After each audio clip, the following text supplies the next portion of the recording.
Welcome, peoples. I just chose something here. Might try to critique a little bit. Haven't watched it yet.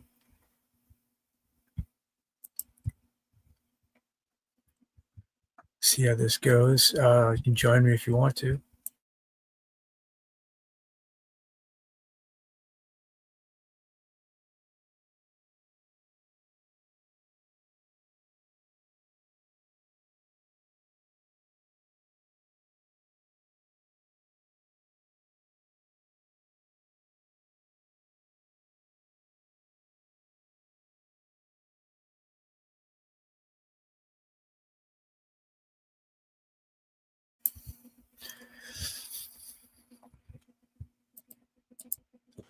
Hey, how's it going? Good. How you doing? Tom, are you at least 18 and are you a believer? Yes, sir. Yes, and yes. Cool. Which God do you believe in? The God of the Bible. Cool. What would be the most convincing evidence or argument for what the Bible God is real? That's exactly what I want to jump in with you on. First, if I could give you a real fast compliment, I appreciate how cordial you try to keep your conversations and not talking over people. It's definitely a lot better to listen to. Better conversation.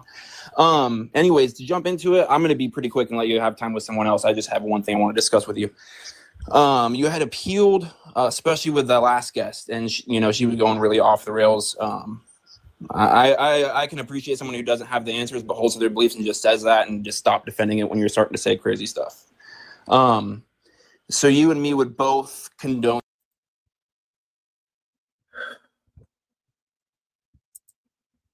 Okay, Halsey. Do you have maybe a video on that? I don't know if I've ever heard those particular terms about her horizontal versus vertical morality, but if you got a video on it, I'm sure I can give you my perspective on what's being said there. Okay, another time, sure. Or condemn those things. What things? That horrible things to babies or pregnant women or homophobia, virgins on their wedding night, or murdering. We could just stick with that, so we're not using crazy words. You would say murdering is wrong. As a person with a brain who has a moral framework that is to do as little harm as possible, then yeah, As a person with a brain is how he starts. Why? What is the point of saying that? Because his moral argument is weak, perhaps? The idea of like a person with a brain, it's like you bring like an obviousness to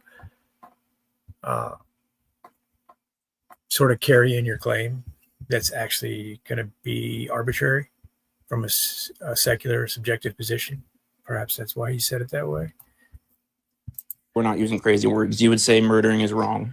As a person with a brain who has a moral framework that is to do as little harm as possible, then yeah, in my own subjective moral framework, I would say that I don't believe that harming anybody is the right thing to do. So what he just said is, that's just my opinion, which is going to mean if you have an opinion that harming him is what you want to do, he just won't like that. He won't have an actual argument against it other than that, because you can break it down.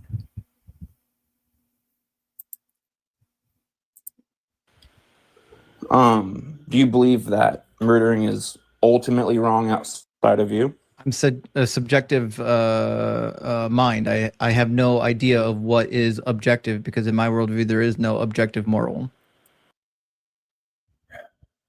Okay. No objective moral, so you can think of the most heinous things and bring them up to him and ask him why he defends it.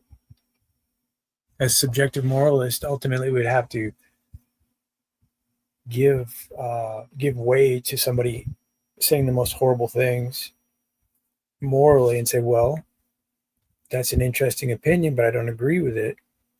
But what I'm saying is, you can say, why do you promote these horrible things? Why aren't you able to say, no, that's obviously wrong. That would be wrong for all people, without getting too graphic. And an example, you can think of something where he's not going to want to agree that it's wrong for everybody because he's subjectivist. But it's interesting to see what people say when you bring up the right examples, learn more about them. Okay. Yeah, that's kind of my point there is Do you have atheism. proof? Do you have proof that morals are objective? Because I'd love to hear it. My proof would be appealing to the God of the Bible, his revealed knowledge, his scripture, and his commandments. That's subjective. Are the morals of God subject to God's mind? This is where you get into a little trap, but it's not really a trap. It's just a matter of explaining the creature-creator distinction. To say that God has a mind, therefore morality is subjective. Well, God as the creator is distinct from his creation, so he can set an objective morality in place for his creation. And if you want to call it from his subjective mind, the point is that it's still objective for his creation. I believe what you're saying is if the God that you believe, but if you grant it to me your for the God. purpose of So no, if you grant it that there's a all-powerful, all-knowing God that created us, the universe, everything, and he says this is what's right and wrong, that would be what's right and wrong. that's called subjective. It's subject to the mind of God. If it's objective, that means it's right or wrong with or without God. Well, It's objective is right or wrong with or without God. So he has his own sort of idea of what that definition means, but you can point out the creature distinction and the fact that he's calling subjective, the mind of God, can be an objective proposition onto creation. So this kid's getting caught here. See if he can get out. my point of objective, subjective, I guess a better term would be ultimate, like outside of you and me, outside of my mind. So you believe in divine command I would say theory. God is ultimate. Okay. So your complaint is that I'm using the subjective moral framework and all you have is divine command theory. You want to see which one is better? I guess So better based on what standard, right?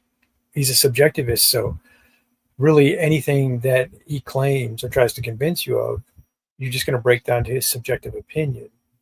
It would be interesting to get into, if he doesn't think any morals are objective, to see what he thinks in actuality is objective.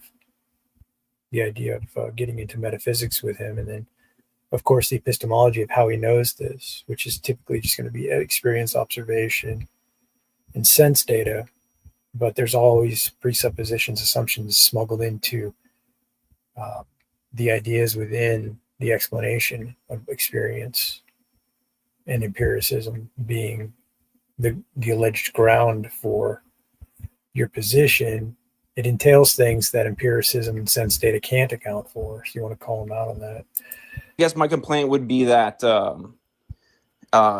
Hitler is just as justified in atheism as you are.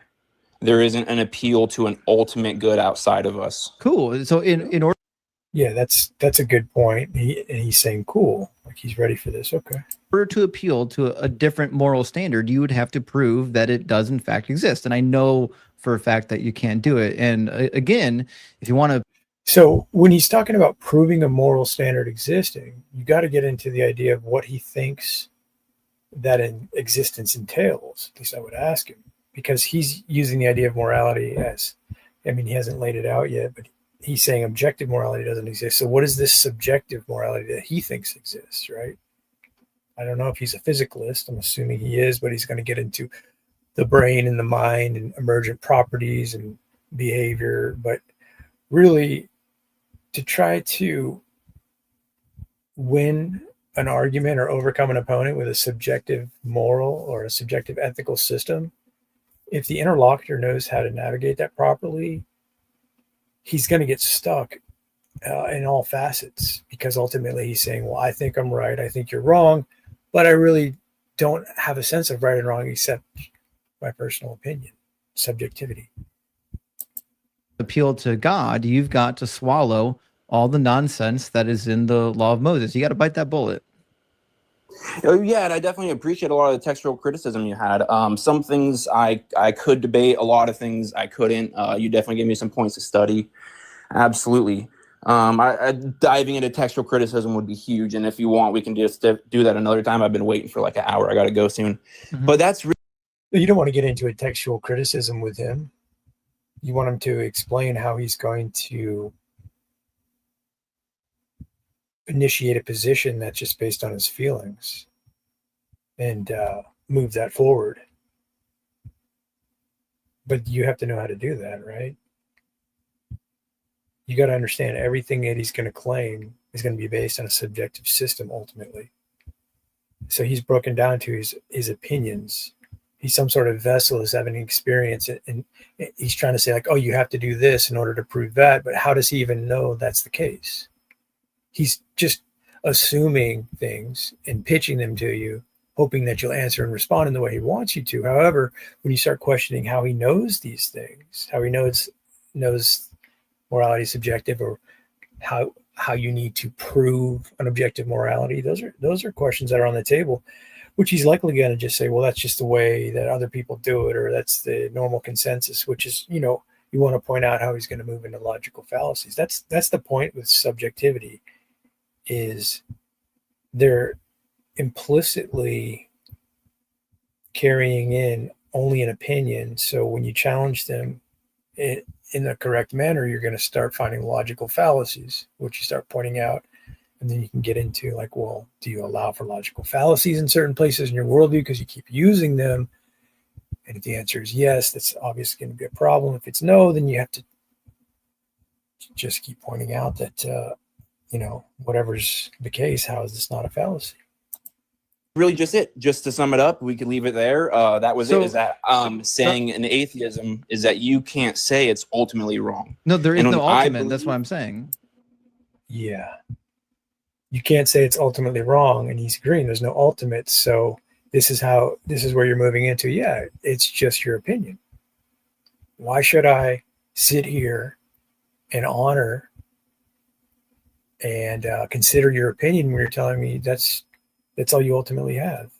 I mean, I can sit here and talk to you, but when you're talking about the existence of a creator, of the one true God, the God of the Bible, and you're saying no, you need to put him on the stand.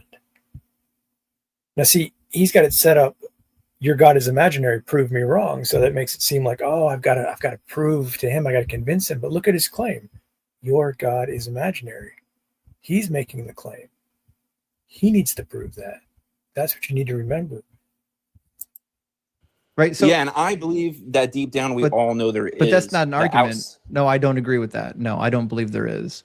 So your argument is you don't like how subjective morals work. That's not an argument. Ooh, nice. You don't like how subjective morals work. That's not an argument. No, what I'm saying is you can turn that around on this deconstruction guy and show how his arguments are going to result in the same thing. I don't like this. I don't like that. It's my opinion. And he's right here admitting in his worldview that doesn't work. It's not an argument.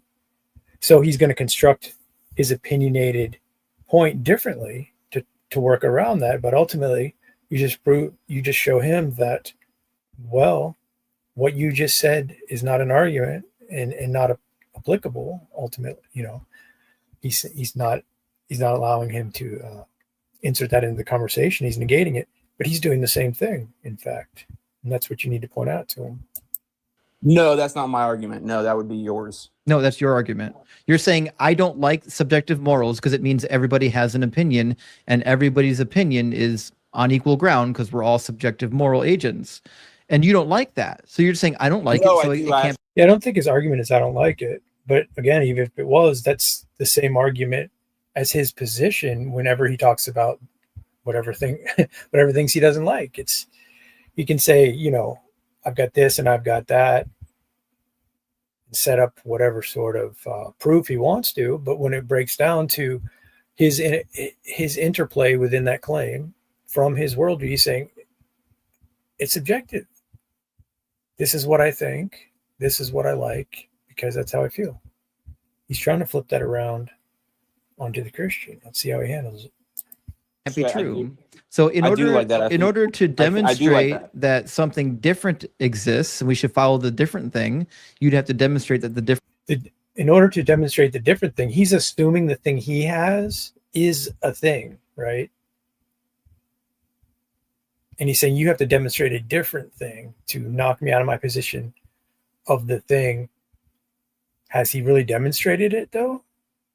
You know, you want to get into what that entails, this alleged demonstration, because him saying, I have a brain and I have an opinion, therefore subjective morals are real.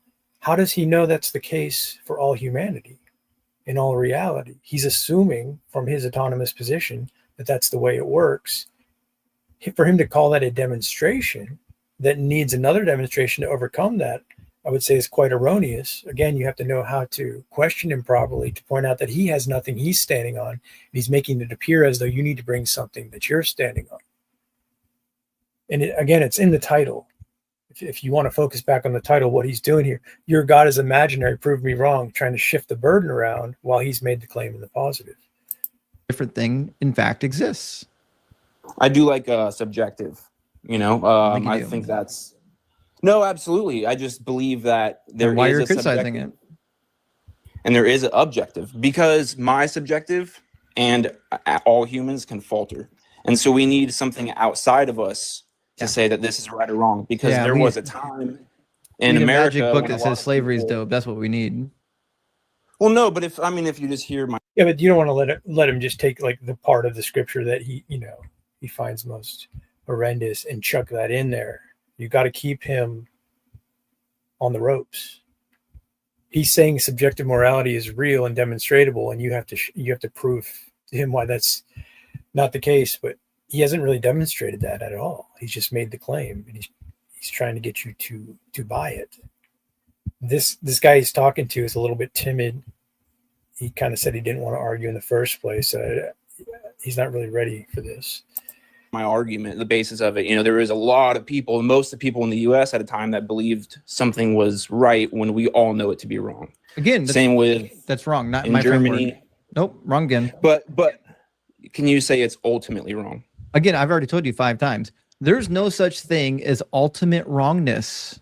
See, that's a huge claim, isn't it? How does he know there's no such thing as ultimate wrongness from a subjective position? Even if he found out that there was such a thing, well, I can't really go there.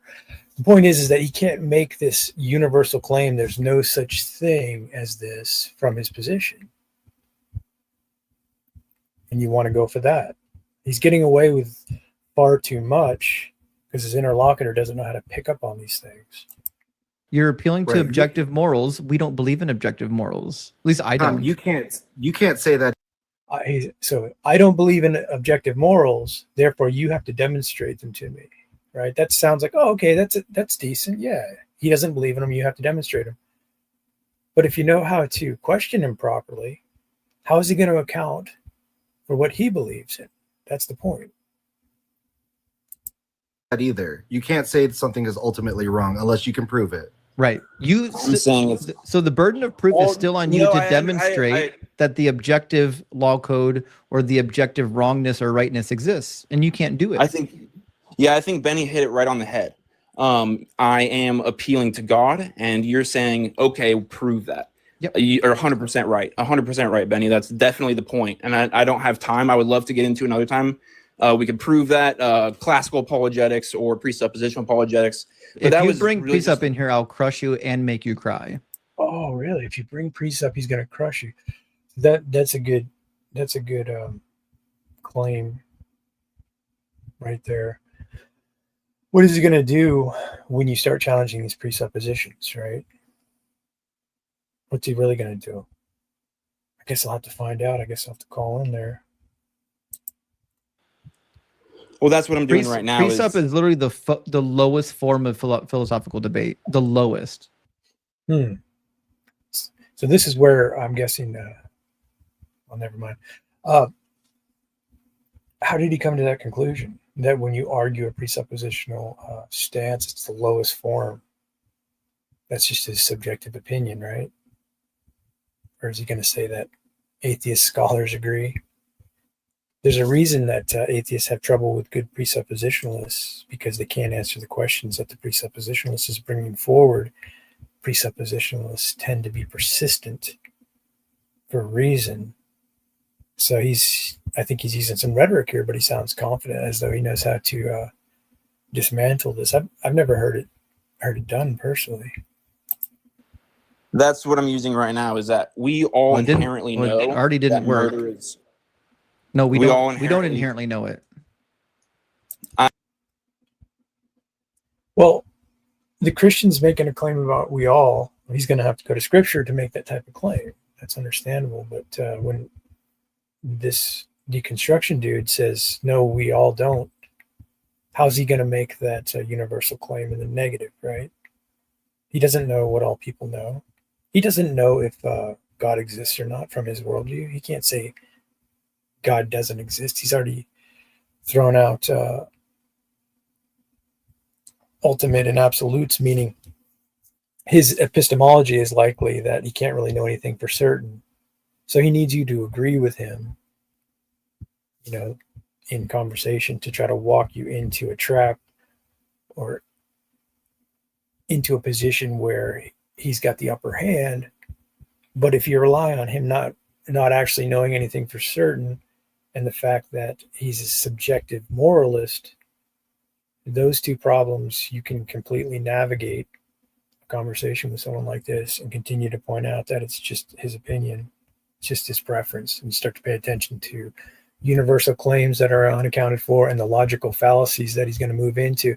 You're going to have to put some pressure on him to get him to move into those fallacies, and then you have to pay attention to be able to point them out. But the caller needs a stronger argument as far as specifics. He needs to just probably use the basic transcendental argument if he wanted to, but it sounds like he's trying to leave. I believe that you don't live like that. I believe that when we walk away from this conversation, I believe that I use live. my own subjective morals. So you live by faith. No, I believe my own subjective morals, meaning the morals that I think fit my particular framework. It's Right, but subjective I have an to my particular mind. You're right. So all he's saying is I have my own opinion. What you got to realize is he's setting himself up for a loss by taking that position. It's like my opinion. It's my opinion from my experience. God doesn't exist. So prove me wrong. Well, I might be able to prove you wrong, but I'm not going to necessarily do it the way you want me to, right? I'm going to prove that the things that you're claiming, you can't even account for. So that's not the prove me wrong he's looking for, but that's a prove me wrong that you can navigate. My faith is in God. That's my appeal. Your appeal is your objective mind. But when you pass away, your thoughts will be. His appeal is his subjective mind, rather. But yeah, that's right. The caller is going to argue theonomously, ultimately, argue the argument from God. And the deconstruction boy is saying it's subjective, autonomous argument, just a self-centered argument. Be gone, and so murdering may be okay again. No, you keep appealing to something that's objective. Who is murdering, unaliving okay to, like, outside of the mind? Then you would have to presuppose the God, and we're not doing Yes, I do concede that I am presupposing the God. I would love to get into it further, but that's just my point. Is I believe we all know these things are inherently wrong. We don't. And atheism leaves you saying that that maybe slavery wasn't actually wrong. We just don't like it. No, and that's your position. Your position. Right, that's a good point. That when he goes into slavery, that is his position. He doesn't like it, and then you want to get him to talk more about that, and he'll go into different logical fallacies, likely, and that's where you point that out and redirect. But he's denying that his position isn't, I just don't like slavery. How's he going to do that? Position has to assume that slavery wasn't actually wrong, because the God you believe in never said it was wrong and said you could do it. That's your position, not mine. God abolished. He can try to reverse and say that's your position, but it actually still is his position.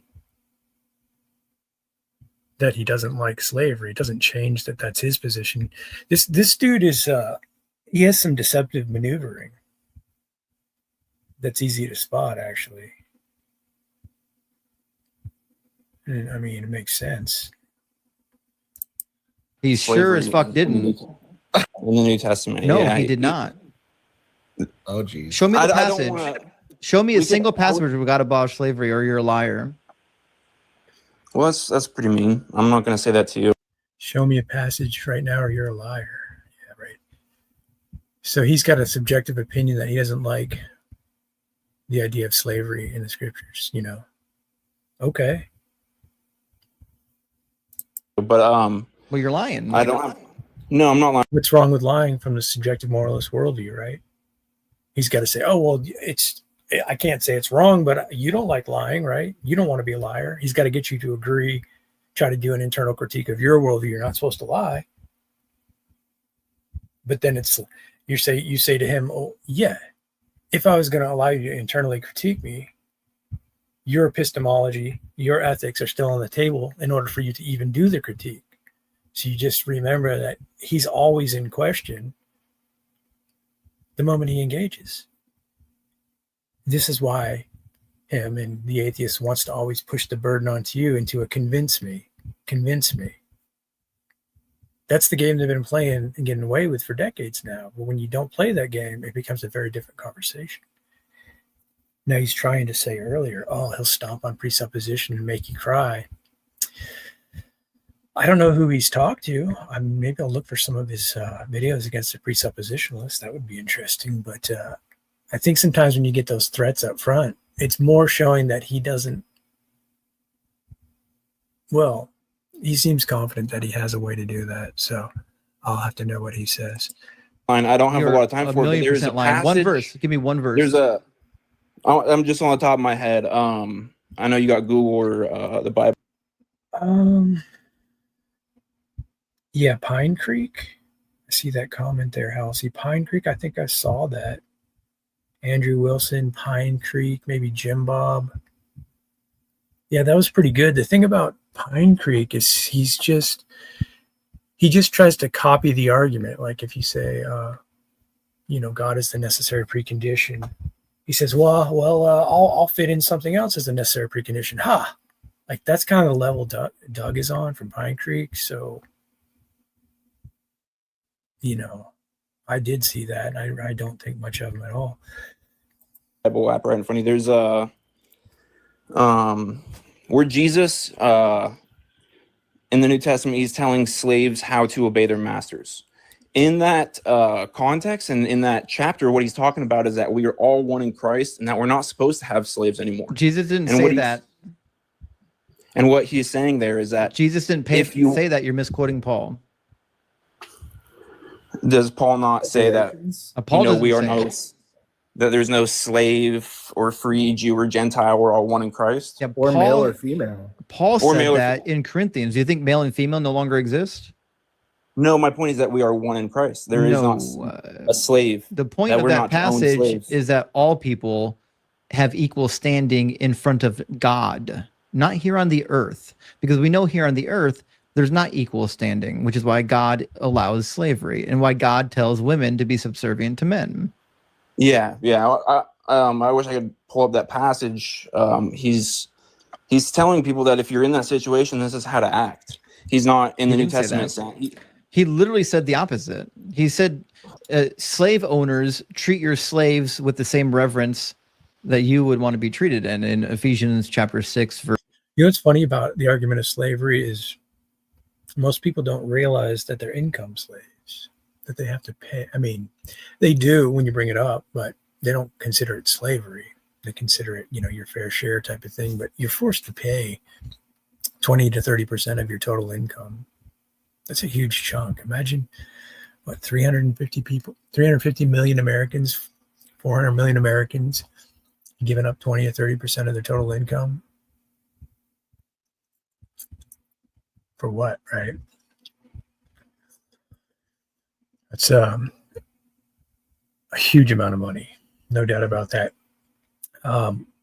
People rationalize, it's needed, it's this, it's that. But basically, because you're forced to, that means when you work on the United States plantation, you pay the IRS, people you don't know, that demand your income that you worked for. It's an easy argument for slavery. It's not traditional slavery, but it still is people being forced to give their labor, not 100% of their labor, but a large chunk of their labor.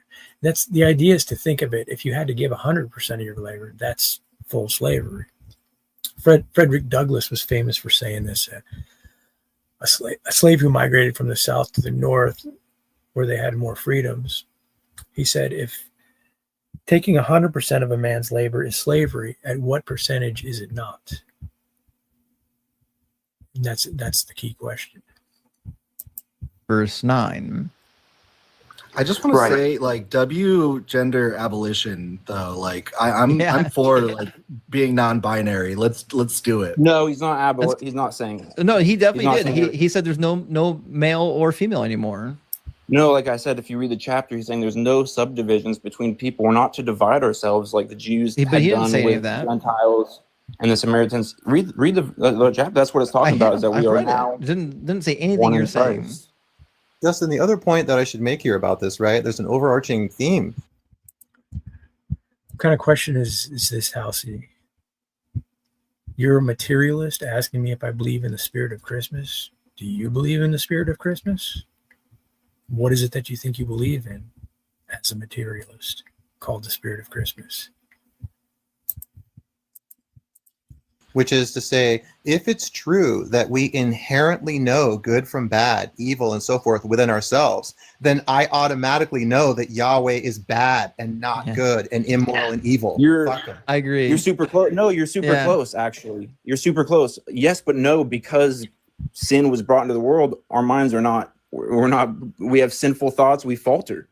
You know, so we know No, that can't out be the there that case. there- Genesis we says know that that we there's know right and truth. wrong.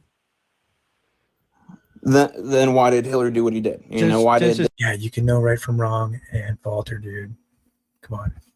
this happen? 3:22 People, says people sin. You know, there are people that were born with genetic tendencies to lead them to do bad things, and we would say that that's wrong. But I'm saying that I have a basis to say it's wrong instead of just I feel. but you don't have a basis to say slavery's wrong, because then you'd have to say God was wrong.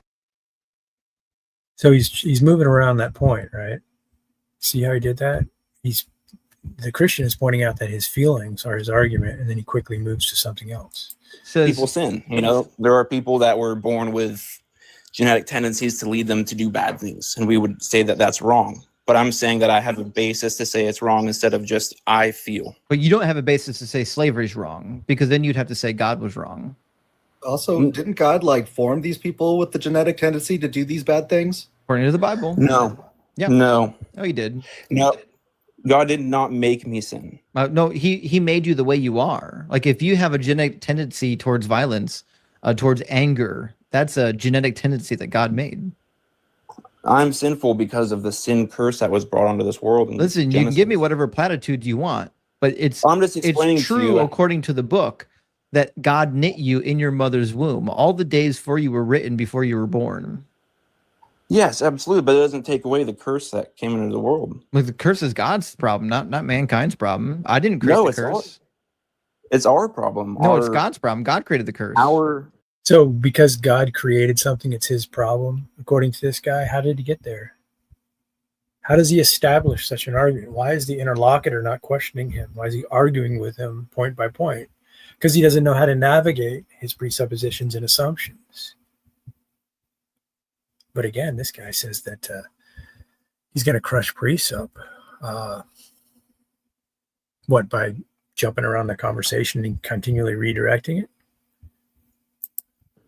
Well, I mean, if you, for the sake of the argument, really quick, if we just granted that the Bible is true, if there was, I love like philosobabble that people I've never met a classification of people that come in so confident and have absolutely nothing other than the philosobabble bros. It's the craziest thing. So is he saying he doesn't like philosophy? What does he think his worldview is? Is it not a philosophy? Is it something other than philosophy?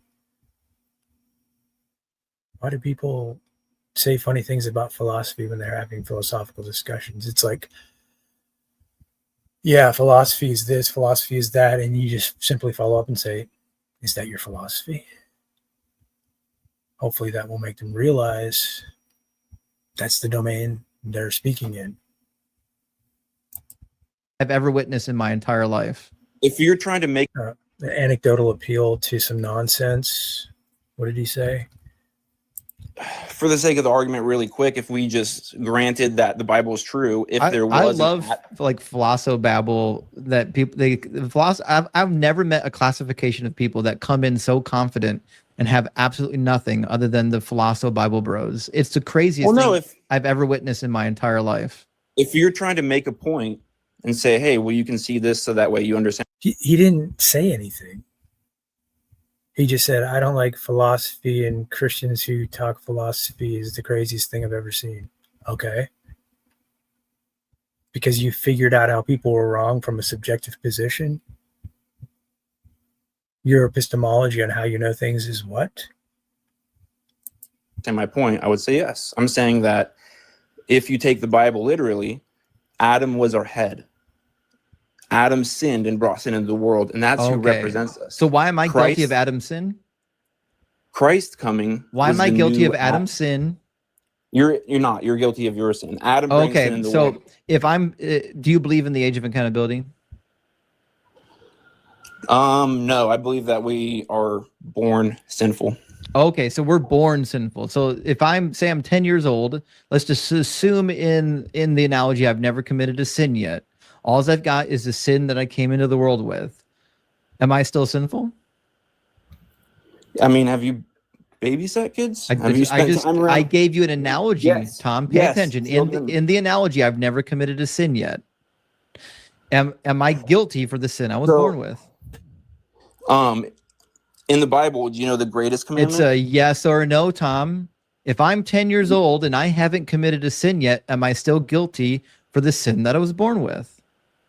Well, you wouldn't have been born with sin if you hadn't committed a sin. Okay, so That's you're the not. point. So then you're not born with sin. No, we are born with a sin nature. You're saying that. So then, because we have the sin nature, we sin. Yeah, the only way. Okay, and who created sin nature? Who created sin nature? Adam brought sin into the world. No, who created sin nature? Adam. God did not make. We'll try Adam this sin again. in Who order- created? He's going into like the ace theo type of mentality. Because God did it, created it, he becomes responsible, right? God created good, God created evil, created light, he created darkness. So therefore, he's responsible when you do things that are evil. That's the pivot point they get stuck on, because they don't make a distinction between the creature and the creator. But again, from his position, for him to judge anybody, especially God, you want to point out, like, he just has empty rhetoric and feelings, subjective claims from observation, sense data, and experience that he's trying to smuggle in as he understands that you're wrong. He knows better. But at the same time, if you're listening to his actual substance behind his worldview, he's saying you can't know that. That's key. Anything. There's only one creator of all things. What's his name? Well, that's different than saying God made Adam sin. Try this again, Tom. Who is responsible for all of creation? You're saying God knew it would happen, so Who is responsible for creating the sin nature? Adam. Who made it? Adam. That's what happened. We'll try this again. So.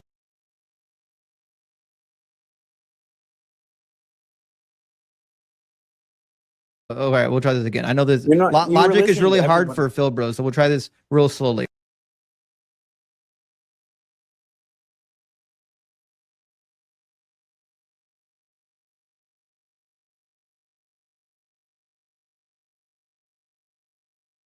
Okay, so Adam and Eve sinned. After they sinned, did God have to make it so that humans would have the sin nature? Was that a requirement that he had to do? Yeah. Yep. So God's Yes. not all powerful. He was required to create the sin nature. God did not create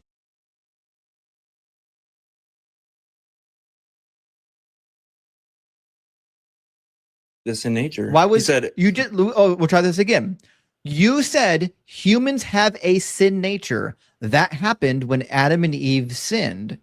When If- Adam and Eve sinned, that means their nature changed. That means God made Adam and Eve with a nature that would change when they sinned, that would be passed down. That's all God's doing. God could have created them so that when they sinned, nothing would happen. He could do any shit he wants to. He's all powerful.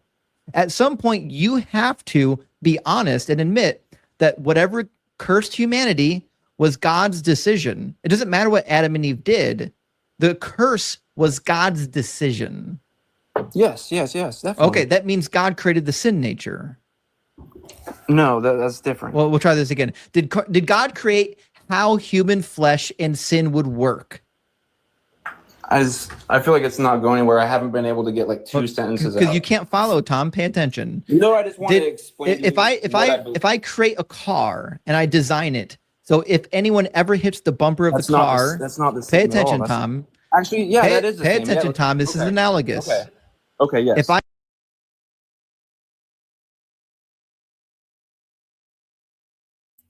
St. Tommy, if you want to come in and critique this, let Broker know, and he'll post a link for you. Broker, I don't know about the essay there. You're saying he did it on his channel, then he went to Bill's and brought it up over there. Yeah. I would write GAW, lowercase GAWD, when you're referring to Ace as God. I know you're referring to Patrick's claim, but I would write GAWD, God, instead of capital G, God. That way we know the reference is Ace. We don't want to start confusing him and calling him God over here too. Yeah, there you go. God to you. Right. If anyone wants to come in and critique this, you're welcome to. I post the link. You post that. Broker, can you copy and paste that? And I don't know what I'm going to do after this. I create a car and I create it so that anytime someone hits me from behind in the rear bumper, it'll just explode into a zillion pieces. And then, golly gee, I put all these cars on the road and people are hitting other people from behind occasionally and they're exploding into pieces. Am I responsible for the fact that these cars are exploding people into pieces? Well, you created the car that explodes into pieces, but there's people that purchase the car and drive the car, so they take on a responsibility, don't they? It's a strange example, but the point is that it's like the boy blaming his parents. Like when he does something wrong, he says, I couldn't have done any of this stuff you're mad about, if you and mom didn't get together and have me and bring me to this world. I didn't ask to be in this world. So all these things that I'm doing are only because you brought me here. So you're responsible. It bleeds into something like that, where the responsibility is only one-sided and one way. There can be primary and secondary causes. And I mean, if you really want to argue with him about that, you can get into this. But again, why are you going to grant him all this knowledge about how things work, what is right and wrong? Because implicit in his speech, almost every time he speaks, is that he's right about his position, while claiming it's a subjective opinion ultimately. Absolutely, yeah. Yeah, absolutely. So when Adam and Eve Absolutely. sinned, and then there was a Oh, Broker, the VW Beetle, wasn't the Pinto the one that had the fuel tank in the back? Maybe in the 80s, late 70s, so people would crash into it and they would catch on fire because where the gas tank was positioned, so they had to recreate the model. I think it was the Pinto. The curse that came into effect because of their sin, because God designed nature to be that way. That means the curse was God's responsibility. He didn't have to do it that way. He chose to do it that way. Okay, can I have like just 2 sentences to go on your car analogy? Because I do like that a lot. That was good. Go for it. All right, thank you. I appreciate it, sir. With the car analogy, I want to just boil down to like our differences, because I see what you're saying. I think you see what I'm saying, but it's not lining up. So what I'm trying to say, what you're saying is perfect. That car analogy made what you're saying perfect. What I'm saying is, let's say you build a car, right? I buy Am I the all car. knowing? What? Am I all knowing and all powerful? Yes, that's a completely different problem. Can I just finish my sentence? Mm-hmm. Okay. I think you know where I'm going with it. If you build a car and I decide to drive it through a parade, did you make me do it? That's different. That's not even close to the same analogy. All right, I'll give you this. Did you know it was going to happen if you were God and all knowing? Again, not even close to the same analogy. We're talking about the consequences. but that's what We're talking about the consequences of the design itself, not what people are doing with the design. There's a difference between so Tom, pay attention. Pay attention. We're not talking about what humans can do with the thing we were given. That's not the question. I don't think you understand what I'm saying. I understand exactly what you're saying. You're trying to blame it on free will, and it's not going to work. Okay. No, I'm saying that there's a difference. Pay attention, Tom. If God designed the car to explode when it came into contact with other people, and then somebody drove it into a crowd and it exploded, yes, God is responsible for the explosion. Absolutely. Can I talk to? You're trying to get around the fact that the car is behaving the way it was designed. We're not questioning what humans can do in the designed thing. We're questioning. We are questioning what humans can do in the design thing. It's part of the example. But that makes sense. He wants to get rid of human behavior within the example, which is ethics or morals. Blame God. Whenever there's a problem, whenever there's something you don't like, it's God's fault. It's God's responsibility. That's not the way we read the scriptures. We have choices in the matter. So whereas God is ultimately responsible for the creation, it doesn't mean that everything we do is his responsibility, or you go into hard determinism, which means you can't even argue that, because what you're arguing is predetermined things that you are determined to say that you haven't evaluated and come to any true knowledge. It's the determinist fallacy. So likely he's a physicalist, materialist determinist is what I'm gathering here.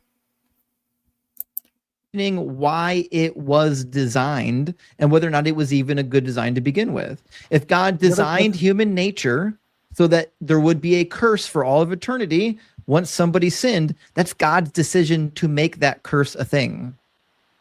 The other question as well that pertains to this is, yeah, the word curse is questionable too, right? Like who's utilizing the word curse? Is the Christian going along with that? Is that a Christian terminology that we're cursed? If we're sinners, that's one thing, but does that mean that we can't stop sinning, that we can sin as much as we want? It's all the same? No, that's not the way we read the scriptures. That's not the way Christians typically read the scriptures. When you get into these other areas like hard determinism, universalism, free grace, it's more like you're just along for the ride. You're just here observing the show. You're not doing anything. And of course, we're constantly pointing out how the universalist is pointing the finger, saying we're doing something wrong while saying there is no right and wrong, and so forth and so on. So there's similarities. There's similarities between this atheist and the universalist, because the universalist and the atheist have a similar philosophy, right? The universalist just pulls in God as the ultimate, whereas the atheist agrees with the universalists on moral relativism, which kills both of their theories effectively, if you know how to point this out. Deconstruction Boy is in the same camp here. The interlocutor needs to point out that all his arguments are based on his subjective preference and opinions and feelings of observation and experience, and that's as far as they go. So he's making universal claims about what is and what isn't, and he said it in the past, like nobody or all humans, you got to catch him on those claims. He's getting too confident, and he's too easily controlling the Christian. I mean, he's obviously prepared. It's his channel. He knows what he's doing. But if you slow him down and redirect him and don't grant him all these things that he's pulling in, you're going to get a different conversation. Who is responsible to set up the consequences which would have happened in the first place? That's what I'm trying to speak on, guys. We're not talking about free will decisions. We're talking about consequences that are designed by the maker. What is a consequence without a choice? Right? Doesn't consequence assume that that a choice was made and you suffer the consequence? Right. So make the analogy analogous to that. There's a difference between God knowing it was going to happen and letting it happen, because I do believe that an all-powerful God has to know these things are going to happen. He And the designed difference it, Tom. No, God said he made it and it was good. He knew it was going to happen, but he did not bring sin into the world. Tom. He designed the fact that when somebody sinned, there would be a curse. He designed it. That God designed sin? No, he designed the curse for the sin. Okay. What I was trying to get at, I was just trying to explain to your question. My whole point was that as an atheist, you can't say bad things are morally wrong. Ultimately, I can. Right. That's where you want to go. Good on him. You want to go back to his subjectivity and point that it's not just the good and the bad he's pointing out. It's the total of his argument. It rests on a subjective opinion of observation, sense data, and experience. You want to get into the transcendental categories with this guy who's confident that he can squash transcendental arguments. Meaning, value, purpose, time, space, causality, all those things the atheist is assuming, but they cannot account for. They just assume it to be the case. The Christian has a different navigation on the subject. They go to the scriptures. They go to the Word of God. He doesn't have this. So he wants to stay in the scriptures critiquing you on inconsistencies, but you want to, do what this kid just did. He went back into his morality. Okay, so you seem to have found some inconsistencies. You seem to have found some things that sound wrong. Interesting. How are they actually wrong from a subjective stance? Subjectively, again, right, but not ultimately. Whether or not I can make objective claims about morality is irrelevant. All you're saying, no, it's not irrelevant. It's key. That's where you're going to get them. It's not irrelevant. Is you don't like my framework. He's trying to reverse him. He's trying. All you're saying is you don't like it, but the Christian doesn't know how to argue. No, I'm coming from a worldview where my position is that we have an objective moral system. I'm arguing from the scriptures as the objective truth. It's not that I don't like your subjectivity. I'm trying to figure out how your subjectivity has anything to do with what's real or what's true, other than you're claiming things you don't like. He's flipping that around on him, and he's not catching it. Until you can demonstrate that your framework is real, you're left with the default, which is subjective morality. The default is subjective morality according to your subjective feelings? How's that the default? How does he have evidence? How can he demonstrate this is default? He's going to say something like, well, what else do we have? It's the default until you prove him wrong. He's got this set up, so you have to prove his magnanimous claims are wrong in the way that, he wants you to. But you need to question him. How does he know that God is imaginary?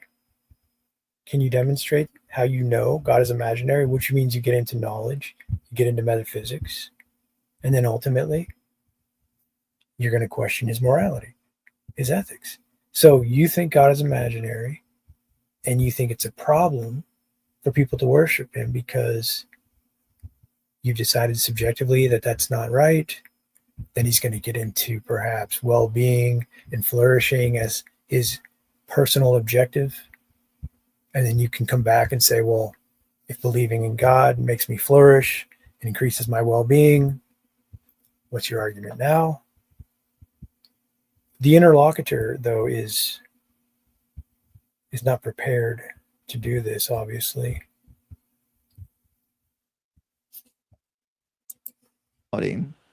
Well, I don't know if Tog is being real with morality is my feeling. But wow, dude. what you were asking me to explain was that, you know, my belief of what I believe is that God knew it was going to happen. He does not make us sin. No one's saying God he created- did. I don't know why Okay, you well- keep going to this. No one is saying God made anyone sin. You kept, Although that you is said the God that is created the sin. natural consequence of the sin nature. So if God created the sin nature to be a consequence of Adam and Eve, then in fact God is responsible for what the sin nature does. And if the sin nature causes us to sin, then God is responsible for those sins because he created the sin nature. Okay. All right. Yeah, that's. I don't. It's the same as God created evil, so he's responsible for the evil that man commits. No. He is responsible for creating it. You are responsible for engaging in it. Again, if they want to throw out choice, if they want to throw out will, they're going to throw out their arguments. I don't want to have like a bad debate or anything. I just wanted to bring that up. Is that I think a lot of people will, you know, not like that. There's no ultimate appeal. So what? I don't to- care what they like. I care about what's true. Really? Who cares about what's true? I don't suppose this interlocutor is going to ask him what truth is. If he does, he's going to say that which comports with reality. That's the answer you get, right? Truth is what comports with reality. Oh, really? What's reality? That which is true. It's a simple circular definition. Problem as well in this situation is that under the theistic framework, you also do not have a quote unquote ultimate morality. Because if this being tomorrow changes his mind and says, well, yesterday slavery was cool, but today it's cool, by default, you now have to say it's good, which means that the word good and the word moral have no meaning. What is this new guy popping in saying, if God does this, you can't say that? What is the hypothetical, if God did that? How does that weigh in? Whatsoever. Actually, that's a good point. We haven't done this in a while, but Tom, I'm going to ask you like one or two questions to elucidate that's what actually Aaron good. was saying. We could just end on that really fast. In your worldview, you believe that anything God tells you to do is definitionally good then? Todd, where are you getting this stuff? Two types of truth. Power of reality. It just is. Second, power by authority. Like, are you just making this stuff up, Tog? anything, yeah, Right? definitely. Like I said, I don't wanna, because disobeying God would be bad, right? yeah. But Benny Okay, had so- just said something that. So we'll try that I again. Hold really on, we're wanted to almost touch there, on. Tom. We're almost there. So It's all right, it's all if right. if God told you I'll to let you go guys- to the local orphanage and ground up all the orphans into baby paste, and then Here we go. If God told you to do this thing, would you do it? The hypotheticals? Why even entertain them? Endless. This guy doesn't even know right from wrong. Now, I noticed the Christian is trying to go back to that, which is the correct place to go. But he's playing some fastball here. He's got the other guy distracting him, and then he's going, oh, let me ask you these questions. Now he's going to these hypothetical. If God tell you to do thing, are you going to do thing? Clever dude. and roll them out into strips and dehydrate them into like fruit by the foot, and then snack on the fruit by the foot baby paste every once in a while. Would that be the right thing to do? Absolutely not. And I Oh, yeah, great point, Tog. Notice how the atheist always needs to outnumber the Christian interlocutor. They need the many two versus the one. Absolutely. Absolutely. I've been trying to do one-on-one discussions on this channel for a while. As you know, the atheists love to run in packs, gangs, because when you start to hone in on a point, corner them in, somebody will jump in and save them. Definitely a point to consider. But God told you to do it. I really do respect you and appreciate the time you've given me, and I would love to go into Old Testament scripture right now, but I don't have the time. Like I said, I'm short on time. But If you'd have me back, I could try to be prepared. Would for it be something like that. wrong to disobey God in that instance? It would always ultimately be wrong to disobey God at any time. Okay, so then the right thing to do is to obey God, Always. which means the right thing to do is to make the baby paste fruit by the foot. But God doesn't tell me to do that. I never said he did. It's an analogy. Okay, I never said he did, right? It's an analogy, whatever. Okay, when somebody does this, ask them to make a personal case about when this happens, how this happened, why this might happen, and how they have knowledge of such a thing being a problem. And if it's a problem, how is that the case from the world? He needs to make a personal case against the other guy, because what he's doing is he's trying to cleverly do a hypothetical based on the Christian's worldview, right? He's saying, I got him now. I can say, what if God tell you to kill your family? Do you do it? No. Oh, I mean, wait, yes. Disobeying God is wrong. So now you have to kill your whole family. Okay, it's like, that's just a thought experiment you pulled out of your ass. Did you ask me if God talks to me? Are you making a case against me personally? Do you know if God talks to people? How do you have knowledge of any of these things you speak of? I understand that you're trying to analyze my worldview and use pieces of that. What the Christian needs to do is continue to press on the atheist, but he's allowing him all sorts of nonsense. He's getting tripped up in it. Analogy is hypothetical. If he did tell you to do that, would that be the right thing? That is like the wildest collection of words I have ever heard. That's Just. a fun one. Let me just mention this too. But Under the edict of Jeremiah 17:9, it says, "Trust in the Lord with all your heart and lean not on your own understanding." So if you do that, then you have to do exactly as this being says, even if it is massively horrific. Yeah, but you're not getting what I'm trying to say. Is you've already conceded that you don't care. You have no morals. Tom, we're not talking about Stopping a us. baby. Tom, we're not talking about It's us. We're not talking about wrong. you. We're showing you that. Now, see, that's where they try to separate the worldview argument. We're not talking about us. We're talking about you. Your interlocutor is always part of the conversation, especially the things that they're bringing into the conversation. When you start to realize and understand how to challenge each thing they're bringing in each category, like the hypothetical, the analogy, the subjective morality, when you can see that and put that all together, you realize he's just playing a game of like, well, I don't really know anything. That's going to be his epistemology ultimately. And his ethic is, well, it's just whatever I feel. When you stay there with them, you start moving away from their criticisms, their analogies, their hypotheticals, and say, I can't understand how you know any of this stuff. I mean, I hear that you're making sense. You're not able to give an account or make a personal case of how any of these things are relevant. Now, he is trying to press on how ultimately he can't say it's good or bad, right or wrong, and then he's quickly shifting. No, we're talking about you. Yes, you are talking about him, but you're making a judgment call against him, which is your worldview, which you've already said is your opinion at best. Your framework isn't any better. Your framework is that if God tells you to turn babies into baby paste, Tom, pay attention. Your framework is not any better from a subjective stance. It's my opinion right at the moment that yours is not better, which is also a subjective term. So what? Let's talk about what's true. Don't you like what's true? You're just telling me about your opinion about my framework. Is that true? framework entails that if God tells you to make baby paste, the right thing to do is to make baby paste. And that's that's just thank goodness God does not tell us to do that. No, So- no one ever said he did. He tells you to do all kinds of horrible stuff, but we're telling you No one ever said he did. and he follows that with he tells you to do all types of horrible stuff. Okay, citation, please. Again, make a personal case. Ask him, are you making a case against me? And then get into criticizing how he knows the components and what he's using to make a case against you.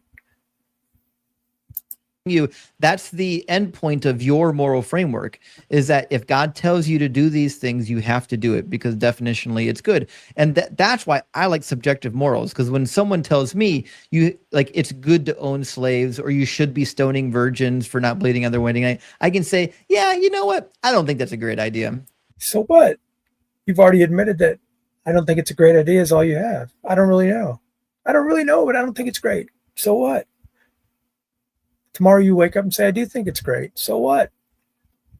In your world, either way is right. Quote, right. Because you don't have a real right and wrong standard. So who cares? You got to point out how he's negating himself. He's showing you and displaying his feelings. That's what he's doing. Calling it an argument. But it's not wrong. I don't think it's a good idea. Okay. Oh, I don't think it's a good idea. I can't say it's wrong. Oh, well, that's powerful, dude. That's powerful. You don't think it's a good idea? Same answer. So what? Yeah, you said I don't like it is Who what you're cares? saying, but you can't say it's wrong. Yeah, who cares? Again, we Yeah, they're stuck. That's good. Good on him for finally getting there, because that's showing he's stuck. I don't care. So what? Yeah. It's sort of the Ace effect. Ace, you can't really argue. You're saying I'm not responsible and hold me responsible. Bite me. That's where this is right now. Yeah, somewhat. covered it 1,000 times. There's no such thing as objective morality until you can prove it, and you can't prove it. There's no such thing as objective morality until you can prove it. How does he know that's the case? He's just saying, I don't recognize objective morality, therefore it's not real. You want to go into that, go down that road with him. And he's just giving an anecdote and an opinion for his personal experience. How important is that? To him, it's very important. Or maybe it isn't. It just depends on how he feels that day, right? Well, that's my point proven, is that atheism leaves Your you point with hasn't been proven. atheism leaves you with saying that slavery, murder, rape is not ultimately wrong. Not true. There's no such thing. Why did he say not true? He agreed earlier there's no ultimate wrong, so that is true. Atheism leaves Your you point with hasn't been proven. atheism leaves you with saying that slavery, murder, rape is not ultimately wrong. Not true. There's no such thing. There is a way. I guess the other guy said not true. He didn't say not true. These guys are not in tandem, because he did say that, but it was the other guy who negated him. Go ahead, Benny. Then what's your appeal to to an actually get ultimate? objectivity. You know that, right, Tom? Do you know that there is a way to get objectivity here? And that's by setting a standard. Axiomatically, There's a way to get to objectivity by setting a standard. If I say this is the standard, then it becomes real. It becomes self-evident. we can come to an objective standard. Okay. So we can say this is self-evident. Do you agree? And if he says yes, and the other guy agrees, now we have an objective standard. That's the atheist system building. They say nothing's objective, but we can subjectively agree on a standard. So just a collective subjective preference, right? You move into relativism, essentially. We can set as a people, like say, like the United Nations sets a set of rules of what is and is not wrong. And it can include things like do not torture, do not like Geneva Convention, things like that. And then we can create an objective standard, but it's not what we have. So that was really good, Benny. I appreciate your input, man. On that, would you say that the Americans during the time of slavery, when the consensus was that slavery was okay, would you say it was wrong during that time? Again, I would the say consensus. I would say in my It was the mind, consensus. I would say in my mind, because I don't have control over anyone's mind, I would say that it was wrong. And I can tell you for a fact that in my family members' minds that lived in that time period, they thought it was wrong too. Wow. So he can tell us that he no likey. His feelings don't like that. That's all he's done here today. So what? There's things you don't like. Okay. I thought you said you liked truth.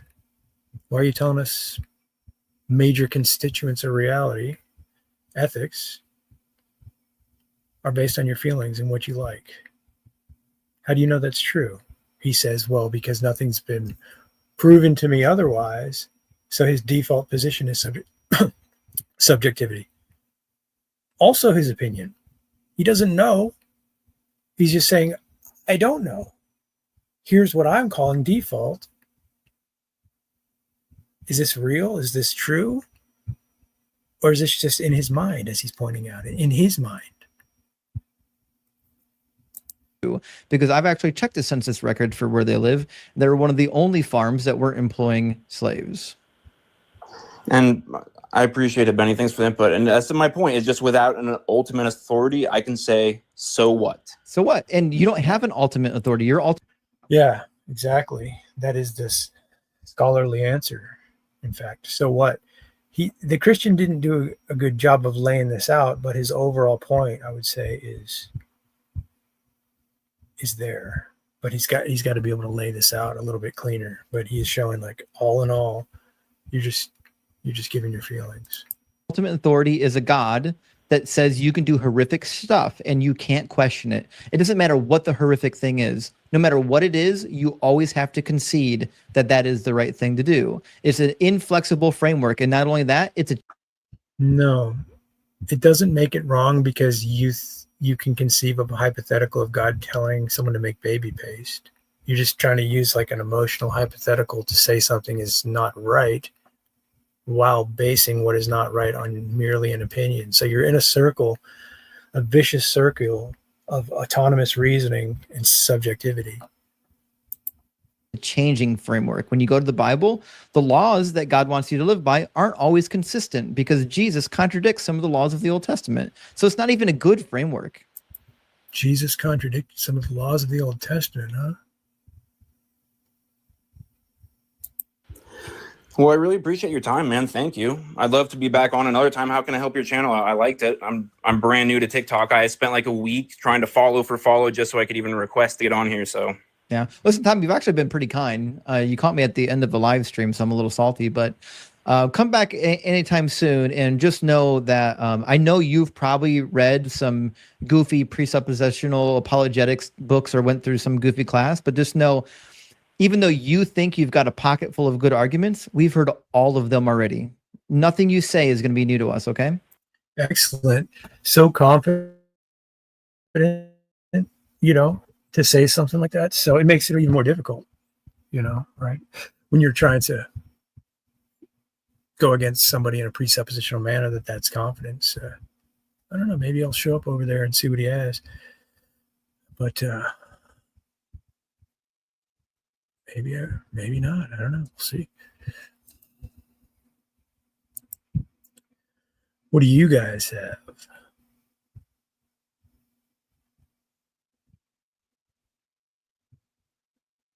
Oh yeah, Carrie. I know, right? I should replay that clip. That was a classic, born just yesterday.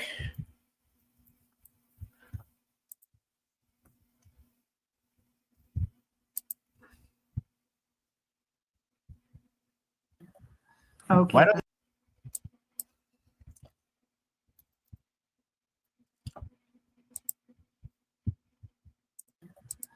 Why don't you just tell Ace, hey, you're Yes, God's we will all in you, bow you're the to you temple in of the God, end. your Yes, head is I know. Christ, and all I see is God. All I see is God.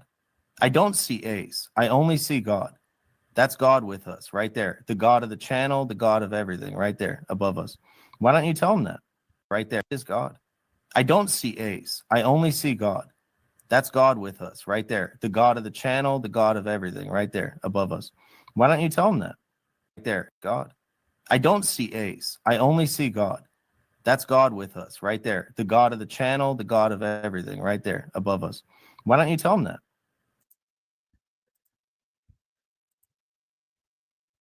Nice one, Patrick. Yeah, that's a good point. Gary, notice Ace didn't correct him. Most believers who are teaching say, like, all right, settle down. You don't need to be calling me God, but no, we don't see that in that case, do we?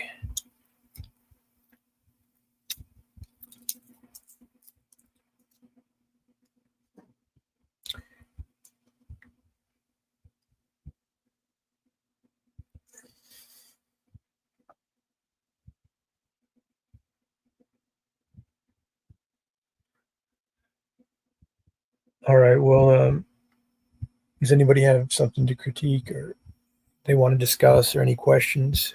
I got some time still. Throw a question up if you want. If I don't get anything going, I'll just go back to music.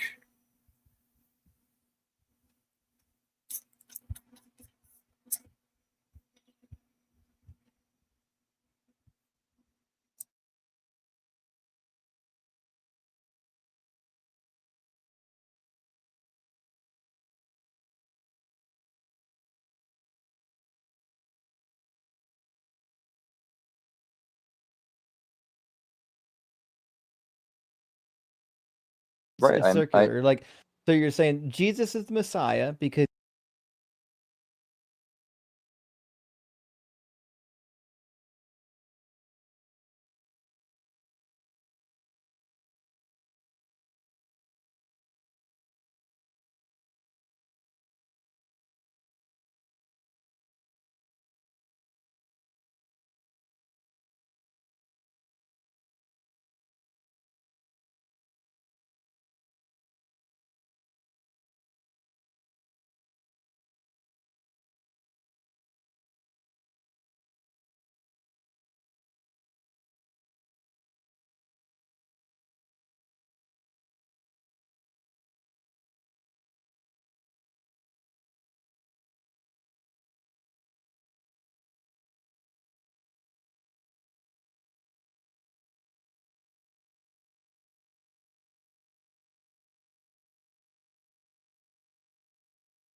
Because you don't So believe let's it. tell Ari. Ace. By God. Right. And when it comes to Hey Patrick, could you read the essay for us? I'm lost here. I need to catch up in.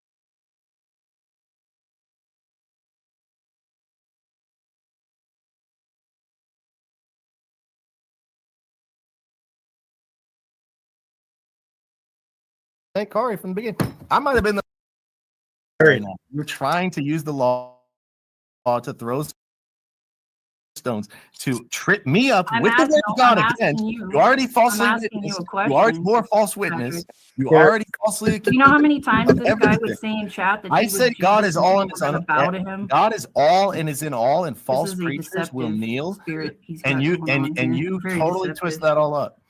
Ace is God to me. Do you understand? The God. Oh, there it is. And you Very totally deceptive. twist that all up. Ace is God to me. Do you understand?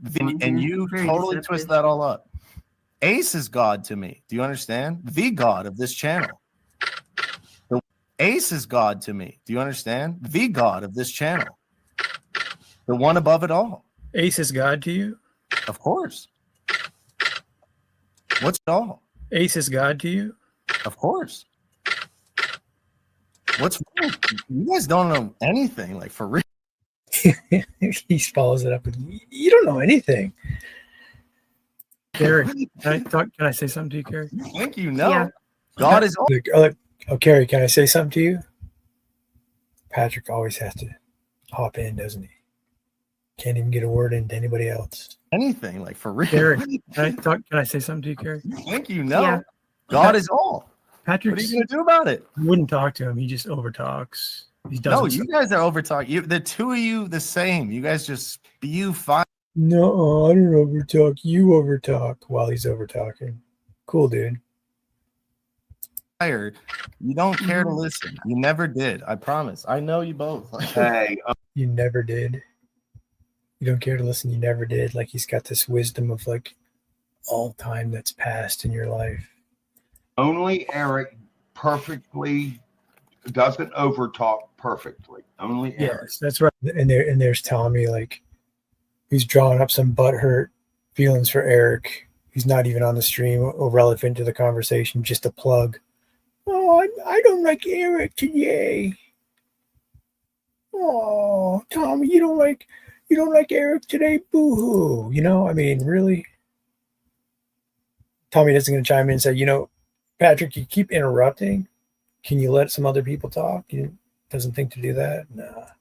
Right. Stop trying to be. That's I fine. don't understand where But people have come For the from. short You just period, wanna be the like, short period you of wanna be like, time "Oh, while I'm here, you think there's sin? Well, maybe I'll you're the just ask devil. Ace. Ace, can you answer the question? How is someone a sinner without using the law? Why How would do you somebody judge answer? someone? She's asking Ace a question. Ace grabs the microphone, but who's talking still? Who's talking still? How is someone a sinner without using the law? Why How would do you somebody judge answer someone a your sinner question? That's without by the law is the knowledge of using sin. the law? Settle By down, the Pat. law is the knowledge of sin. Settle down, Patrick. Settle No, down. JG. By the law is the knowledge of sin. I Please think you settle both down. should settle down. You guys came up in here with smoke and fire, and you're not ready Yeah. to. You're not Carry ready on. to Hundred breathe it. percent. You're not ready to Carry breathe it. Are 100%. you ready to answer for all the words you just said?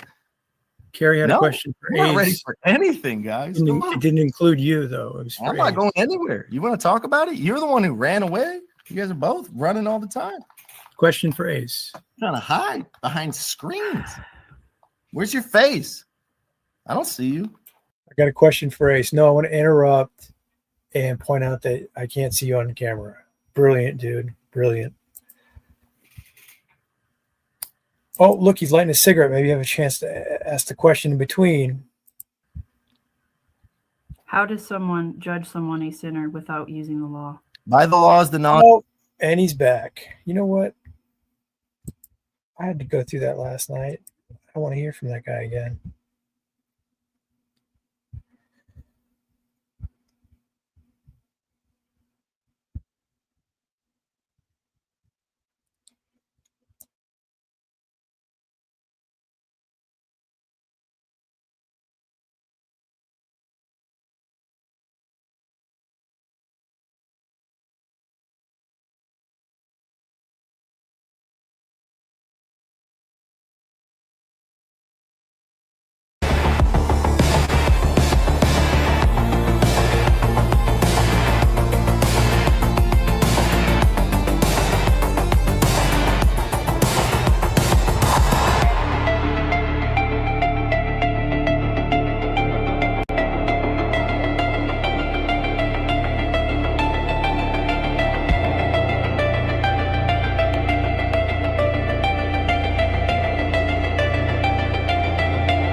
George Newman. He starts where the others stop.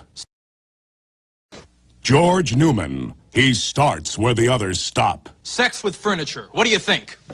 The world watched in amazement as he unlocked the mysteries of Al Capone's glove compartment. Uh-huh. Road maps! He blew the lid off Satanism. Look, all I was trying to say... Oh, shut up, you pinhead! You make me sick! Sometimes shocking, always controversial, he deals with topics that the other talk shows are afraid to touch. He pries, he pokes, he digs deep. He gets the answers, he gets the facts, and most of all, he gets the ratings.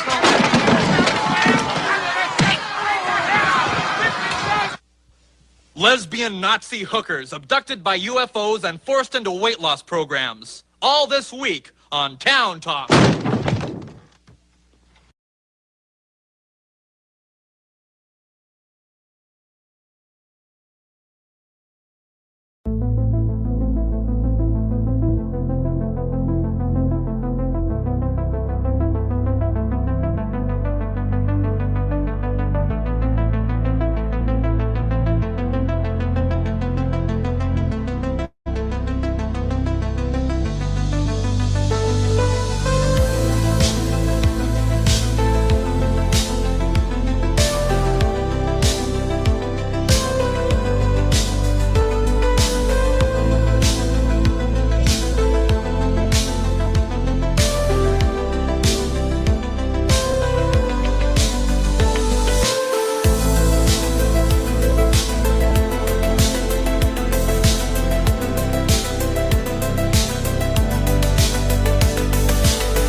Eric, you ready, man? Rick? Yes, sir. Good. Okay. Welcome, Eric and Hyperborean. Hey, how you doing? I'm doing fine. How are you? Oh, good. Hyperborean. Good to meet you. I don't think I've met you before, have I? I don't think so. Okay. And how are you doing today? I'm doing fine. What would you like to talk about? You invited me up here. I mean, I really don't think this will be a productive conversation, but I'm not one to run away, right? Oh, Like you're okay. You're the hostile guy. Okay, that's well, cool. yeah. Okay, so why are you hostile? Yeah, hostility in this sense is a philosophical term. What it means is that the spirit is essentially hostile towards matter. It's not like an active hostility. It's more so like an essentiality. It's a part of the spirit. So it's it's a dualistic worldview that matter is an eternal thing and that the spirit is an eternal thing. And these things do not mix. Becoming and being are not symbiotic. They're actually separate things. So you're just basically like looking at the war between the spirit and the flesh. Yeah, you got it. Okay. Well, all of matter, the entire material cosmos, the stars, what you can like medieval cosmogony, medieval cosmology, Kabbalism, like you can throw all of that into one bag. We would call it synarchical. It's all synarchy. Okay. I was curious about your remark earlier, though, where you were talking about Gnosticism and that I probably couldn't understand your point of view from my point of view. Could you explain that? I rarely mention Gnosticism. I'm not a Gnostic, so I'm unfamiliar with the comment. Maybe it was somebody else. That could be. That could be. I thought it came from you, but I could surely be mistaken. Wouldn't be the first time. When I hear the word Gnosticism, it takes me back to a place and a time. Like it's Abrahamic. It's a form of Christianity. It's a heretical. The church would call it heretical. Yeah, Right? I think Gnosticism is used in a lot of different ways in the Christian community. I imagine not everybody uses it the same. Yeah, I don't buy Gnosticism's cosmology. I don't buy their mythos. I think it's all Abrahamic trash. You can just throw it in the trash with most other things. So, am I correct in that you used to be a Christian? Yeah, well, it's hard to describe because I would still say I am, but I'm redefining what Christianity is. Right? I think Christianity is a hijacking of an ancient motif, a timeless, eternal motif. I believe in the Christ, but I don't believe in a historical Jesus. I've not been convinced that Jesus Christ is a real person. It's more convincing that Jesus Christ is like a psychological operation, a device for capture, for spiritual capture. Okay. Have you studied the other sources besides the Christian sources regarding Jesus? Yeah, and most of them, it's not how it is. It's not true, essentially, right? So, like Tacitus, Josephus, these claims that these historians in the past, supported that there was a historical Jesus.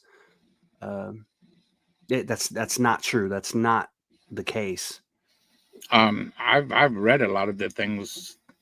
How do you come to it's not true? It's not. Yeah. So like we don't have source documentation. Most of it is like copies of copies of copies. And when we read these copies, we notice small retroactively, you can see changes that are made for reasons. That it evolves into something that it wasn't originally. And you think you've seen that happen with this? Well, I think this conversation, I don't want it to go this route because this happened last time, and it turned into a debate about the historicity of Jesus. And I think this just boils down to how much an individual researches it, right? Like I once was a believer in the historical Jesus, so I understood that position.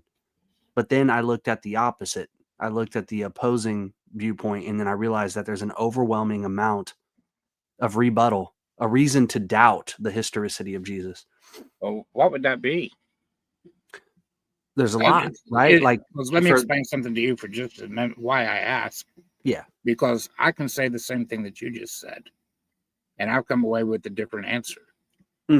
I was challenged by atheists for a number of years, over and over and over and over and over again, on several different levels, of people that did not believe that Jesus was even a person, ever lived. And through much studying and studying other sources other than the Bible, and by just looking at things from a common sense point of view, and then looking back on the writings of early church fathers, etc., and the way the gospel took off around the world like a shot, and people converting in droves, despite the fact they were being killed everywhere they rose. Yeah, that's a normal talking point. Yeah. I've definitely come away with, I don't see how there's, now let me ask you something. A comparative But before you proceed into your question, I want to make a remark though about a remark you made. Okay. It's a part of the capture, right? Like you automatically assume, I'm guessing you assume by what you said, that I'm an atheist. No. Okay, good. Then no worries. No.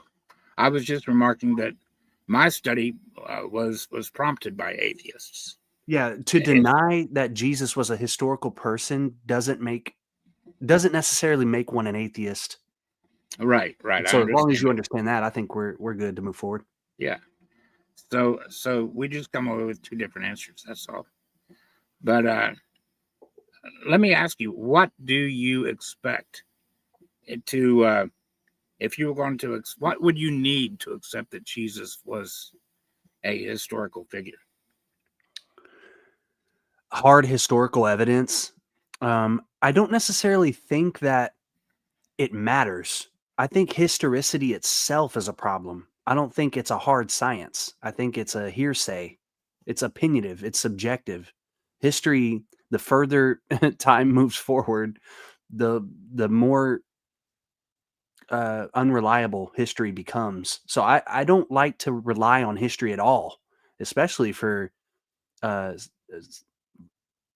orient myself spiritually. I definitely don't want to use history. That's the last thing that I would want to use. I think that's a problem with Christianity too. The mainstream Christianity. Do you think you might be asking too much of Christianity? No, I think Christianity, it's a part of the capture. It's trying to materialize God. It's trying to put God into the world. It's trying to make heaven on earth, and that's not possible. Do you ask the same thing, the same standards for other historical figures like George Washington? I'm saying I deny history. I don't want history. I don't need it. Time is fake. No, what I'm asking, I'm not asking you that. I'm asking. Yeah, I couldn't care less that George Washington was a real person, or. Well, that's not what I'm asking you. Yeah, I'm asking. Do you believe George Washington was a historical person? Yeah, I would say so. Yeah. Okay. How about Alexander the Great? I don't know. I really don't. But would you say he was or was not? I really don't know. It maybe not. Honestly, from my research, maybe not. Okay, no. So if I were to push you and ask, what would you bank on? Your answer would be that he's not a historical figure? Man, I'm 50-50. It's a coin toss. How is it a coin toss? Because they don't rely on many motifs to describe Alexander. The tone in the writings of the historicity of Alexander sound more like history. The Bible, the New Testament, does not read like history. It reads like Jewish apocalyptic mysticism, like a mythos. It reads exactly like mythology. We must read two different Bibles because I don't see that at all. Yeah, well, the rest of it is not Jesus, right? So like most of it is Paul, and then the Gospels. The Gospels do not sound like history, and they don't agree with each other. The further we go back in studying what they call quote unquote primary source documents of the Gospels, which aren't necessarily primary source, they're copies of copies. Even those don't agree. It seems like they're working on something. Scribes are trying to formulate a device to capture people psychologically. Where are the big disagreements in these? For instance, the genealogies. John's disagreement with the Old Testament's Genesis. There's these contradictions in statements like I've not come to destroy the law but to fulfill it, things like that. But really, it's two different. It seems at times like it's two different people, and this is the reason for. There's a reason for that, right? Because there were different sects of Christians who had compiled different writings who claimed authenticity. Like Marcion would not agree with anything that's being spouted about Christianity currently. And that's why he was booted out. He's a heretic, right? Well, I don't know if you, okay, let me. The guy who compiled the first New Testament was a Docetist. He thought Jesus didn't have a body. He thought he was an apparition. Let me delve a little. Yeah, but that's not reflected in the Gospels. That's not reflected at all on the writings. You wouldn't know that, though. If you give birth to a baby, that's a real human being. It's not a spirit. Yeah, but the Greek words for birth are different. Well, right? he was born a baby. Well, it's not that simple. In Greek, they have a word for birth, and then they have a word for the birth of something higher. Well, you're going to have to really show me all of this. I'm not a bit prepared to take your word for that. Yeah, later you can go research this. I'll give you the reference. I've already Richard Carrier on the historicity of Jesus. Yeah, I'm talking about. I don't care what Richard Carrier says. I'm talking about what the manuscripts say. Well, yeah, it'll break down the Greek. It will at times talk about my own of like humans, and it will then talk about the birth of Jesus, and they use an entirely different Greek word. You see, that's where we disagree. Okay, yeah, just go research that on your own time. I've already done it, buddy. I've got my own Strong's Concordance, and before computers came out, the home computer.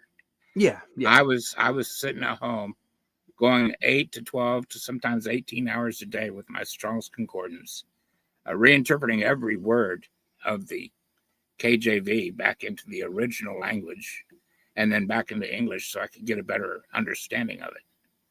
And no, what you're saying just is not true. Okay, that's not true. Well, yeah, I advise you to read it again because it is true. When there is a person like not Jesus being born, it's a completely different Greek word. Well, just go look into it after this discussion. Okay, he was born a baby though. He was raised a baby. The wise men came to see a baby. There was a crucifixion. There was an empty tomb. If there wasn't an empty tomb, why are the Jews still writing about it today?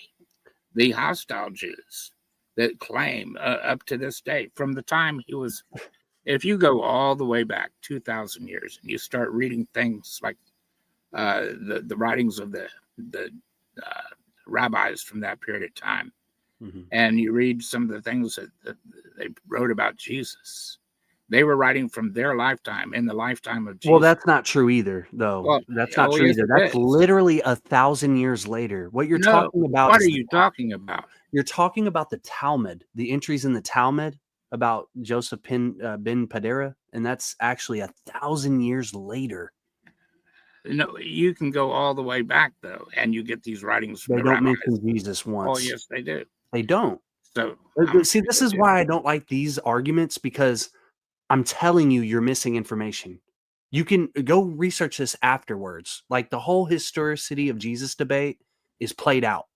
Like there is cutting edge research right now currently that there are academics doing it. Go research it further.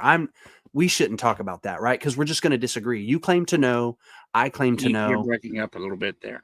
I claim to know. You claim to know. We're not going to get anywhere with this discussion. So let's maybe change the direction away from the historicity of Jesus. On that for a few minutes, and to show you the problem that you have with all of this. You see, when I ask you a common sense question like, do you believe Alexander the Great existed? You say, I don't know. Yeah, it's hard to tell. I think that's a cop-out. And why? and You want me to I think it's say? a cop-out. I think it's a cop-out because we have you have to actually lower the standard of criteria if you're going to say that Jesus isn't physically proven to have lived in a much greater fashion than we see for even Alexander the Great. See, I could take you back. I could ask you, do you think this Pharaoh lived? Do you think that Pharaoh lived? Yeah, and I don't know. You know, I don't. Yeah, that's right. No, And the pharaohs even more so. I would say no. A lot of them seem think completely about that for mythological. a moment, though.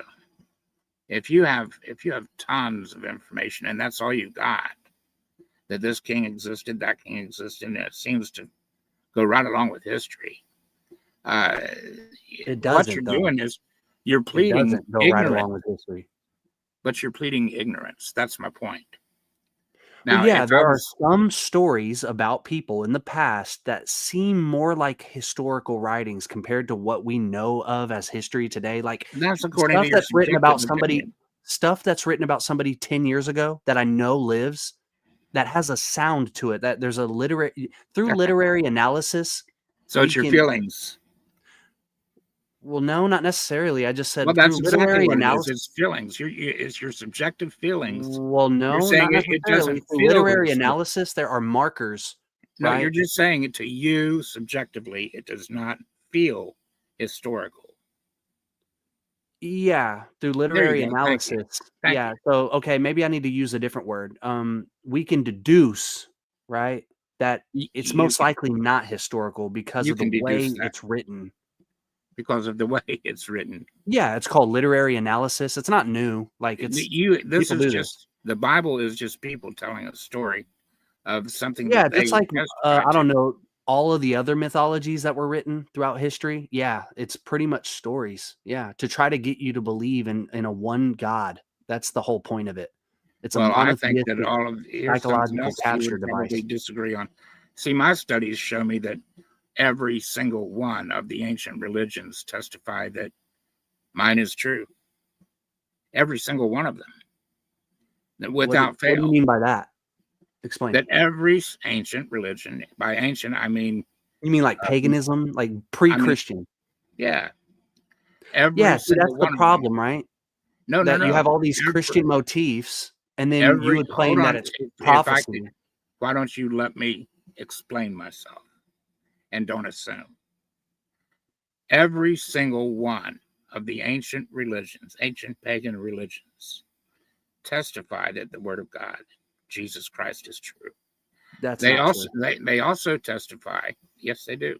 They don't say testify. Jesus They Christ. all, every single one testifies that there was a greater God. Every single one. Okay, but so we have to be You really also when you're explaining every this, try to be as specific as you can, right? Like well, obviously they didn't say Jesus Christ, right? They didn't say it, oh, this Jew from Palestine, Jesus Christ, right? Like the Goths, the Scythians were not talking about Jesus Christ. Like you got to be more specific, right? Don't mislead. Well, I'm not misleading anybody. So And the if you want- Scythians you wrote know, down you- Jesus you Christ asked me, as you God. asked me to get specific, and just as I'm getting specific, you keep cutting me off. Okay. Okay. They said Jesus. I'll allow it, I guess. No, I didn't say they said Jesus, did I? It sounded like it. No, you ought to listen, dude. Listen, don't jump to conclusions. A lot of people here know exactly what I'm talking about. You see, in Genesis 6, you have a story, and also it goes with the book of Enoch and the book of Jasher, and they go into great depth. And Genesis 6:4 just has a verse about it. It says that there came a day when the sons of God, the angels, looked upon the daughters of men and saw they were fair, and took to themselves wives of every one that they chose. And these were the mighty men of old. The mighty men is Nephilim. Okay, Yeah. which means giant, tyrannical, mighty men. Yeah, Giant, men of renown. tyrannical. Yeah, for sure. Okay. Now, when I look back and I think of giant, tyrannical men of renown, I think of what? The ancient mythological figures, whether it's Mesopotamian mythology, Egyptian mythology, Roman mythology, Greek mythology, it doesn't matter. And all of these things, in Egypt, for instance, talks about Geb-Tepe in their ancient literature. And Geb-Tepe means the first time. And so all of their stuff, they claim that all of this happened thousands of years, way before their civilization. I'm on the same page. I agree with that. Right now, does it make more sense Okay, that well, hold on, and let me go on. you're retroactively claiming No, prophecy? I'm explaining a story. Okay. Okay, yeah. I am I'm not new explaining to why this, I so. believe what I believe. If you don't want to know it, it's okay. No, I know it. I know what you're saying. This is No, written you in. do not know what I'm saying. It's written in You many do books. not What know you're what I'm describing saying. is explained by apologists. It's Okay. I've Then heard tell it me 100 what am times. I saying? Go ahead. You're What am I saying saying? that ancient history culminates into Jesus Christ being God. They all are talking in their See, mythologies. you have no idea what I'm talking about. Okay, continue. So you Yep, can't all of them steal have men. a flood. All of them have the first age. Yep, continue. Okay. So yeah, now you're getting to it without all of your little. No, I know exactly what you're talking about. You're saying I don't know what you're talking about, but I do. Why don't you just let him Then finish? why don't you let me explain Why don't you myself? just let him finish, hostile? And So he'll tell you here's when what he's we have done, then. You know, it tells us that these men became the men of renown, the ancient men of renown. Now, when you talk about that, you're talking about all of these things, that all of these civilizations, doesn't matter if it's India or Pakistan. I just recently had a friend send me, within the last 5 years, all of the Indian rituals, from Pakistan, India, and all of that stuff. And I read that. I took all of that into consideration. I noticed something else too. At the beginning, before we had idols, we had what are called ziggurats.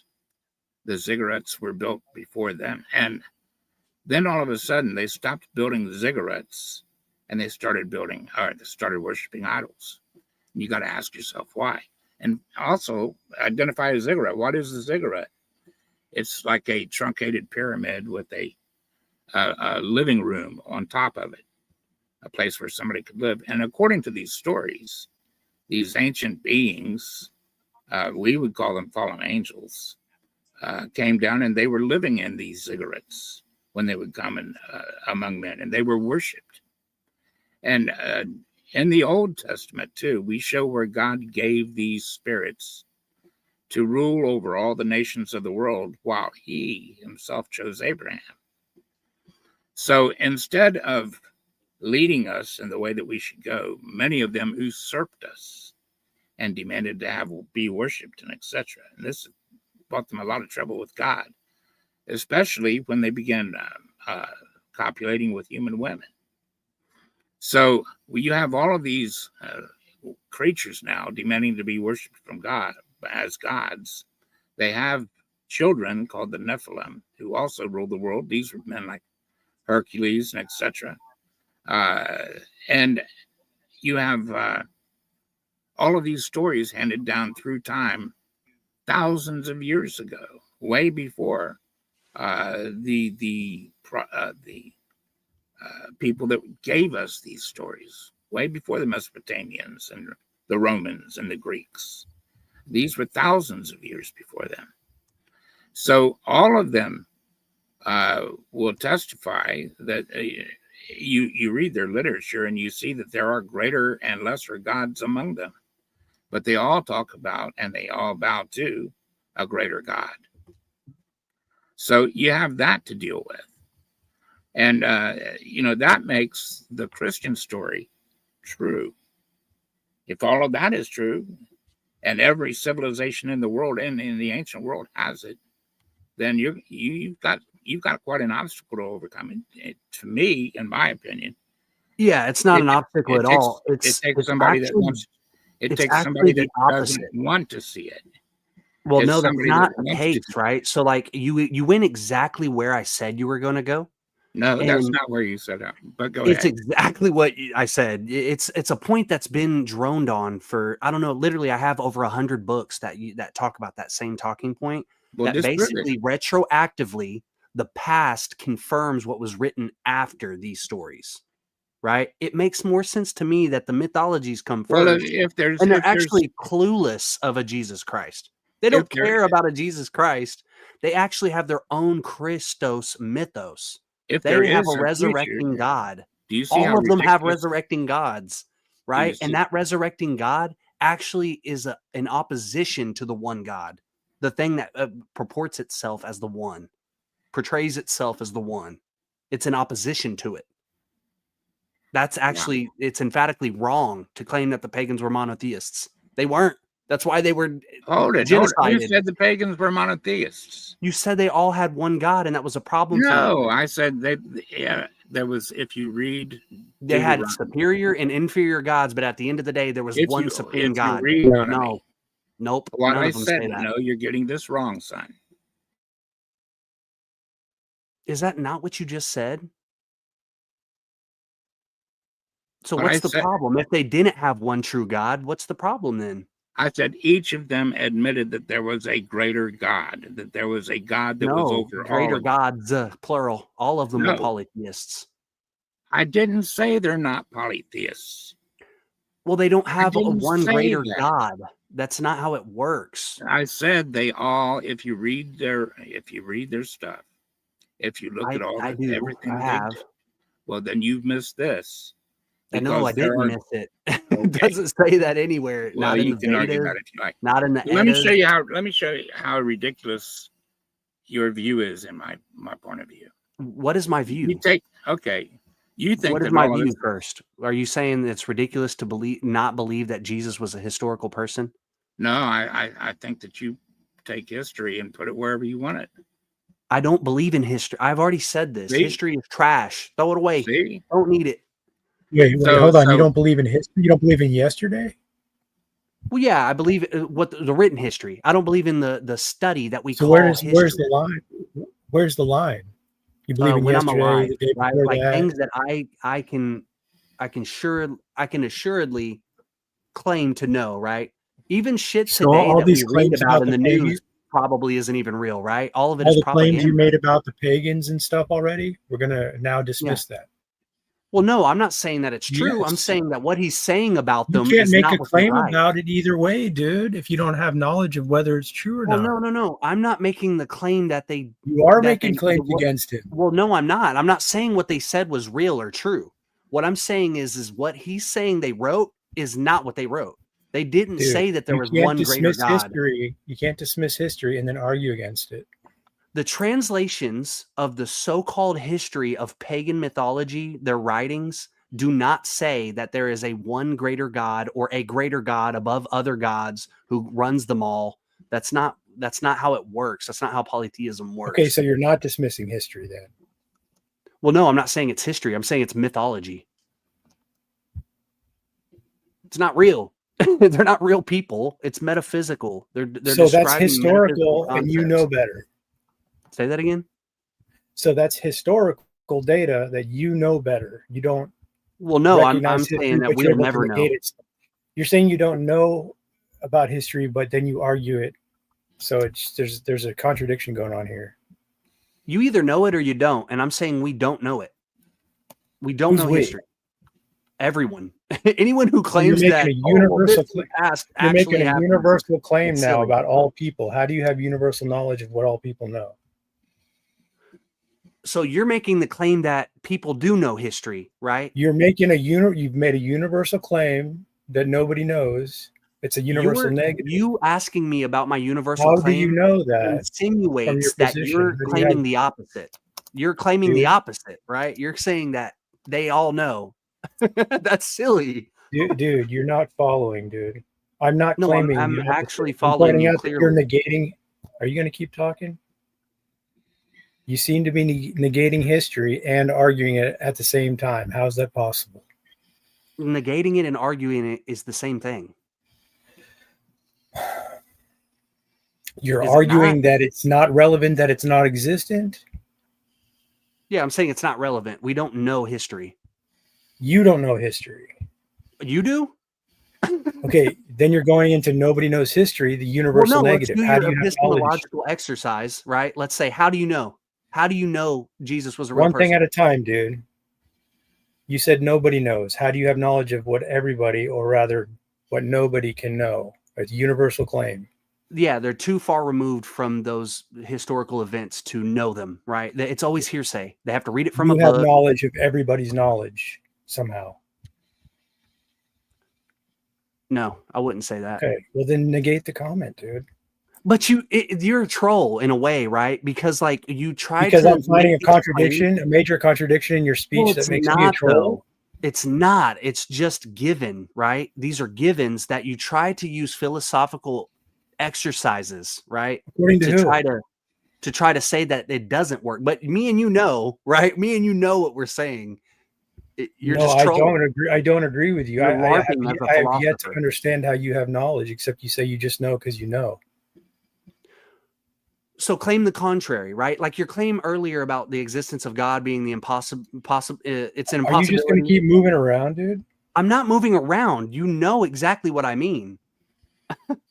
You know said exactly what I history. mean You by said we claiming don't that know nobody history, knows right? history. You said we don't know history. I asked who the we is. You said everybody Okay, let or me word it nobody. this way. Let me word it this way. I've yet to see somebody legitimately prove to me that what history is. There you go. Factually. So now you just got an anecdotal claim about your personal experience. That's better. Yeah, and I'd say that's the case for you too, but you just don't want to admit it right here. Well, I've in this just helped you conversation. remove the universal claim, which you can't account for. It leads to the universal claim. Well, It leads Well, to it it. doesn't It's necessarily common- lead to a universal like claim. I know you dominoes. want it to, dude, but it It's doesn't. dominoes. Let me show you. Let me show you the error of our friend here. I just Googled this. Okay. Oh, In Neoplatonism, do you know what Neoplatonism? For sure, I was a hardcore Neoplatonist. Read all of Plotinus, read Proclus. The universe read is Damascus. They claim in a one. So you're actually using something that We- disagrees with paganism. Hold on a second. Neoplatonism actually believes in a one true God. I see They you don't call want it to the hear one. it. It seems like you don't want to hear this. No, well, it's not my stance. The pagans weren't I Neoplatonists. didn't ask The what your Neoplatonists stance believe was. in a one true You God. They're made not you made a polytheists. specific comment that said what I was saying is untrue. and that these Neoplatonists others- are not You pagans. said that these other pagan religions and etc. Neoplatonists are not pagans. Would Are you not you listening to quit me? interrupting me, please? They believe in a monotheistic God. They call it the one. Would you let me go on, please? Sure. Yeah. Sure. Thank you. Okay. Okay. In Neoplatonism, the universe is seen as a series of emanations. You got it. From a single, supreme, and perfect source called the One.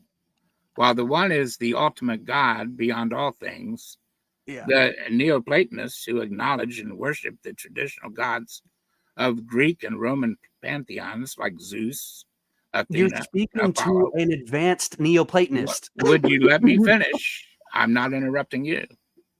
As Henads or divine beings, see, this Henads, allows yeah. them. This allows them to acknowledge that these are divine beings that exist just below the One. In other words, you have the One, and then you have Zeus, Athena, Apollo, and etc. Yep. This allows for a system where you have the one supreme indestructible source, indescribable force, and then you have the gods, quote unquote, the little g, the individual powerful divine beings who mediate between the one and the physical world. So there, that just shows you what I was saying is true. It's not, Now, though. if we're I going to just go on, explained that's how not what you my said is only not example. true, and you kept reading. That's not my You, only like, example. You kept reading. That and I is told not. you That is they're not my- pagan. That is not my only example. They're not polytheists. So it's not true. What your claim is They not can accurate. be polytheist. No, they're not. They're Listen, what's emphatically not. None of Prove them what I claim to just be said. polytheists, and they hate polytheists. They literally think polytheists are the dumbest, lowest creature in the earth. They put them below animals. They have no souls. Then we have Well, your take on that may be your own personal take. No, However, that's the masters of your take Platonism. is That's Plotinus. That's Proclus. That's Okay. Damascus. Those are the masters of Plato. They made Okay. Neoplatonism. Iamblichus. Okay, He so teaches everything the I just said process of was ascension. you Polytheists cannot just ascend. said everything I said was right, and then you say it's not. Okay. No, I'm saying it's not right. Now, then because we they're have not the pagans. They believe in a Platonists. monotheistic one. Then we have the Platonists. The founder of Platonists. Neoplatonism Yeah, describes Platonists. Yeah. how each end of the Platonists, Platonists. will you let me read this? Well, it's the same claim. The Okay, Neoplatonists never literally mind. mean new Platonists. Just You're going to give us repeat your the same argument thing. and never mind mine. Don't allow me to give mine. That's okay. Sure, yeah. Let's spend Carry another on. 10 minutes reading about how the Platonists believe in the Carry good, on. which is Yeah, synonymous with the yeah. one. Make my argument for me. Thank you. Well, no, we get it. The No, you Platonists don't. are the Neoplatonists are Platonists. You It's keep like interrupting rereading me. the same thing. You keep Okay. interrupting me. Yeah, let's read about the Platonists. Go ahead. Plotinus, the founder of Neoplatonism, describes how each individual god is both a- Plotinus. I'm done. I'm done with you. I'm done. Here's the quote. Gotcha. Each god is all the gods coming together into one. They are different in their powers, but by their being all in one. They are all one, or rather, the one God is all. For he does not fall if all these others come to be. In other words, he's acknowledging the existence of one and the existence of all. He's acknowledging and he's saying that their source is the one. There you go. Yeah, it's And you emanation. can find this text in the Enneads.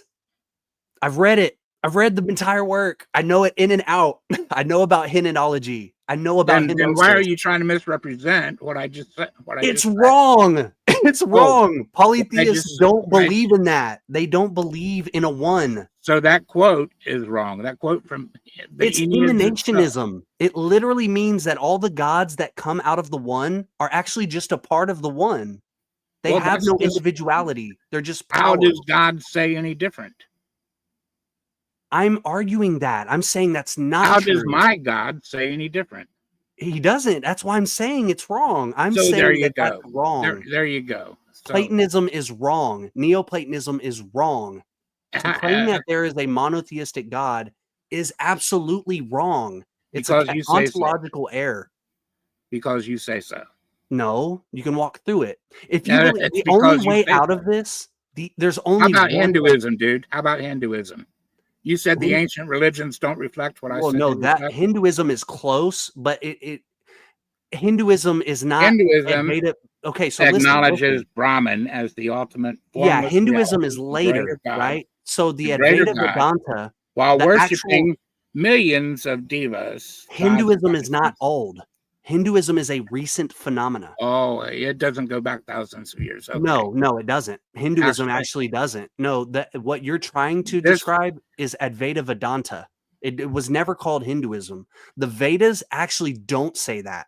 But later in time, the Hindus reframe the Vedas. How about Orphism? I mean, not really. No, that's what led to Platonism. Orphism, an ancient Greek mystery religion that viewed Yep. all of the various gods as being contained within the supreme creator, God. I just told you it's what Platonism is derived from. Yeah, It so- believes in a one. So you It's like deny that Abrahamism. it's everything I said is true. They're not pagans. They're then- not pagans. Then you In take fact, out every example I just read to you and just you say have it's not mentioned one group of people who are actually polytheists yet. Hindus aren't polytheists. No, they're monotheists. They believe Brahma is the one. All They don't things believe that the emanate from others are Brahma. gods. Say that again. They don't believe that there are other gods and goddesses besides. Well, no, they're just illusions. They emanate from the and they one. don't worship some of those other gods. They do. They do. Thank you. But it's, Thank but you it's very in much. worship and reverence of the one. Thank you. It's paying homage to the powers of the one that they emanate from. So It's then- monotheism. They all admit this. They all Well, admit that they're monotheists. I think that you've just proven you're not going to accept anything that goes against. No, I your do little accept feeling. something, but not monotheism. You're trying to argue with somebody who has debunked monotheism, and it's You can't debunk monotheism. You can though, and there's only one way out of it.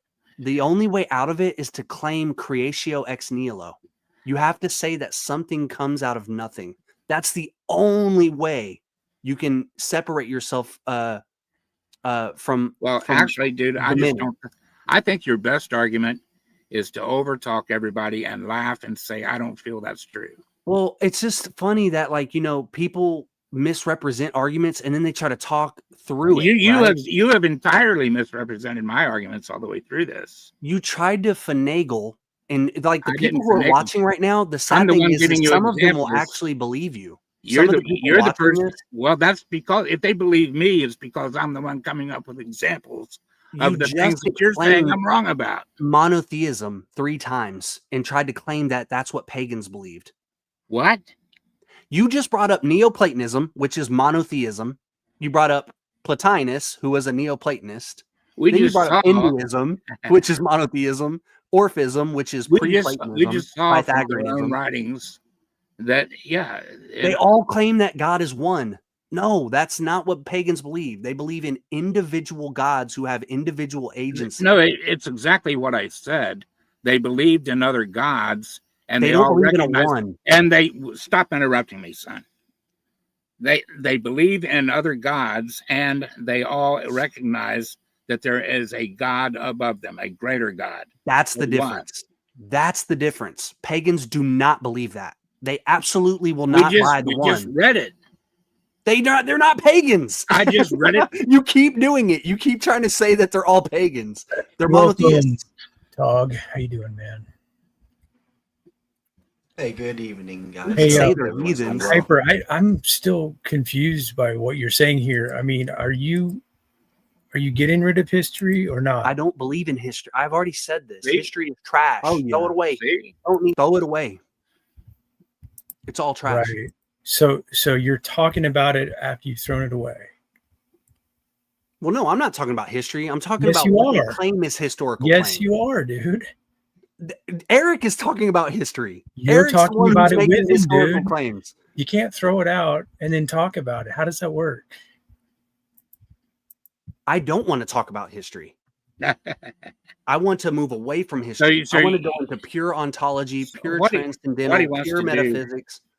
What he wants to do, brother, is deny history, and then when I give him, and then when he says that what I'm saying isn't true, that all of these other ancient religions back exactly what the Bible tells us in the flood, the fallen angels, all of this stuff, gods that walking among men, the war of the gods, for instance, when he's saying that they don't recognize a greater God.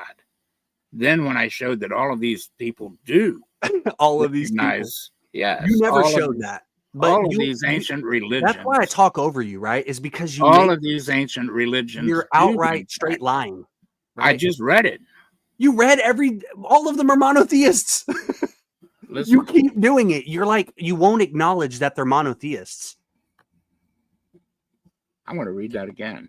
They're all monotheists. So hostile, you're saying like the Hindus, they do have multiple gods, but they're illusory. It's ultimately monism, all is Yes. one. They had emphatically claim that. Yes. The problem with that is they can't make distinctions when they try to, right? They start Well, no, to they make do they make individuate and make distinctions and talk about it. And you can ask them, if all is one, how are you separate and making a distinction of yourself talking about the one? It's one way to Yeah, I'm to saying assist. that's wrong. You can't do that, right? It's the same as the Trinity. They try to divide the one true God into a Trinity. It's oneness. It's monotheism. Trinitarianism is monotheism. I don't understand that. They believe that the three are one. It ultimately emanates from the one. He's one in essence, but he's three in persons. So let me ask you something. Do you believe? Yeah, essence energy distinction, right? Yes. Do you believe that exactly. God created a heavenly- Gregory of Palamos? Yeah. Do you believe that a God could create a heavenly host? No, the creation is not a real thing. There's no such thing as creation.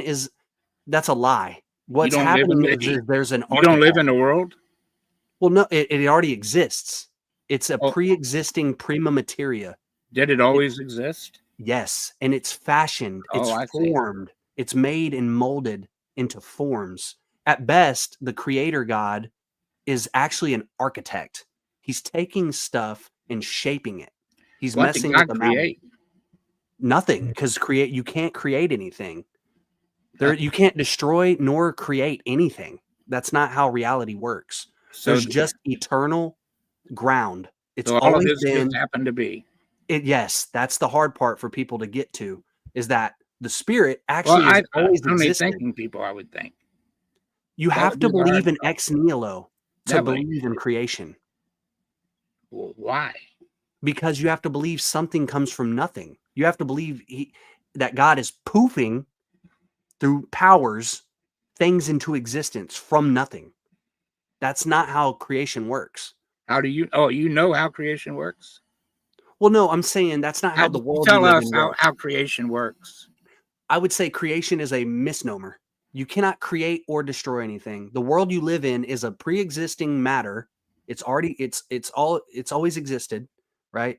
And you don't It think doesn't we can begin, it destroy the doesn't have world? an end, and it's formed into the world. Well, there's actually no way to prove all that. We only think logically because we live every second that we live is just that. But we have no way of knowing if there's like a pause button that someone pauses us and does something else, and we wouldn't. There's no way to actually know because we're unaware of that. We That don't would know be if there's a special pause knowledge. button, We can concept it, but we don't know if that's actually the case without any evidence. Well, I would There's say a I pause would button, disagree dude. with that. I would say I know that nothing begets nothing. And if you want to argue that, try. I mean, I'm willing to hear how you can. I mean, tell me what that looks like. How do Nothing you begetting nothing? get something from nothing? Tell me what that looks like. Well, if you can tell me By how we got command. this universe. It's always existed. There's no beginning or end. It says that in your Bible. Well, scientists would disagree with that. No, they don't. It's the first law of They actually thermodynamics. do disagree. It's the first law of thermodynamics. It's physics. It's common They say sense. this universe had a beginning. And do you know, physicists do not say that. Do you know why they agree that this universe had a beginning? Well, they don't all agree, right? Theoretical Well, physicists make that claim. just about every single one of them do. They don't. Physicists do not make that claim. It's because of the Big Bang. They've measured That's our theoretical universe. physics. Would you That's- listen to yeah. me? You call it theoretical physics? Theoretical Tell me what physics Tell claims me that what you know about the Big Bang. nobody knows what the Big Bang. It's not real. It's I'm theoretical asking you to physics. tell me what you know about it. Yeah, they claim that something came out of nothing. It's creatio ex nihilo, but No, it's that's explained not in what the material Big- terms. That's not what the Big Bang is. Okay. So explain to everybody what the Big Bang is. You seem to know, but you're not telling us what it is. Yeah, is it some sort of like a reaction, like a pre-existing particles under immense pressure end up exploding? What kind of pressure would they be under? I'm not claiming Big Bang. I think it's trash. I don't believe in creation out of nothing. Well, they've traced this back. They can trace the stars back, they say, to the second of the Big Bang. Now, what they do claim is this: that there was a small particle of something. It's not even a particle. Yeah, this is It's theoretical physics. They claim it could have been as big as a pinhead.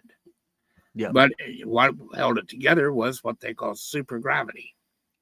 And then somehow something happened to cause this supergravity to invert on itself. And what was being held under pressure suddenly expanded to about 3/4 of what we recognize the universe to be right now. And then from then on, it's just continued to grow. It's still expanding according to them. And because it's still expanding and they can actually track this expansion, because it's still expanding, and they've taken this all the way back, extrapolated it back, and come to the conclusion that yes, the universe had a beginning. So there was a time when this was only like maybe the size of a pinhead or a basketball, they say. That's what they actually believe. And that now we have the universe that we have today. And that all the stars and everything came from this. And then life came from the stars, etc. Now, there's a couple of problems with this. Science tells us things that aren't quite consistent with that. For instance, that's what I just said. We have Real biogenesis. physicists, real empiricists do not agree with this story. It's a cool, to them they would say, cool story, bro. Man, that is so wrong. Just Physics, about every. it's the just about first every- law of thermodynamics. Just about every. Can you tell me just what about the every first u- law of thermodynamics is? Just about every scientist out Can there. you tell that me has- what the first law of thermodynamics is? Dude, all you do is interrupt. Energy can neither be created nor destroyed. There you go. But you're assuming all is matter? No, I'm not. I'm saying Okay. the spirit is the true eternity. Okay. Yeah, matter is also eternal, but it has no spirit in it. It's dead. Well, that all depends, because isn't that if all things aren't put to rest?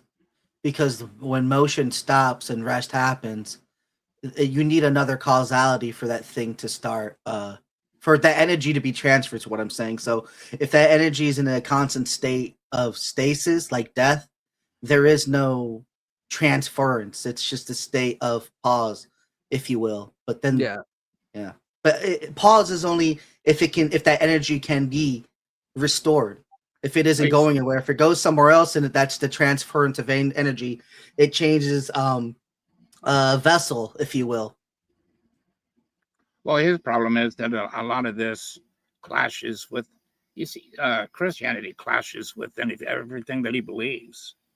And so he's got to have blinders on. And Not everything. The Christ is right. He's got to have blinders on and reject the fact that all of these ancient religions did recognize a unique one God as being separate and individual from the gods below him. They just recognize that everything is one. And do you know what polytheism and is? that is everything that I believe. Everything. Are you I saying believe that polytheism is not a real thing? That's not, the people in the past weren't polytheists? Is that what you're saying? Good Lord, where did I say that? Well, you said that all ancient religions talk about this one God. I said that they all recognized a God that was superior to all of the others. That's what I said. Okay, so do you know what polytheism is? Yes, that doesn't say that. Polytheism doesn't put one God absolutely above all the others. They all have. So here you individual are entities. telling all the polytheists what they can't believe. No, I'm saying that's what they believe. They don't believe in a one. I know They don't some believe in a witches God right now. that's superior to all. I the know other gods. witches right now that are polytheists, and they believe in the one God. The They're Christian. confused. They're confused. They don't Okay. understand their doctrine. Yeah, So these witches. that that's have what been in it all their separates lives, polytheism from monotheism. These witches that have been in it all their lives, you know better than they do. Well, I know what witchcraft is. I know what Gerald Gardner and Wiccanism. I know what that okay. doctrine is, and that's not what Gerald Gardner taught. So they're confused. So I don't know what else to teach them. Okay. So you're going to plug one little thing from somebody that I've never even heard They of. made Wicca. They made it. Oh, they He made it. Wicca. Okay. He is the founder of Wicca, and he laid out the doctrine. So Okay, yeah, I don't think. you don't think that's a very old religion. Well, no, most witchcraft practitioners are Wiccans, right? And then there's Alexandrianism, and that's, I mean, it's still the same. They don't teach a Oh, boy. monotheism. Dude, They don't believe in one. you're a trip. You're a trip. No, you just want to rewrite everything. Go And tell rewrite everybody it. what they The don't people believe. who wrote their doctrines are writing this. Yeah. Alex Sanders. Go read his works. Go read Gerald Gardner's works. I He don't does not care about believe in a them. one God I that's know powerful than all other witches. gods. I've known witches all my life. My dad. They're confused. My They're- dad was an idol burning pagan. I know what he believed too. So you he see, believed in a one that's- true superior God. Let me ask you something. Was your mom a Christian and your dad a pagan? Yeah, no, they were Christians. Okay. Yeah. My dad was a pagan. My mom was a Christian. So I pretty much know what both sides believe and teach. So your dad was a pagan, but he believed that there was one superior God. Yes. That's okay. That's wrong. That's what I'm saying. And he Oh. wasn't really a pagan, right? That's Like wrong. he's saying he is, but he was not following the doctrine correctly. He was Well, worshiping. he could still be a pagan because it's a cover-all term. I think he's not a monotheist. He's not monotheistic, but he's also I forget the term. He's a monolateralist, I believe is the term. But I might be incorrect. He was like every other pagan that I know today, every other witch, every other Satanist. What most Christian apologists they all claim recognize paganism they is all polytheism. recognize their gods, and they all recognize That's just another blanket term for that. Yeah. In essence, But you are- it's like the other one that goes into that is when they say pantheism. That Yeah. one's Yeah. actually polytheistic because everyone and everything's that God. Therefore, we're all in the pantheon. It's really polytheistic. Well, no, and it is pantheism. That's can be- monism. Yeah, but pantheism can be monotheistic. That's the idea that God is injecting himself. He's plasmating the cosmos or the universe, and he's a part of it. He's in it. It's like Well, that's panpsychism. the Pan-Anon one, right? No, that's where he's in it and out of it. Panentheism is what that's called. There's pantheism, and then there's panentheism. I thought the panentheism didn't require knowledge through first cause, and it's an emergent property. No, that's right. Yeah, yeah, right. Which means a god can come from a godless world. Yes, like a godless origin. Right. Yeah. yeah. He's in and of, and he's separate from. Pantheism says he's in and of, but he's not separate from. Which gets weird into again the claim with Christ because he also fits that role. It's so silly and stupid. It's so stupid. Yeah. Well, you find what stupid? Well, I'm saying the concept that people like try to draw away from Christ, it's almost impossible. Like even transhumanism, they can't even have that because God, like by God, he ascended. He's like the only thing that is transcendent, the highest thing to come into the flesh and then go back to being the transcendent. Like that in itself is like you might be like that's like essentially, can we go back to being a baby? Right? No, it's impossible for us to be again that born again essence. But for God to be able to come down in flesh and then be God again is the epitome of that human whatever we were watching the other day, that debate, the transhumanism. It's like the epitome of what that is, and it can't be beat. It's encompassing everything. It's so awesome.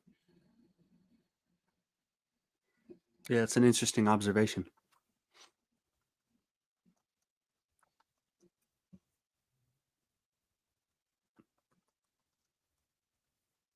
It freaks me out. It honestly does, because like it's tied in so well, like a neat little bow. Which is why I say it brings up it's a red flag more than it does. It raises a lot of questions because why is it able to be so submerged in our thought forms? Like it really does almost cover every basis. Yeah, we would say that it's in the memory. It's mnemic. And that's why Christianity works so good as a device of capture, because we know these things to be metaphysically true, but then they add these flavors. They flavor it. They give it a monotheistic flavor so that the capture is the ultimate result, that you return to the one. So it's a conspiracy? Yeah, you could say that. Yeah, but behind the motives of world leaders and movers and shakers of the world, there were people who were aware of this and people who weren't. The only problem with that, because I have a problem with terms like conspiracy, is that even if it is a conspiracy, it's still true if it's a God, because he's the one conspiring it all. Like that's, I don't know, like by definition, that's ultimately like, his plan. Yeah, right. There's a Greek term for it. It's his intellechy. He has a plan. He has an eschatology that he's unfolding through time. Becoming is necessary for him to execute his plan, because he needs people to feed him. To exist in the material cosmos, in becoming, there are these like laws. Ultimately, there's like sleep or what the rest, like the you could call it modality. Like waking and resting is a necessity in the material cosmos. Eating and defecating, like consumption is another one, and breathing, inhalation and exhalation. The demiurge or the one, he does all these things. So he needs food. He needs food. Peter had a question for you there. It's on the screen. Can you see it? If not, where is he getting? If not, what? Well, it was the same question. It was where are you it getting was, the information from? Because you have all these negations of Christianity and reality. Like, where are you? Oh getting yeah. So this is called Hyperborean wisdom. There was a here we writer go. from South America who wrote 3 books on it. There's no doctrine for it though. It's basically like a set of fundamentals or guidelines that allow the individual to explore these things for himself. He's like a historical revisionist too. He tries to alter history by Augmented revising reality. it. Nice. Why is It's he augmented is he reality? the- Let's put it. That's what people did. How is he? How's this person relevant as some authority on what is true versus He's what not is an authority. He's not an authority. It's the content of what he's saying that rings true. There are certain people who will receive this and understand it, and then there are others who don't. How And do you? that's fine. What are you saying when you say It's it just like rings? the Bible and Revelation. It's the same exact thing. Like where people who rely on special revelation to prove the existence of their God to themselves. It's the same exact thing, except we're moving away from the one. We believe in a many. Like the problem of universals, we say that the one is an impossibility. The problem with universals doesn't that lead you into nominalism? No, it doesn't. It doesn't. No, it leads into a ground that is filled with a multiplicity, a unity, which is not the one, right? A unity is comprised of parts. There's a difference between the word unity and one. There are no Say that again? universals.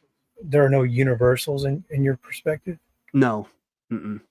So when you say that people are It wrong seems that about way. history and other things, it's just your opinion because you can't really know what is. Well, no, there's actually true. truth, right? There's truth, which doesn't rely. It doesn't depend on universality. Really? Yeah, it's What like kind the of truth? ground. What truth is that? It's transcendent, right? So like it's a paradox because ultimately to have absolute individuality or absolute freedom would require no hindrance from one individual to another. So that implies subjectivity. There's this allowance, right, for the individual to freely think on his own in the origin. The origin, the eternal ground, is filled with a bunch of individual spirits that can think and exist freely. The only law, the only thing that's that limits the individual is that he can't impede on the freedom or the freedom of another individual. That's like the only rule in the origin. This claim is not universal though. No, it's not. So There are it's a people who subjective- will absolutely not come to this conclusion.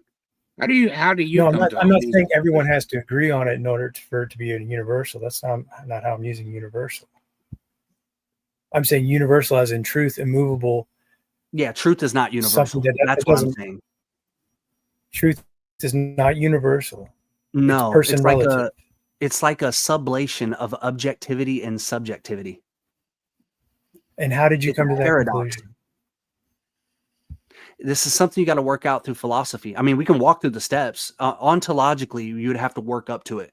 And like I said, it starts from nothing begets nothing, but you can't accept that because you think that saying nothing means that nothing is something. So that Well, I mean, my argument you're won't make referring. sense You're to you. referring. I'm saying that. I'm not saying that no thing is something, but I'm saying when you're referencing the term nothing, you're conceptualizing something in I'm the not. reference itself. But I'm not though. In the, That's in the not what so nothing then means. I'm saying you're referencing something conceptually, are you not? So are you anomalous? You think the word means it's something. That the word is something, right? No. I mean, I'm saying to you, you're referencing something while saying nothing. Are you not? I'm referencing a concept, yeah, but this concept has no existence. It has no reality. So you're referencing something It's like not unicorns. real. It's like unicorns or something. How about the world? The world is here. It's made of prima materia. It's a eternal matter, and it's being shaped and formed by the one or the creator. What we call the creator. He's an architect. He moves. He's a designer. He moves things into shape. Yeah. And how do you have knowledge of this creator? Is it personal knowledge? Well, no. I would say that design is apparent. I would say that there is a mind behind the world's forms. So you have axiomatic impersonal knowledge of creator. Yeah, I would say that. Yeah. Well, I mean, it is kind of funny, isn't it? Well, it is. Yeah, it is. But I would say it's true. I'd say there is an it's both. It's impersonal. It can be impersonal. So you do have a creator. Well, no, I'm using the term so you can be familiar with it, right? The Masons would call it a grand architect. The architect is probably the most precise. Well, then why were you pretending like you didn't know what I was talking about and what I said was wrong? Well, what most people mean is that God is bringing things out of nothing into existence. You shouldn't assume anything. Well, then he's not a creator. Creation means literally to bring something into existence that wasn't previously.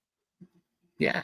Yeah, that's not creation. Or what's happening right now is not creation. That's not creation.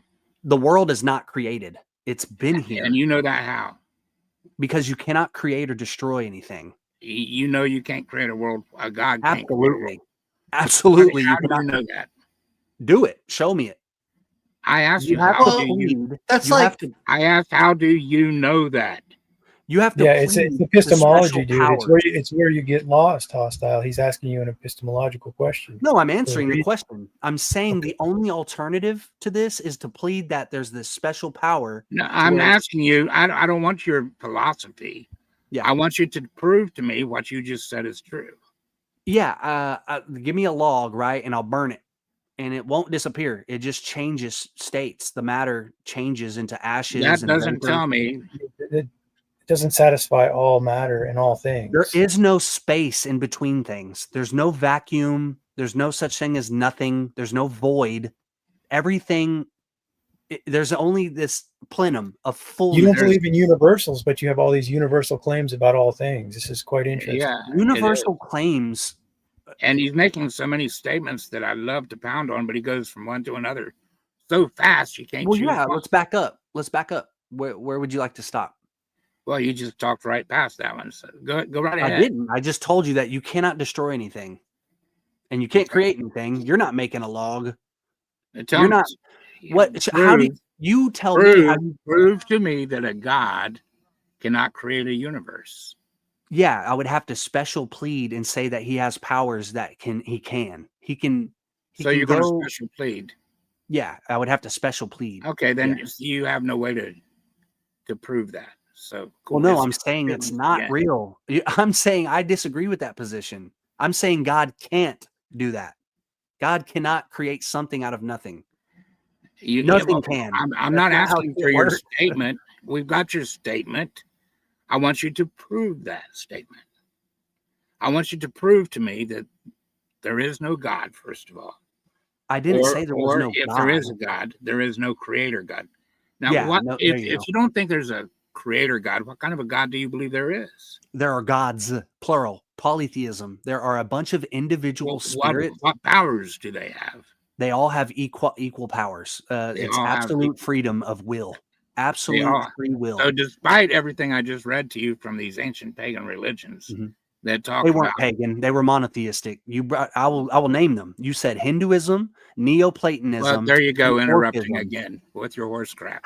You don't want to hear it, but you didn't bring No, up I polytheism. want you to stop interrupting everything I say.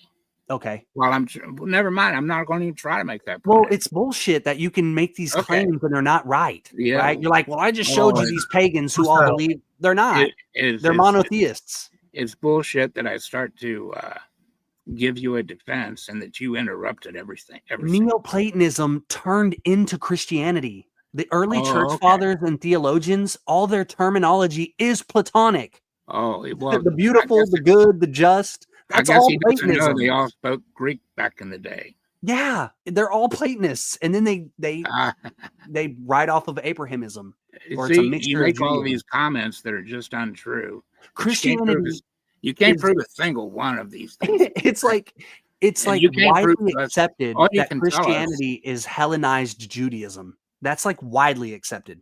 Well, you just don't want to have this conversation, as far as I can see. Well, I've You had really it. I'm just thinking you're late. You're behind. No, I'm asking you to prove one thing that you're saying, and you go off on all these little tangents. The terminology That might be appealed to a majority there, when you're saying it's widely accepted. Well, I'm not relying on solely majority. I'm saying the terminology and literally the theologians are writing who they get the shit from. Like they're literally mentioning Plato and saying, "Well, he was right about this, but this is how I'm going to correct it in the lens of a Christian." Like they're literally talking about Platonism and how it's almost right, but it's not fully right.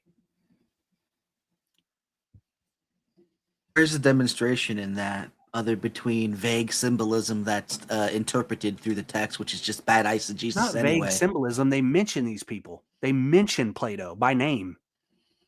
Hey, Hostile, I think people mostly want to know how you know things. Like this question, Yeah, this yeah. comment So here, it's like he makes up a religion for himself, and then he says It's not a Christianity. religion. It's not a religion. Well, religion he makes is up a sham. dogma for It's himself. not a dogma. No. Okay, you have your own faith, and you say Christianity wrong. Is that inaccurate?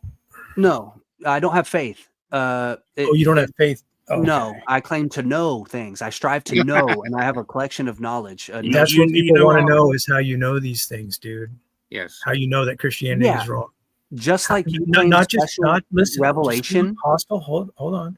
Not just your explanation and your opinion, but how you actually have the knowledge Yeah. of the claim itself. Like, Yep, we went through this before, so you No, we cannot- didn't. there's No, other not you, people here. not There's other you. people here, though. Is what I'm saying. Okay. Yeah, okay. So what you're asking of me is to prove it epistemologically, but really what you're asking is you want empiricism. You want me to prove emphatically, like show you. You want me to No, pour it doesn't notions have to be up. empirical. It doesn't have to be empirical. You can You go into said you know a priori commitments. Yeah, I've told you that truth, right, is not universal. So it's not something that I can tell you and you necessarily will understand. Okay, truth is not universal. So where is Well, one? you have the same position though. Where does because one plus you're one? saying Truth, that the truth is Bible is universal. truth. No, Truth but is it's not universal though. in my position. But it's not though. Like Okay, you yeah. say that, but your Bible is where you derive your knowledge from. Well, You that's say that's that it's that's special something. revelation. It's not special revelation because it's public knowledge. Well, you no, I'm can go saying pick one up. JG made this claim. Is in there our- anywhere Oh, in apologies. Well, that's what I'm saying. Like the Bible itself cannot be special revelation because it's public knowledge, Yeah. right? Is The there any place- interpretations of that is what's at question, because whether something came from God or to our interpretation of that Bible is what's at question. Yeah. There you go. is there any place in this earth 1 + 1 does not equal 2?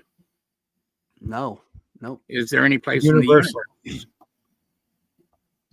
So now you That's believe not in universal though. truths. Mathematics is not truth, right? Oh, Is there any place in the universe where it's untrue that 1 + 1 = 2? No.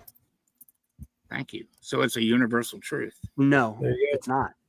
Well, you It's just not, proved it. because becoming is not truth. Becoming, the 1 + 1 thing relies on becoming. Becoming is temporary. And you So just said mathematics there's no place in the universe where 1 + 1 does not equal 2.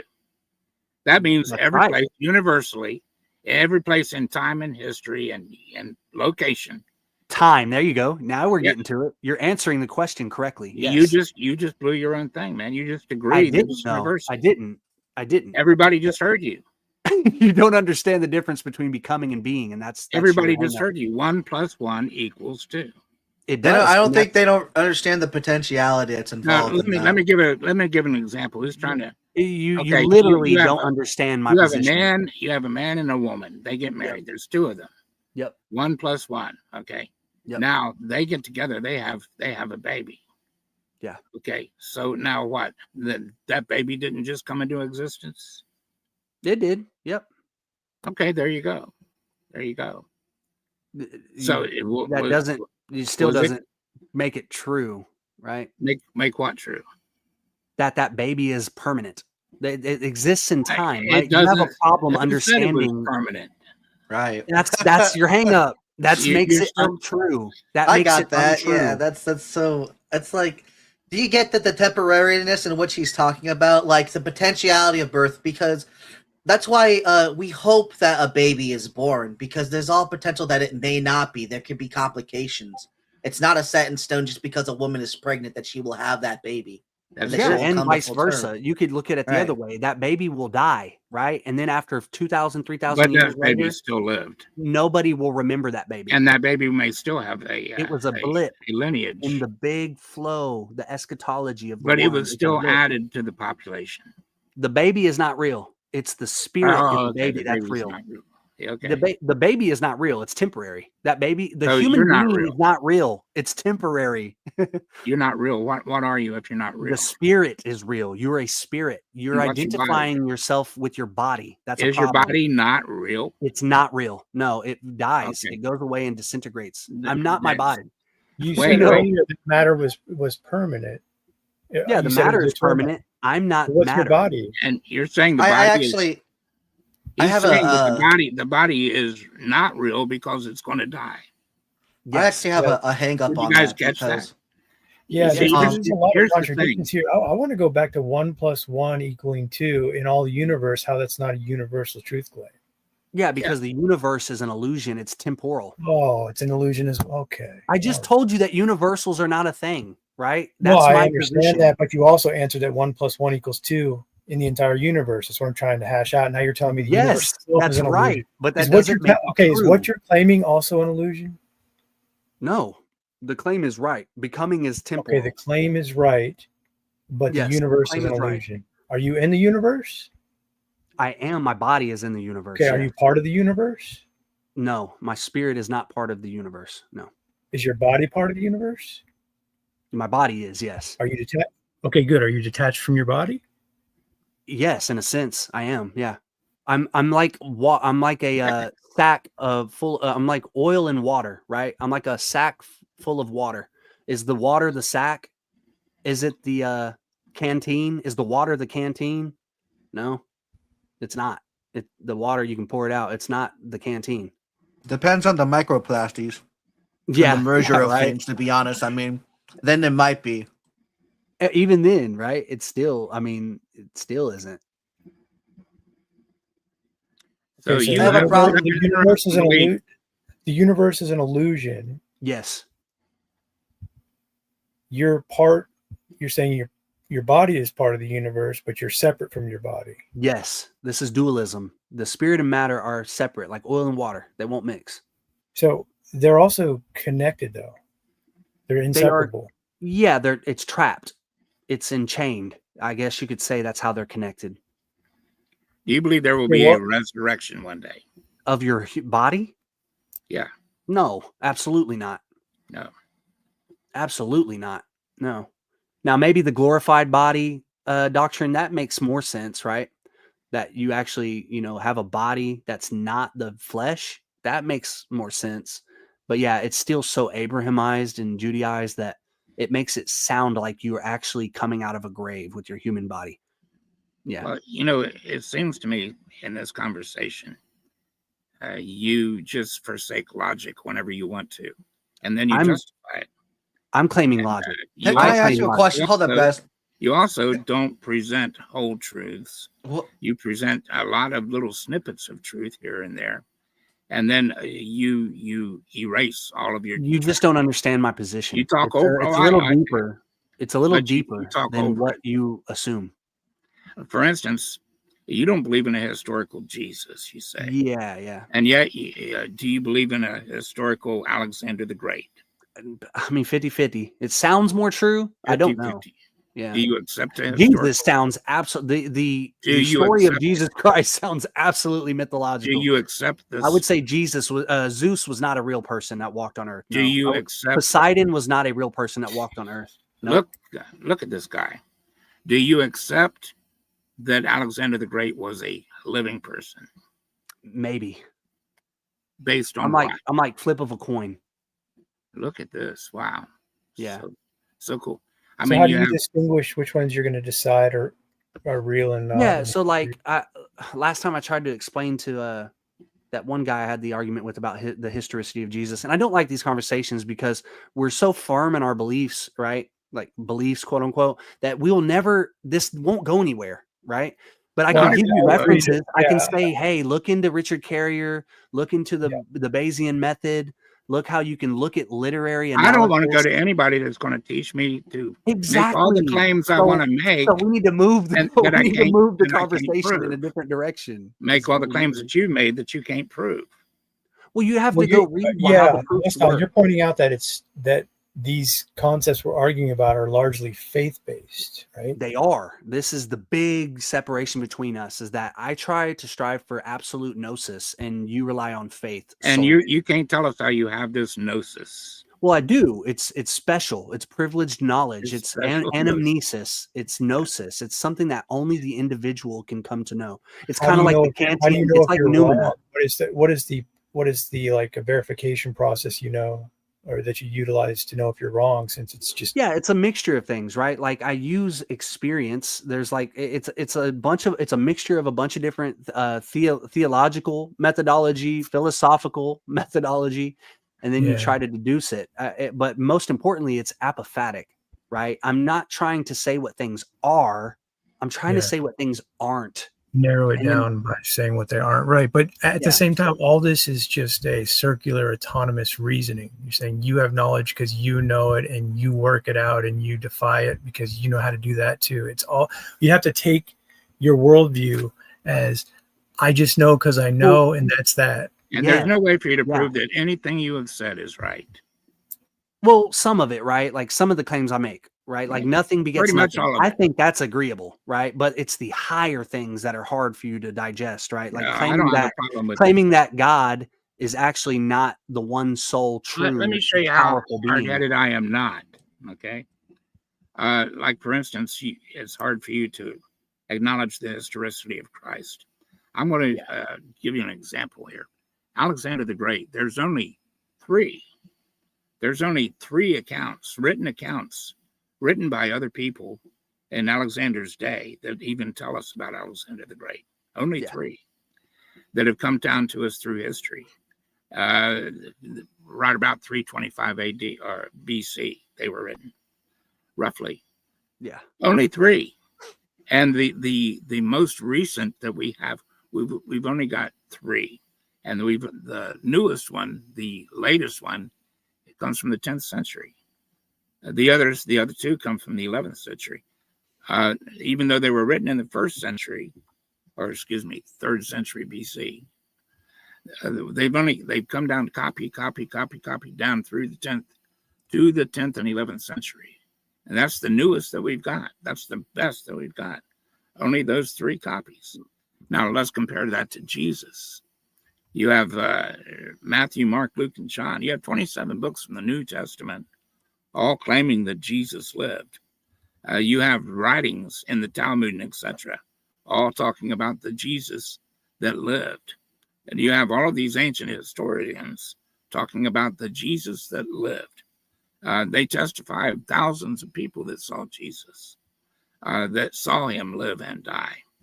And then we've got, at the time of the Textus Receptus, there were like over 5,000 copies of this. Not just three, over 5,000. And Jesus just lived, a scant 300 years later, after Alexander.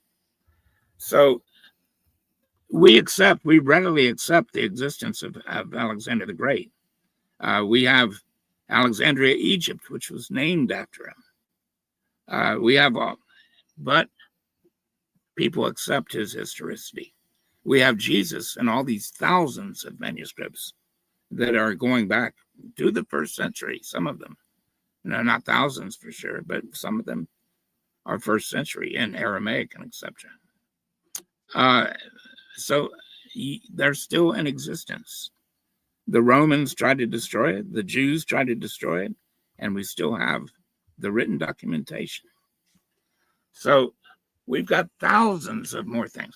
Everybody says, well, Alexandria was named after Alexandria, and Christianity was named after Christ, and it's taken the world. So you notice that it isn't called Jesus-anity?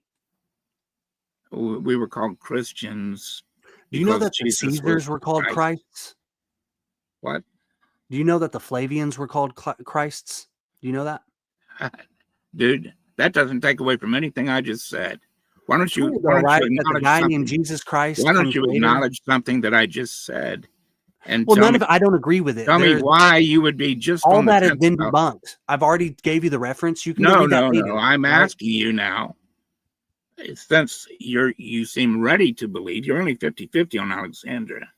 No, what I'm saying is all the shit that you just mentioned about the existence of Jesus Christ, the proofs, right, have been debunked. Like I gave you the reference. You can go read why they're not true. You think that, but you reached into the history garbage bin to get that information, right? Because you chucked out history earlier. Well, no, we're using what he's trying to rely on, what he's calling source documentation. What do you know about Ironside? What do you know about Ironside? What do you mean? A fellow named Ironside. He was an attorney. What do you know about him? Not much. He was one of the greatest attorneys that ever lived when it comes to understanding evidence that you can present in court. Okay. And he taught college, and he was an atheist, and his students challenged him to tell us whether or not Jesus lived, because he didn't believe it either. And when he was done, he came out of it a Christian. He said, not only do I now believe that Jesus was a real person, his history gives us one of the greatest attestations of anybody that's ever lived in ancient history, more so than any other name you can name from ancient history. Now, and he said that would be applicable in a court of law. He could prove it in a court of law. So you come up with all this stuff. Cool story, yeah.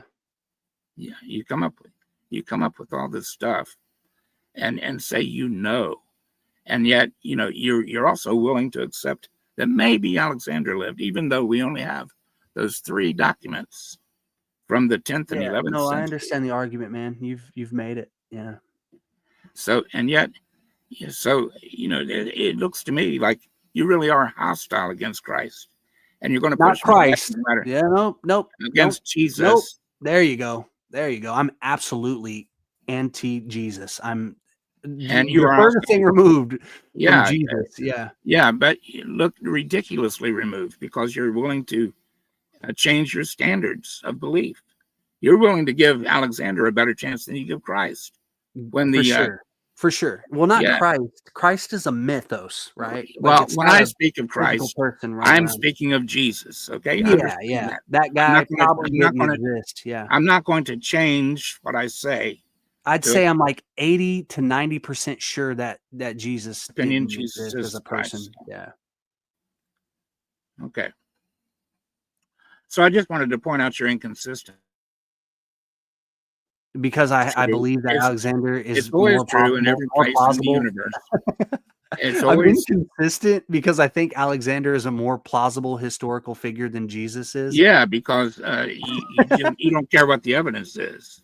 Okay, so first of all, just like the argument that I made with the last guy making these claims, that doesn't prove the existence of Jesus, right? At best, you could try to use it as supporting evidence, which would be one tally, right? That you could add to this ratio of no. According to the Bayesian method, Stop right? making the argument that I'm not making. But you got to look at the doctrines themselves, right? An argument so what you're talking about is Alexander, who I'm simply pointing out. He's not a religion, right? He's not saying that his adherents. He's not saying his adherents have to spread his history Straw far and man. wide, and that his soul and his More straw afterlife man. and his salvation depends on it. Right? More straw This man. is why Christianity spread so far, is because it's More literally straw man. saying if you don't accept it, you will die and go to hell. You need to More spread the straw gospel man. right now. More It straw literally man. says that in the gospel, and then More you're like, straw "Wow, man. isn't it weird how this spread so fast?" More Like, straw what? man. Did you not connect the dots that it literally says spread this far and wide as fast as possible, More or you're going to straw hell man. forever? Like, More come on, straw man. How does that not make And sense? show me that quote. Well, it doesn't say you're going to hell forever, but you're this is So the make only a more way. He's the accurate way and the quotation truth. if you would. He's the way and the truth. The only way to the Father is through him. You got to spread this gospel, man. Yeah, let's just talk past all the points that are being made against you. Not address any of them. I've already given you the I just rebuttal, right? addressed. You need to read- You didn't You need rebut to my. read Richard Carrier's You On did the not. Historicity of Jesus. And in that book, it gives all the citations for why Someone you're tell me when wrong this about guy's those done. claims. It literally gives you the source documentation, primary source, not some guy, a pastor writing a book. Like I said, I have Someone over tell me when 100 this of them. guy is done. I have over 100 of these books that use the same talking points that you do, and usually none of them have citations. And if they do, it's referring to like a third or fourth source document. Like it's not even, it's so far removed from primary source that your claims are actually wrong. And I'm saying you're late. Like you need to catch up. So you're not going to answer anything I just said. That's cool. Well, I was talking and you were talking through me. What did you say? No, you talked through me, dude. Yeah, There's I have, a difference. for sure. Okay, thank you. No, go ahead. Just say whatever you No, want, what was man. your You question? don't want to hear me say anything. Yeah, your claims that all these historians and No, my people, claim that that people wrote about it. There's all these manuscripts and writings that we still have, and Alexander only has three. We only have 3 writings that are documented that are sourced, and it's by no, people my who claim are all about removed your from Alexander. hypocrisy. My claim about your hypocrisy. What is That my you're- hypocrisy? That you're just on the fence about Alexander when he only has Well, 3. well, I just gave you the. Look I at you gave talk through me again. Oh, okay. So do you have more to the question? I had more. Did I sound done to you, son? Yeah. Continue. Oh no, I'm not. If you can't have a conversation, I'm not going to. Yeah. No. Continue. What else do you have to ask besides why I have this hypocrisy, right? Or like what you think I have a hypocrisy? Right? I didn't ask hypocrite. you why you have hypocrisy. I'm pointing out your hypocrisy. Okay, and then what else? You were What still else? talking. Yeah. What do you mean? What else? You said you were just still wanna talking. blow it up. I was going to respond to you about why I'm not a hypocrite, right? I gave you No, the you know reasons you were for why talking it's right not through me when hypocritical. I was explaining why you are a hypocrite. Well, I heard it, and I gave you the responses as to why I'm not. No, you interrupted me. Okay, so continue. No. Okay, It's so now I pointless. can respond, right? Oh, that's all you do. Go ahead. Cool. Okay, so Nobody can why it's question not you. hypocritical? Okay, no, continue. Tell me why you're not a hypocrite. Yeah, because Alexander's history isn't a religious doctrine. It's not saying that Oh. your soul and your afterlife and your salvation depends on the spreading of the gospel. So it's only because Alexander is not a religious. Well, no, figure. that's one point. That's one point. The other point. Well, of you're wrong contention- again too, because I'm not wrong. Alexander and his mother said that he was a god. He was descended from the god. Wow, man. Do you not understand what I'm saying? His history is not a doctrine. It's not a religious doctrine. He was worshipped as a god. Are you not listening to me? Are you going to address the point? I Okay, just I blew guess I away got to your ask comment. you the question so that you can answer it. I Is just- Alexander's history a religious doctrine? No, but then he Okay, was. no. some So people- you get what he I'm saying. You're was just some trying to people's- troll. You're he trying to was- troll. Look at you. Look You're at him now, trolling me Bunyan. while I'm trying to tell you why it's not a hypocrisy. Look at him You're now. like, I well, mean, he was treated as a god. Did Okay. people worship him as a god? Of course they did. Did he claim to be a god? One of the gods, yeah. Mhm. Did his mother claim he was a god? Of course, yeah. Okay, That's there you go. polytheism for you. So what you That- just said is wrong. He did claim to be something that So should the be straw man that revered you just as a did god. here is that what No, I said I'm just was proving everything you said again. so was his wrong. history, since Alexander was worshipped as a god, his history is therefore a religious doctrine. No. That's what. Okay, then. So why are you telling me I'm saying that? Come on, Eric. Come on, man. You're using the excuse. You made up an excuse that wasn't made even it true. up? You said he was not a religious history, whatever you said. I didn't say that. I said his history is not a religious doctrine. No, it's not. Okay, But so why are that you doesn't arguing with me? matter. Why are you interrupting me? Good Lord. We have no disagreement. Why are you interrupting This me? guy can't understand a point, can he? You have no point. You just agreed with me that it's not a religious doctrine. Dog, are That's you with what me? I said. You are confused, man. You are. Dog, Do you know are where you you here? are right now? Are you here, Todd? Do you know where you are? Oh, sorry. Yeah, I didn't recognize that. Do you hear what this guy's doing? I mean, I hear the talking. Yeah. Well, what do you think of it? Do you think it's I don't know. I really haven't been paying attention. I've just been waiting for you guys to stop talking so I can ask my question. To be honest. well? Let me lay out to you what just happened here. He just said, I'm fine. I really don't care what he had to say.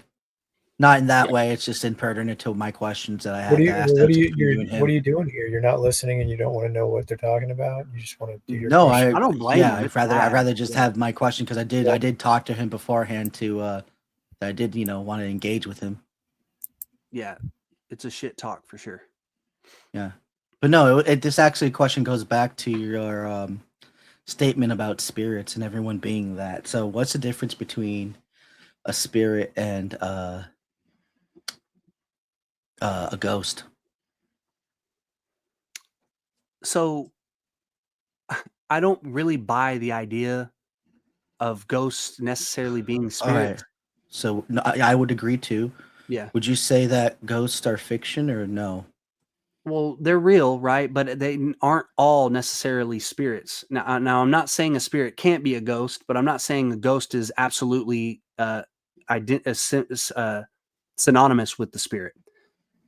Mystery traditions, right, like anthroposophy or theosophy or masonry, they teach this idea that there are like subtle planes of existence, and that a ghost could be like an egregore, a ghost could be like a larva, a thought form plasmated by the mind of an individual, a spirit. It could be a spirit itself, a disembodied spirit. So there's like these options, right? And that depends on the situation, your discernment, how to discern which one of those things it is. So on a human level, how does one human be spirit and yet be ghost at the same time? Understanding that only ghosts come from humans in that essence of living. Well, they don't, right? That not all of them come from humans. Some of them can be larvae. They're like thought forms. The demiurge plasmates forms into the universe, and you could say that it's like flora and fauna of a subtle realm. In medieval, hold up before you get into that, because it goes into my other question. So, you said earlier that you were also a spirit, correct? Yeah. And that's a form that is. Does that form exist now, or it will exist? It or exists has now. always It's existed? always. It's eternal. always- Yeah. okay. Nothing created it. It's uncreated. And you're saying right now in this realm you have no connection, but also are connected to No, you do have connection. You are there right now. The spirit, by virtue of being a spirit, is eternal and is in eternity. It's just, for a lack of a better way to explain this, it's pulled inside out, right? Like I could give you an example topographically of how this works, but that doesn't necessarily reflect reality. There's not a 1-to-1 ratio of how I would explain that to you. The topology would just give you it would induce the intuition in you for realizing that it's called amnesis. You would recollect what you are through the description of the topology. So we could go through that if you want to, but I'll save you time right now. Well, I was just thinking, what do you think about that? And disembodied spirits is like from the biblical claim. If spirits are things that don't have corporeal form in essence, but can, is that corporeal form only that only thing can only derive from a created state? And Yes. how could that uncreated state then, like for example, how are we stuck in our created state through life, through in which we find life, and why aren't we jumping off cliffs?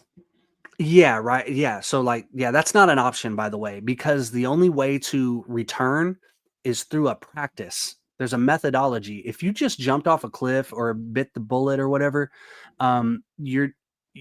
there's a high chance that you're actually just going to reincarnate into the world, right? Because you're so accustomed to the cultural structure of the universe, of the material cosmos. You think you identify reality with the material cosmos. So it's like a feedback loop. You don't know any better. You don't recollect where you come from. You don't know how good it is outside of the material universe. You don't even know there's an outside of the material universe. You think that this is it and this is the all. And there's this sort of imaginary boundary that makes the universe this one thing, and you're in it and stuck in it, and you have to participate and progress through it, right? You have to ascend, or you have to. That's only if you assume take on those assumptions. Yeah, or you have to be saved by the thing that makes the universe. Okay, well, convince me as an atheist of your worldview right now, because that's what I'm basically asking. And I'm not. I know. I get what you're saying as this thing is needed to be internalized, and I'm trying to gain that structure, but all I'm seeing is things that are that like you said are borrowed from our already pre-existing concepts, and I'm trying to find the originality in this concept so that it can have like an original knowledge claim. And so can you do that for me? No, there's the knowledge claim cannot be epistemologically it can't be proven epistemologically, right? Like epistemology is me communicating a universal truth as knowledge. We deny universal truth because it's a paradox. The thing preventing universality of truth is the idea that each individual in the eternity is absolutely free. Well, that means that that requires subjectivity, because I'm not impinging or I'm not infringing on the freedom of another individual. Okay, so why, if there was such freedom, would we go to a place that is limited and lose those freedoms, only to long for those freedoms again? You mistake. Maybe you don't understand clearly. You don't lose any freedom. That's the one catch up. So since you're sharing the eternity or the origin with other individuals, that means that they can infringe on your freedom. If you have absolute freedom, that means that these individuals can't stop it. No, because again, the part of that process is, I understand that throughout, even though you forget, you have some form of amnesia spiritually, and you're in this human realm. As you said, if you don't have any connection to this knowledge, then you're just going to repeat the cycle of life. And in that repeating cycle of life, how many times has these concepts been particularly gone over and over and over and over? And where is the awareness going into true knowledge? So right now we're theoretically speaking of awareness, but not of knowledge. And like I said, because if we were truly aware, would we then already be an awakened in that ultimate state? I would imagine, because this would all be just a feathered dream, but in a created reality. And how do we stand back from that created state to an uncreated matter? Because I find that actually really problematic. Well, it's not matter, right? It's not an uncreated matter. It's the spirit. It's the ground is actually spirit. It's a where. It's not a who. It's a place. You can call it the origin. Now, you are connected to it. You keep saying you're not connected to it. You have to recollect it, right? The anamnesis, the process of anamnesis. You got to remember it. Knowledge is actually remembering, right? And you used a really specific word that's more correct for this kind of knowledge, which would be like pure, unadulterated awareness, right? Stripped from any kind of cultural structure or form. May I step in for just a moment? You guys, this is really laughable. When I listen to you talk about making all of these knowledge claims that you're right, and you can't prove a single one of them. I'm not trying to convert you, brother. I'm not trying to convert you. You can. I'm You don't just have saying. to participate in this. So This there is you why go. I don't like these discussions with people like you, is because you again. derail philosophical inquiry. You Yeah. derail building, right? Entertain the idea that it's so what? Who cares if you can know it, right? Entertain the This thought. is a man that loves to hear himself talk. Well, no, just as I'm hostile, you're hostile as well. You just don't recognize it. I'm not are the hostile toward antithesis. you. We're the antithesis to each other. I'm as far as certainly one. willing to hear you out, and I have heard you out, but you're not willing to hear me. Well, yeah, you want to call this laughable. So yeah, continue to I do derail call the it conversation. Yeah, derail it. Because you make all of these claims and then you prove them wrong, and then you say you know them, and yet you I prove yourself them wrong. Okay, you just said, I just asked you if 1 and 1 equals 2. You said yes. I said, is that always true on Earth? You said yes. I said, is it always true in the universe? Yes. You said yes.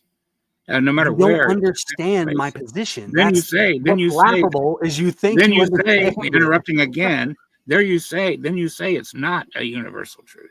Yeah, I've already Just explained because this. you're and now it in the literally corner. goes over your head. Now You don't you're in this. understand it. Now that you're in this corner and you've already admitted to a There's universe. no corner. You're not You've getting it. already There's admitted. literally no corner. What How I is- said if went it's over true, your head. If it's true if this is over my head, answer this. If it's true in every point in the universe, every point in time, that 1 + 1 equals 2. Yep. Then when is it not true? The universe is not real. It's temporal. So it's I not just asked you, permanent. when is it not true? That When 1 it + ceases 1 to equals exist. 2. When 1 + 1 no longer becomes 1 + 1 because temporality doesn't. when it no longer for becomes. existence. I'll give you an example. Yes, show me when 1 + 1 Christianity- does not equal 2. At the end of Christianity's eschatology. When the world is done away with and purified in New Jerusalem, when there's no polarity, no bad, right? There's no more mathematics. Mathematics is a Right. result of temporarity. Yeah. Like if you like, the only reason why that's the only case is because You just said that our spirits are eternal. they are. You don't. You Okay, really so don't if get you have, this is crazy. then you're saying there's going to be a time when 1 + 1 does not equal 2. In eternity, there is no. If you have one spirit that will never die, Mm-hmm. and add another spirit that will never die, you have 2 spirits all through eternity. Yeah, no, you think that the It is a spirit, universal you're truth that thinking 1 in + 1 terms of equals 2. time. Oh, and that's space. actually Eric's actually onto a good point. That's actually something I was gonna go into where he kind of derailed us, because as much as you're going into memory, like the spirit thing is, so like I remember you said there's like the architect, whatever what it's called, the one that but that's consisting of the many, correct?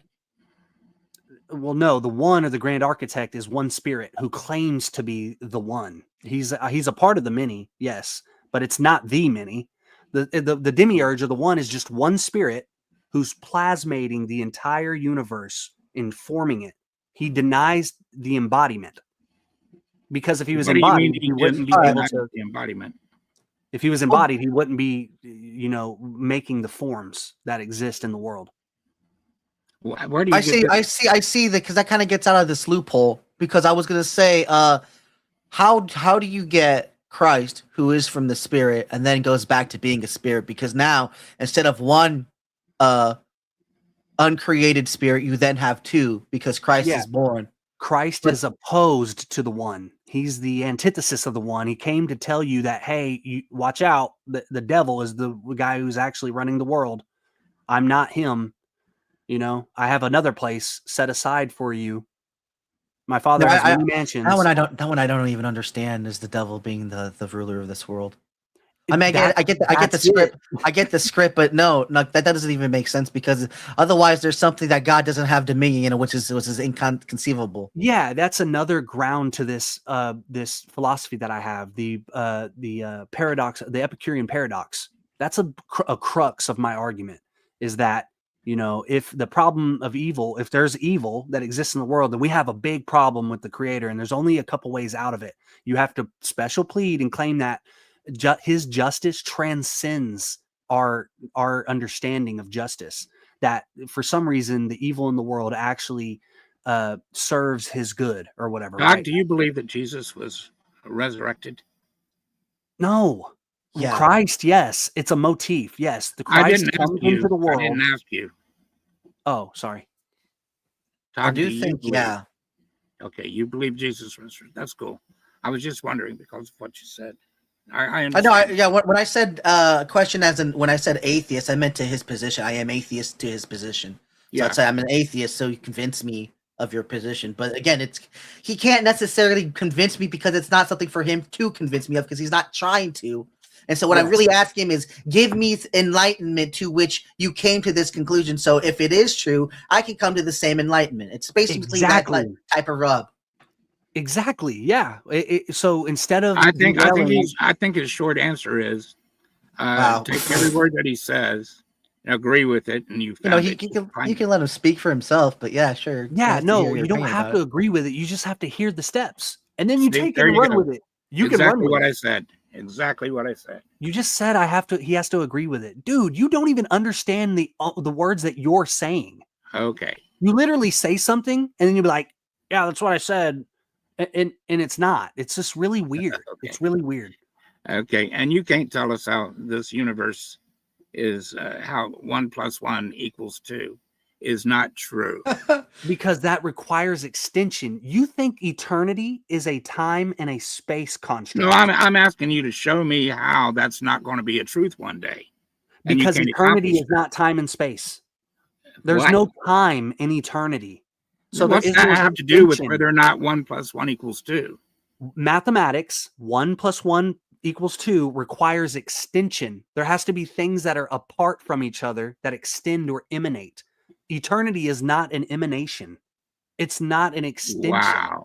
There's no progeny in eternity. There's no progenitor. So you're making up this rule for yourself. No, this has been tossed around in philosophy since the You're making up pre-Socratic. this rule for yourself. You cannot show me. No, where- I'm entertaining philosophy and I'm playing Hey, with it and coming you're- to conclusions. You're entertaining the worst parts of The philosophy. problem with you guys, people like you, is that you're so hardwired to try to get people to accept your belief that you have to try to tell them. to No, quit I'm not. talking. You don't You're have literally to accept my telling me to belief at all. quit talking. Basically, you're like, stop what you're doing. Is how No, you're coming. I'm off. asking you to quit interrupting me, You are not productive. You don't. you're according not- to you. But when I've gotten you in the corner here, I don't know how many times, and you just jabber your way out of it. You haven't got me in a corner. You- You well, think according to becoming is you. being.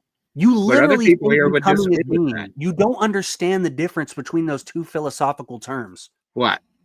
Becoming and being. You think those are the same thing. That's a problem. You don't understand You know, my position. Becoming, being, be. That's one of the Technically, words. That technically, by scientific, the law of mountain finally has you caught there. Like a baby is still a human in being. Like I get what you're saying, but the way we categorize things, I don't know if that necessarily works.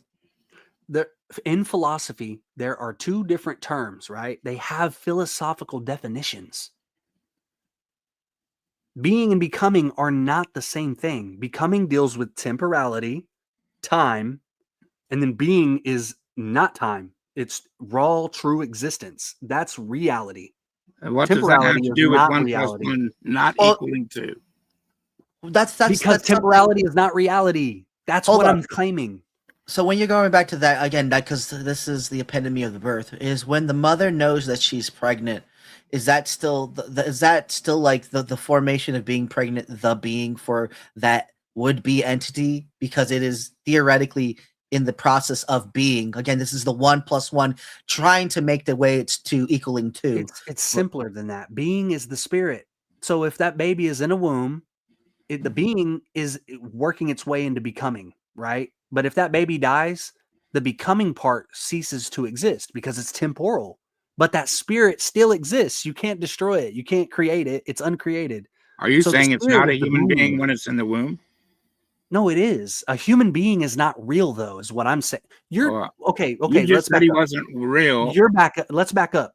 I get what you're saying. The word being in philosophy You just is said, not the hold on a same minute. as the Hold on word- a minute, dude. Listen, You just brother. said You that don't this baby- understand terminology. You don't understand my question. The word human being has Oh, geez. nothing to do with the philosophical This guy term can't even listen being. to a question.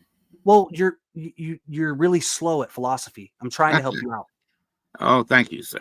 Human being, the words human being have nothing to do with the word being that I'm talking about. It's a What is a philosophical baby term. trying to become? The spirit is a being. What is you're it? You calling just a said human that the being- baby was becoming something. What is it? He's being a baby, but becoming what? No, the baby is becoming. The Becoming spirit what? in the baby is being. It is becoming what? That's the problem. You think you don't understand the word You becoming. can't even answer Becoming that. means He is temporality. becoming what? It is becoming a noun. It is The word- becoming what? Dude, you are wow. This is crazy. Okay, What I'm is gonna it go really becoming? slow. I'm gonna go really slow. The So you word can't tell me what becoming it's becoming. in philosophy, it's not becoming something. It is becoming. Noun. becoming In, what? full stop. Period. You don't It- understand. I would say, and a baby already is a human being. No, it has to grow. That's what the word becoming means. The It's second it's actually moving. conceived, it is a baby human being. It has already become a baby human being. That's at the moment of conception. I think It's already. Noel is better suited for this conversation. I think he understands philosophical terms. I don't better. care what you think. You just slaughtered on another point. You can't have a That conversation with baby is somebody who already being. understands It's already philosophy. It is already a human being. You don't understand philosophy. It's This not isn't- becoming. The only thing it's becoming is soon to be born, hopefully. Oh God, this is bad. Okay. But it's still a soul wrapped in a body, and it became a baby at the moment of conception. It became a human being. What we're arguing is because the way of because the way time is progressive, that the baby itself, because it was always stated to be born because of the realms of possibility, and that the being of that baby, the spirit of it, had existed up until that point in some type of spiritual rest, up until that point to where it would either be born or not. And that's the thing that's being juggled about. So it's actually temporal spirits of uncreated matter, which is also goes into uncreated because there's potentiality that may not exist, which makes the problem of going back to that uncreated state more problematic for me. You got it wrong because- though. Spirit is not temporal. You said spirit. When I'm saying temporal, I mean like it has potentiality, like it may not potentially become. Yeah, exactly. Because becoming is a temporality. But even in saying that, it's doing injustice because I was thinking along the terms of like an abortion. But even in an abortion, that's still a thing and being, right? That still You're doesn't making it take away too the problem. complex. It's Yeah, right more there. simple than that. You're making it too complex. It's very simple. Being precedes becoming, right? Being is the ground. It's the eternal ground, right? That's what I'm saying. That's eventuality. There's nothing to. Yeah, the spirit has the potential. You're trying to ground that potentiality, but I'm not understanding how is that potentiality ever first realized. We're saying that it is realized. Like this is a problem for atheists too. That without religion, like how is that? Because they just say, "Oh well, it's a fact of the matter that these things are just material as we know it just is." But where's the potentiality? What caused that potentiality to actually become the math as we know it until it's finalized? I agree with you at the end that there's no need for math. There's nothing else to add up to. It is infinity in its perfection, if you want to call it that. Yeah, it's eternity, right? Infinity implies that you're constantly adding And something if to you it. don't need math, that's not the same as saying that it negates 1 + 1 does always equal 2. Just saying that there's no need for mathematics is not the same as making them untrue. Mathematics is a consequence of time and space. It's extension. It's things emanating. It has to deal with progenitors, right? It's the idea that something. Why is do I need added to time something. and space for 1 + 1 to equal 2? Because there's a movement. You have to have the movement. How about a thought? The thought is a movement. You can't have a thought in the Because universe. you go It's 1 gotta be- second, 2 second, 3 second, 4 second. You're in time having thoughts, quote unquote. Thoughts are not real. You don't need time and space to have a thought. You do, because it requires time for the thought to unfold. But what if you're a spirit? The spirit does not think. It's pure, unadulterated No, the awareness. spirit doesn't think. It does not think. No. The spirit is us, but it doesn't think. Thinking comes from the brain, the mind body interface. It's the idea that, you know, you're in a body and you're going through time, and it takes time for things to unfold in the mind. What about near-death experiences? Yeah, some of them are pretty close to explaining the origin. Yeah, some of the experiences that people have. Most of them are still in the material. Those are spirits that just have thought. Well, no, they come back with thoughts. They come back once they're in the body. They can relay that to you. A lot of them explain the thoughts they're having when they're out of the body. Yeah, they recollect it. Yep. And their bodies are dead. Eternity, it's very simple, man. It's very simple. Eternity has no time. There's no beginning or end in eternity. It's very simple. There's no movement. So you're going to say there's no thought. There's no thought. Exactly. Yep. Try to think of thought as something. Try to prove that.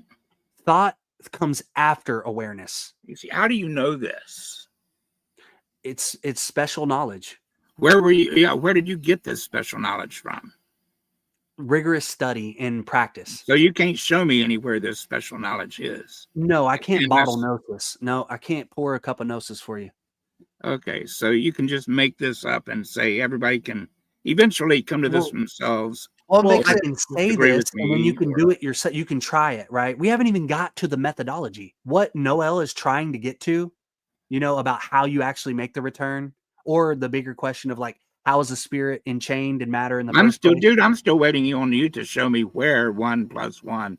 Dude, you're so behind on this. How you can say that? It's how can you? Well, hold on. You do even know what I'm asking?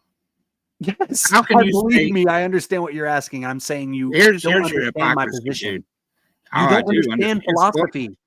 It's full of hypocrisy. How many times do I have to tell you? Your philosophy is just so full of hypocrisy. You don't even know what philosophy is, dude. Well, I know what yours is. You literally don't know the basic terminology of philosophy. You didn't know the difference between being and becoming, and you're trying to have an argument with me. Yeah, I am having an argument with you. You're you. like, but the baby is becoming. To be fair, I don't either. I'm just trying to follow along as can best as I somebody can. clip out, please? But the big baby is becoming what? You think the word becoming like means that it something follows it, right? That's hey, I'm not gonna let you intimidate me because you think I'm uneducated in philosophy. I don't care about what you think of me, dude. Yeah, well, you think it's no, laughable, I don't. right? I don't. Don't try to play victim. I know right? I'm not playing victim. I've studied just as much as you have. Keep your skin thick. Don't play victim here. We're not doing that. Oh, okay. Yeah. Look at you playing down on somebody. Well, I'm not though. Like earlier, did I play victim when you said that our conversation was laughable? Either one of you could say, "Don't let your age show." It would be appropriate. Yeah, but I'm saying, like, come on, man. Like, we're not devolving this into attacks, right? This is an attack. Okay. You literally don't know the definitions. That's a fact. Like, I'm not trying to attack you. I'm just saying our conversation is going to go nowhere. And you don't understand my position. And you can't show me where 1 + 1 = 2 is no longer universal.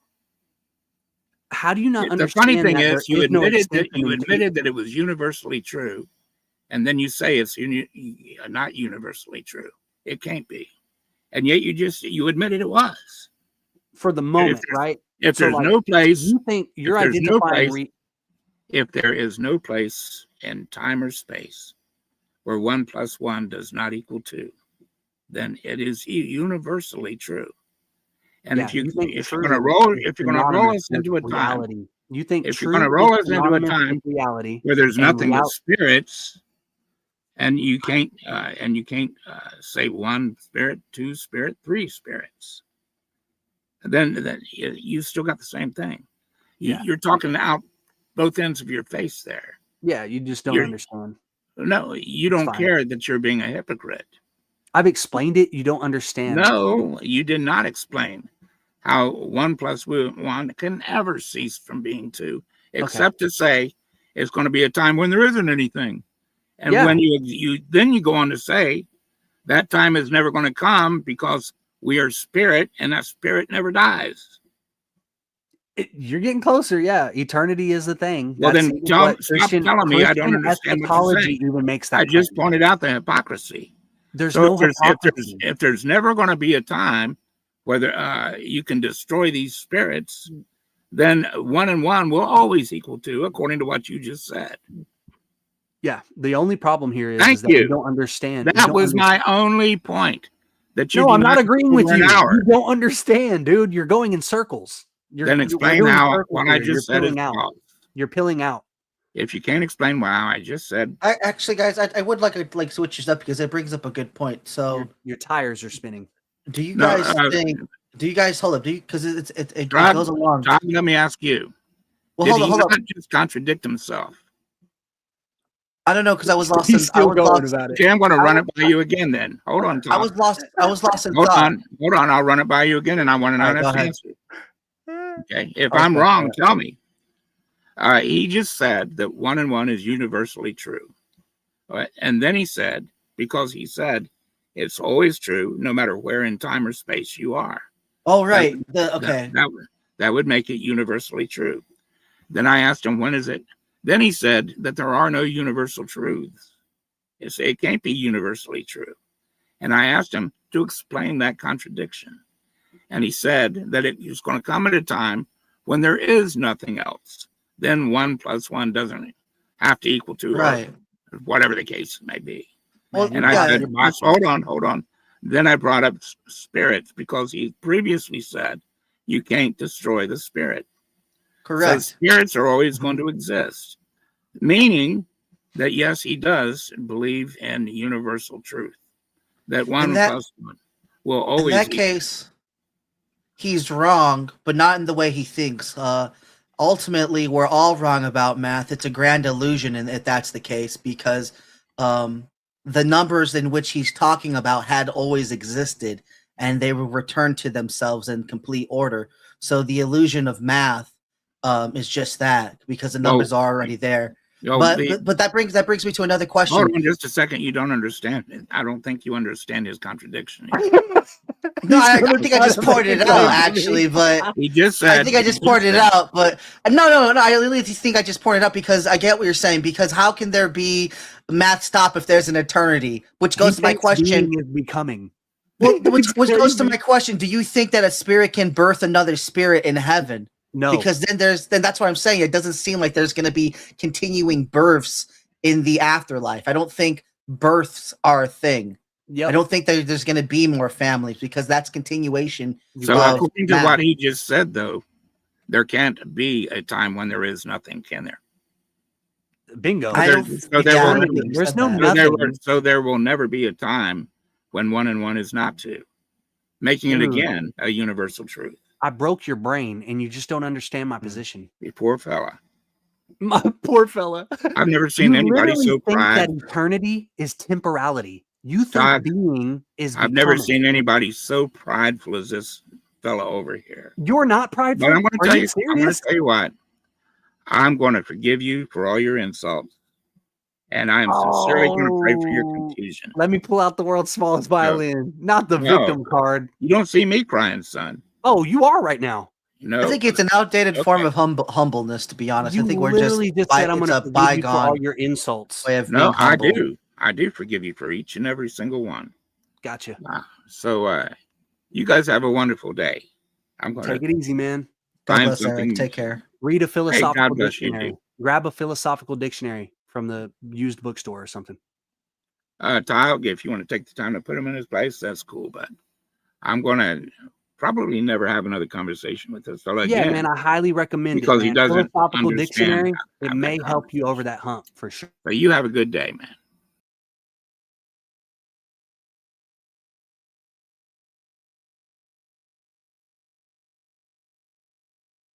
I'd rather just wing it. Use Google, search Google terms every now and then.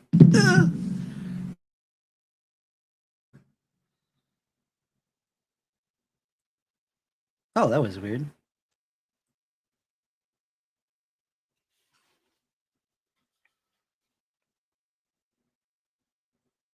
Are you still there? Yeah, for sure. So yeah, did I actually sum that out pretty well about the numbers thing It's and how really that close. it's a Yeah, it's yeah, an you did. illusion? Yeah. I would say that they aren't there at all, right? But you were going in the right direction. That like, if numbers are real, they've always existed, and they've returned to their rightful place as individuals, right? But the math is purely a construct. It's not real. It requires temporality and extension.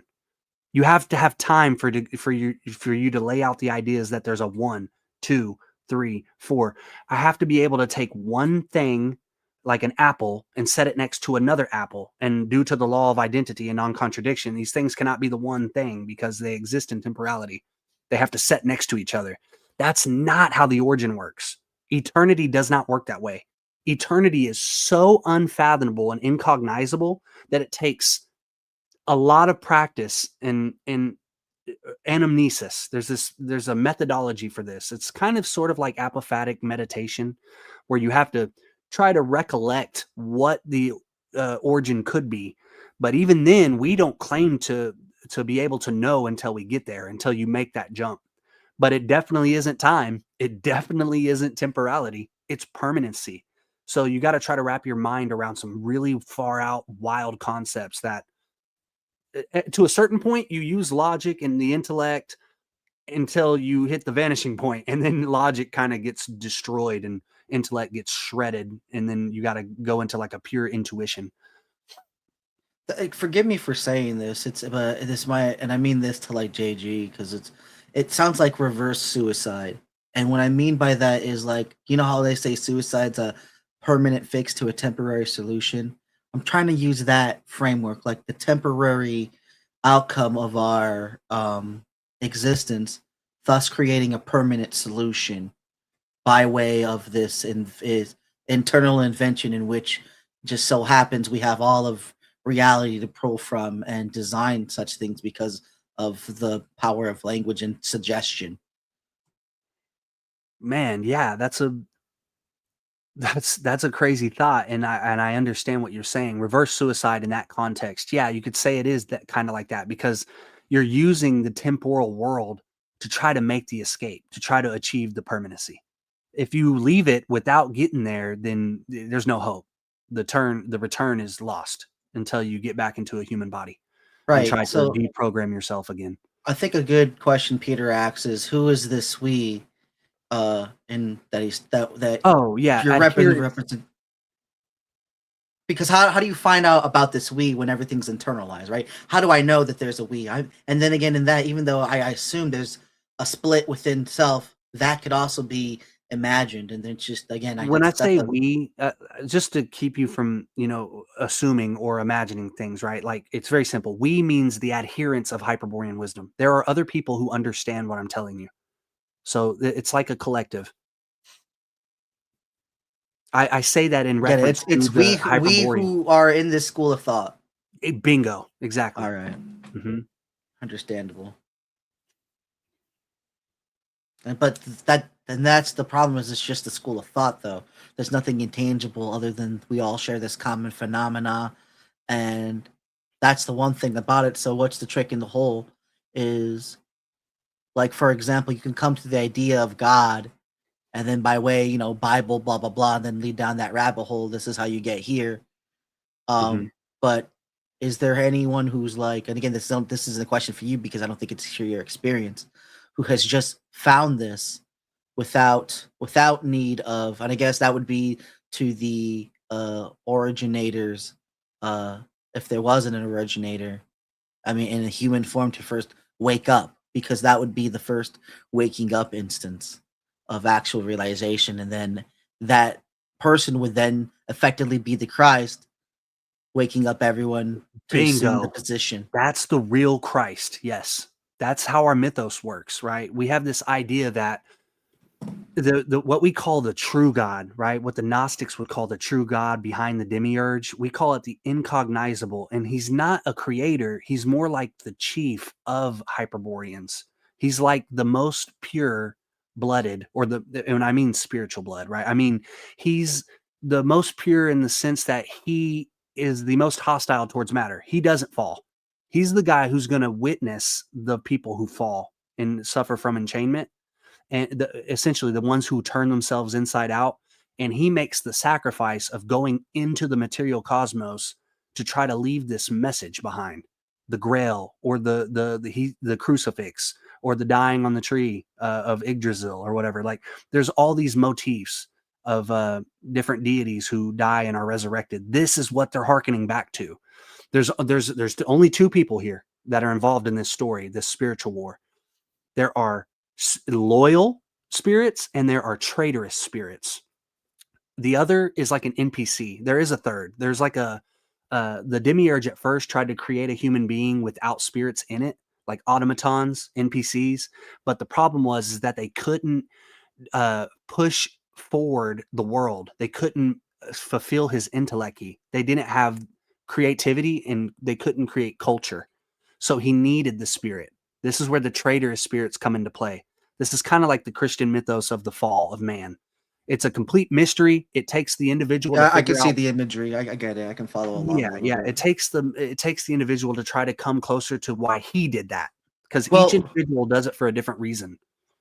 I'll pause you for a quick second because I'm not disagreeing with you. I'm finding it difficult to say that this is what God has set up for the Son, right? Which is the Christ. So yeah, there's no son. There's no son. That's the myth. That's what I'm saying. Yeah, it's not that it's an actual son. It's still God, the one Father. So I as much as I am like a Trinitarian, I understand. Like, again, if we can say ourselves individually can have two in one, then who the fuck can say that the Spirit of God doesn't do exactly the same thing, and that's just part of its essence, and that one of those things is begotten into the realistic world, and it explains Christ perfectly. Well, and that's what I'm saying, even with that message, because I can hear what you're saying, but to me, it's ringing of Christ, and I understand how that could be, you could say, towards biased. Christ has no father. That's the bait and switch, right? Yeah, he doesn't have a father because he is. But they say that. They say that, right? That's the bait and switch. It's like it appeals to the loyal spirit just enough to where he buys it. And then the bait and switch is that, oh, actually you're created. You actually come from the one. You need to return with the one. It's phagocytosis. It's the consumption of the spirit and the conversion, the complete control and brainwashing of the individual to where he's like an automaton. He does whatever the will of God is. His will becomes God's. It becomes indistinguishable. So he does whatever God thinks. He's like a mind control victim. He has no individual agency. The true freedom to the monotheist is the obedience to God. That's absolute freedom.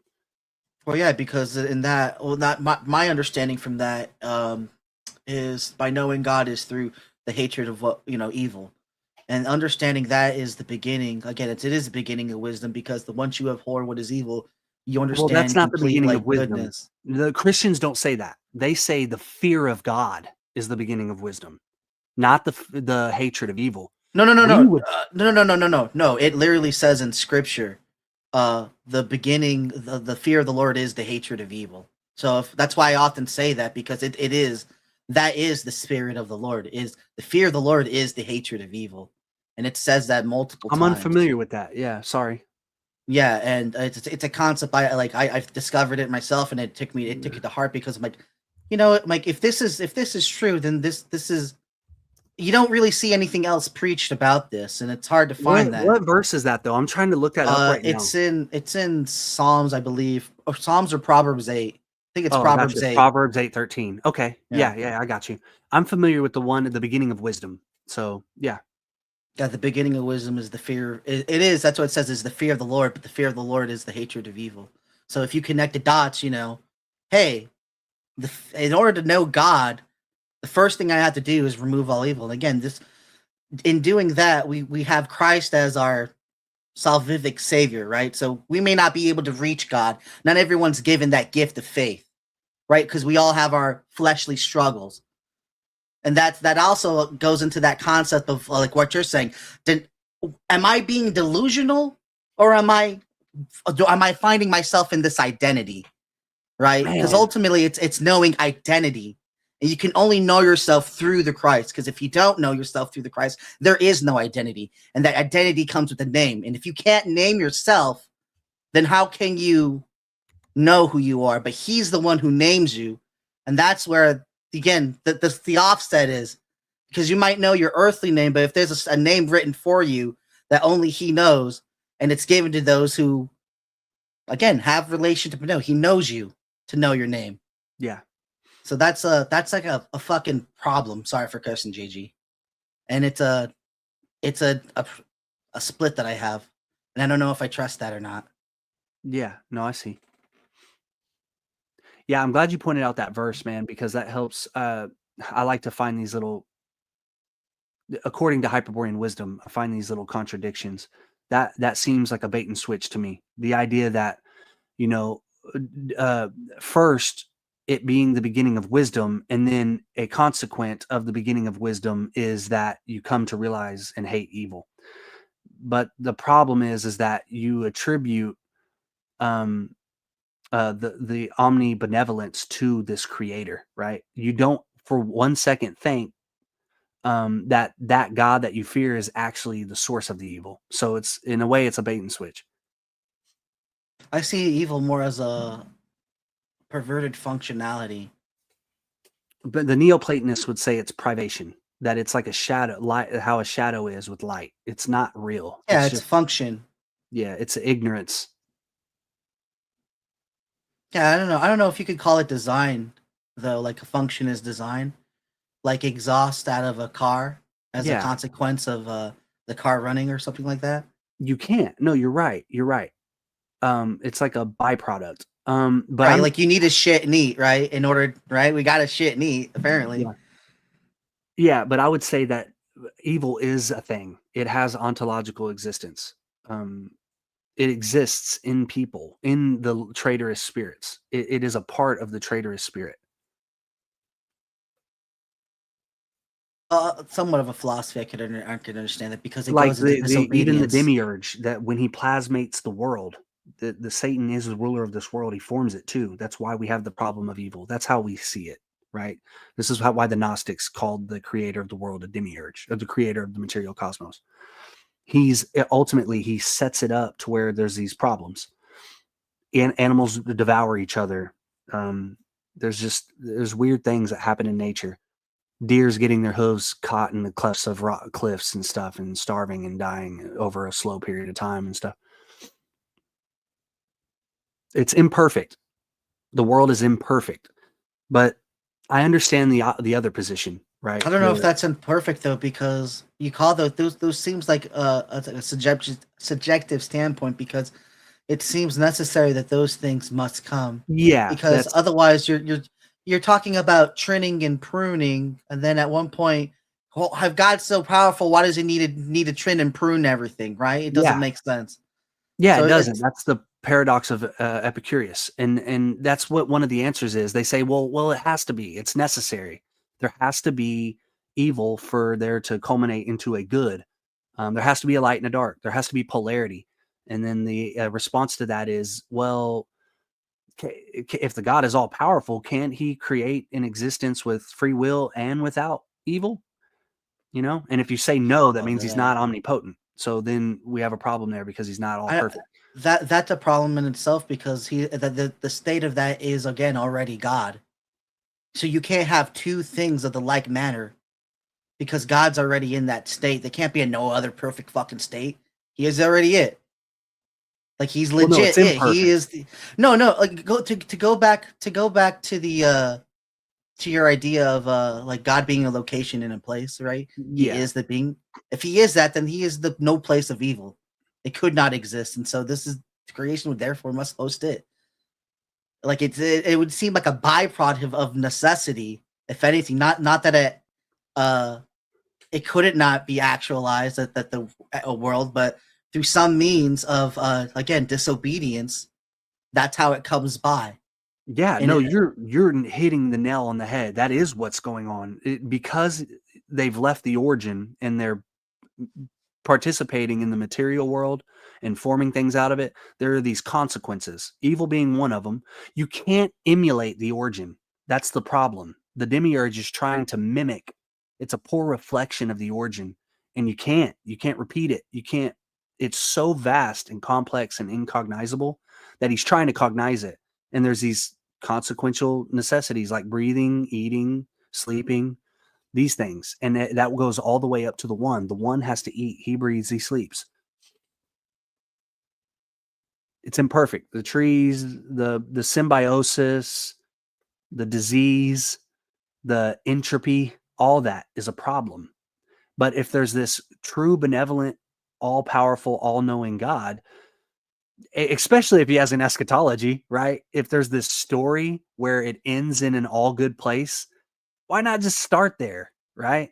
Why are you testing me if you know everything, right? Well, that's not the point, though, because, again, with God, he's already started there. It's already actualized by him throughout the whole thing. Yeah, why aren't we there? We are there. He's inside. He is literally the life in us. That's the problem with people miss, right? If he's alive inside of us, there's no, like, he's omnipotent. He can't not be there, right? Okay. So why am I liable to be like murdered or raped by somebody at any given moment in this world, right? That's probably the matter of free will and part of, like you said, erosion. These things do come by. But if he knows everything, how is there free will? Do you see the problem? This is the Epicurus paradox. No, I don't get the idea of him intervening and us having the knowledge of that intervention as well. Again, knowledge is part of that, and whether we use that knowledge or abuse that knowledge for our own will and not the Lord's is. So he's playing a game, right? So he's like playing a game with us. He's like saying, "Okay, I know what you're gonna do, but I'm gonna let you go out there, and even though I know the end of the story, can you play it out for me? Can you like die and get raped and killed? I mean, but I know you're going to do this, right? In a sting operation, they watch the deal go down and then bust the dude. It's the same thing of consequence, but not in the same thing. Like God can't withhold wrath or anything like that if you don't commit a crime. Not that he waits for it, not that he wants to do that. It's just a matter of function and appeal to hierarchy and order. He exists in. I don't think like, again, you're trying to attach this big emotional moral thing to it, and I don't agree to that. I'm not though. I'm saying that he's an eternal spirit, right? He's a being that's eternal, right? He's omnibenevolent. He's all perfect. He's omnipotent. He's omniscient. Right. Why do you not just start there? Why are you creating? He is already there. No, you're. I get he that. Cannot create anything other than he cannot create that because he is that state. It cannot be created. It cannot be created. That's what I'm saying. He's creating humans and placing them in temporality. Why not just start in eternity? Why not? He's already there. Not dude. You're not understanding me. No, if he understands. No, this goes back. If he's all in all, if he is all in all, then yes, he is already all there. No, he is. I agree with that. You're not understanding what I'm saying. We are in the future, according to his eschatology. We're supposed to partake in this eternity with him. There's no need for the temporality. Like the subject thing of that evil do's, it's like that Job. You're talking about is explaining Job. Why are these things happening? What have I done to deserve these evils, Lord, if I had not been wicked? The beauty about that is the Lord's still good in there. You're still alive. You're still functionally in with the Lord, right? You don't curse out the Lord for these evils that come upon you because it's not the Lord inflicting you or testing you. These things just come by. People who want to test God. Right? Because that's what the Satan can. He wanted to test God. He wanted to test the faithfulness of Job and whether or not he would cuss out God. It's the same scenario wrapped in the pretty bow of all of mankind. And we all repeat it every day. I understand your position. I just don't agree with it. I don't think that's benevolent. Omnibenevolent. Well, I don't necessarily agree to omnibenevolent. I only go with the original three that people throw out. Yeah, that's one of them. Omnibenevolent, omnipotent, and omniscient. Mine's omnipresence, omnipotent, and omniscience. That's omniscience, exactly. You have to be present everywhere to know everything. What was omnipotent? What's the other third one? Omnibenevolence. Yeah. No, not that one. There's another one. Omniscience. Knowing everything. That means you're present everywhere. I thought it was omnipresent was the Yeah, third I'm one. saying that's why there's not a fourth, right? There's this idea of omnipresence. You're thinking right. I'm just trying to tell you that omniscience is bagged into omnipresence. That's why Epicurus doesn't mention omnipresence, because it requires knowing everything. You can be in all places at once, but lack omniscience, right? So it's the omniscience word is superior. It includes omnipresence. So there's only three: omniscience, omnipotent, and omnibenevolence. That creates the all perfect God. Most religious monotheists, when they claim a capital God, what they're trying to say is it's the most perfect thing. I don't know about that because, like, again, benevolence implies an emotional standpoint. I get how we say God is love, and again, I think that's the same thing in which he's doing there, just saying God is this thing. He has to be as a result of everything. It has to be that. I don't think that. I don't think benevolence, as we understand it, Yeah, that's the theologians' claims, right? Like they don't throw out omnibenevolence. They say that is absolutely what God is, but they just say you don't understand what good is. You can't fathom what good means to God, right? Your definition lacks fullness. That truly the good of God is justice. I would say it's he's just it's justice is implied. It's an outcome of creation, but it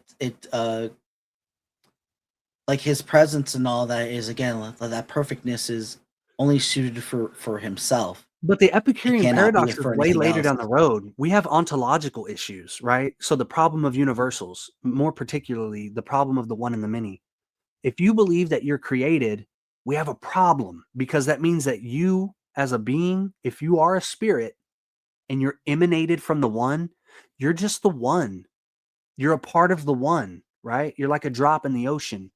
You actually have no individual agency. God is wearing a mask. Well, yeah, we and he's went through calling this. himself Noel.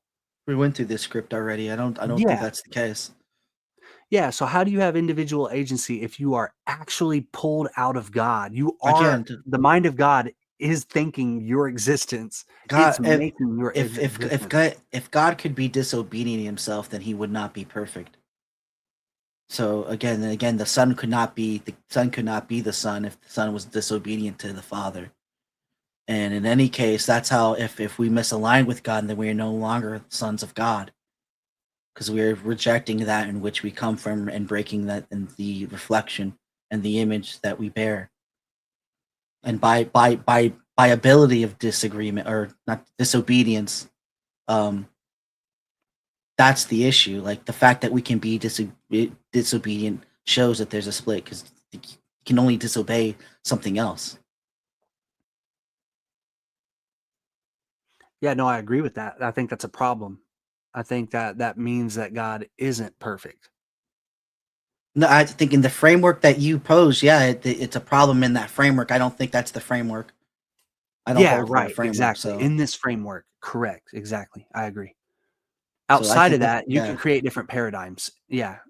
Yeah, And that theologians problem do that. that. Yeah, outside that framework, I don't think that framework works that way. But I don't. Yeah. But that's what I'm saying. That framework, I build up to that, making the claim first and foremost that ontologically we are not one, we're many. So that allows for the actual individual agency. You are an actual individual. You're uncreated. Nothing created you. So you're not like an emanation from God. You're not pulled out of God's mind stuff or his body or whatever, metaphorically speaking. You're not a drop in the ocean. You're a whole, you're a monad, and there are a bunch of monads that are indivisible.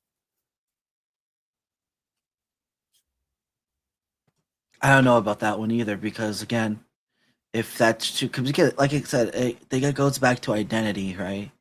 And how does that identity recognize itself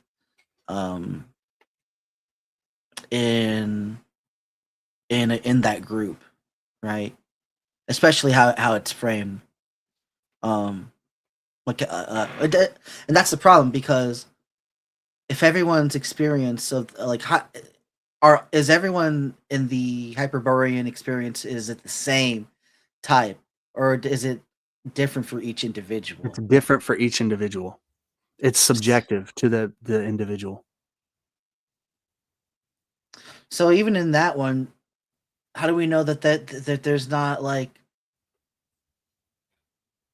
a test in with that? Because like you said, if there's a Messiah and then whatever Messiah is supposed to come, whatnot, then how do you know that there's only the genuine blah blah blah? There is no the Messiah mass? to come. That's I don't say that. I'm not. Oh, I'm saying sorry. Something you said led me to believe that. So let me. Oh no, yeah, about the chieftain, about the the chieftain incognizable, character. the most pure Hyperborean, right? Like what he does is he doesn't come to actually pull you. He can't do that. He can't like pull the body into the origin, but he leaves the mythos. He leaves this. It's the myth of the Grail. Most like the Manichaeans imparted this wisdom to the Cathars. Eventually, they adopted it from the Manichaeans. And this Grail mythos throughout Europe that the troubadours sang, the Minnesonger, this idea that there's like this stone of Venus. This is like Otto Rahn. This is like Black Order SS stuff. There's this idea that like there's this sign that only the spirit can recollect and recognize. Your mind isn't going to do it. Your body isn't going to do it. And it's the Christ who came and left this sign. That's what the mythoses are pointing towards, that the Christ is giving you the ability to exit or to return. He doesn't do it. He doesn't say, grab my hand and pull you through or whatever. He doesn't say, hey, just have faith in me. And then, I'll come back when I'm ready. That's not how it works in this cosmology. That's a weird one. Yeah, you have to do it. The spirit has to purify itself. It has to fully recollect and have absolute disdain for the material universe, that essential hostility. Eventually, it leads to the individual reassigning semiotics. He basically negates all forms and reassigns it. You basically deprogram yourself. Right. It becomes another type of conversion. I get it. Yeah. You don't revert back to the material cosmos because you've trained yourself to deny all those forms. So it becomes habitual. I don't understand. Like, I get that. I don't understand it because, let's say, one's already in that would-be position. So what's already the difference between that and the thought idea, right? Like, that's like. What do you mean you're already in that position? It seems like atheism, but with extra steps. No. You're not already in that position. You identify reality with the demiurge's cultural forms or cultural structures. You out of neural I don't even know if that's true, but sure. Out of neural networks, synapses, you're identifying and making connections with things in the temporal world, and you're going, this is real. Hot as this 212 degrees is boiling, 32 degrees is freezing, up is up, down is down, red is red. You're being taught, you come into the world and you're taught by adults who think they know the world, and you're programmed with this structure of the world, this cultural structure in your mind, and you think that's reality. So if you don't deprogram that, you come back over and over until the end of time, until the eschatology ends. Yeah, I don't even know about that. The reason we say you come back over and over is because we don't believe in destruction, right? If you can't create or destroy anything, the spirit is not going anywhere. Your body disintegrates. That illusion of death looks like the guy's gone, but the spirit's somewhere. And we don't think it just sits in limbo or purgatory until the return of Christ or whatever, or the return of Jesus. Like that's a paradigm, but this isn't that. Well, I guess it doesn't even make sense. I don't even understand how reincarnation works, but besides that matter, because eventually something gets diminished along the way. So I'm trying to imagine, like, that even is something that you can bring up about God. Like, how does God substantiate himself without diminishing? Like, what is the substance of life that gives him the immortality, for lack of a better word, right? That's a problem too. Yeah, exactly. If you believe that being is becoming, if you believe that ultimately heaven is this structure that has time and space, yeah, that's a problem. But to answer your question about reincarnation, there were Christian mystics like Rosicrucianism, anthroposophy has very good explanations for this, right? That the being is the human being is a composite being. He's tripartite. He's a body, a soul, and a spirit. And you can further categorize those things, right? You could say there's 7 levels, 9 levels, 12 levels of the body. You can make generalities, but you can keep digging further. But essentially, the most accepted is like a 7-level body. You could say that there's like the physical body, and it's made up of like chemical, light, ether. And then you can go into like the subtle body, and it's like a lower mind and a higher mind, the soul. And then you can go into the spirit. That when you die and you lose the body, it has to retract back through those other bodies, those subtle bodies, the soul, until finally the soul is discarded. And then the spirit is left with these, right? It converts all these experiences from its earthly life into feelings and aspirations. Like if I'll give you an example, like if you're a drug addict and you never get over drugs, like if you're a crack addict and you die and you never defeated that addiction, your soul is going to have this desire for the drug that it never defeated. So what it's going to do is it's going to aspire for that. It's going to instill in It's kind of itself. hot. I'm not gonna lie.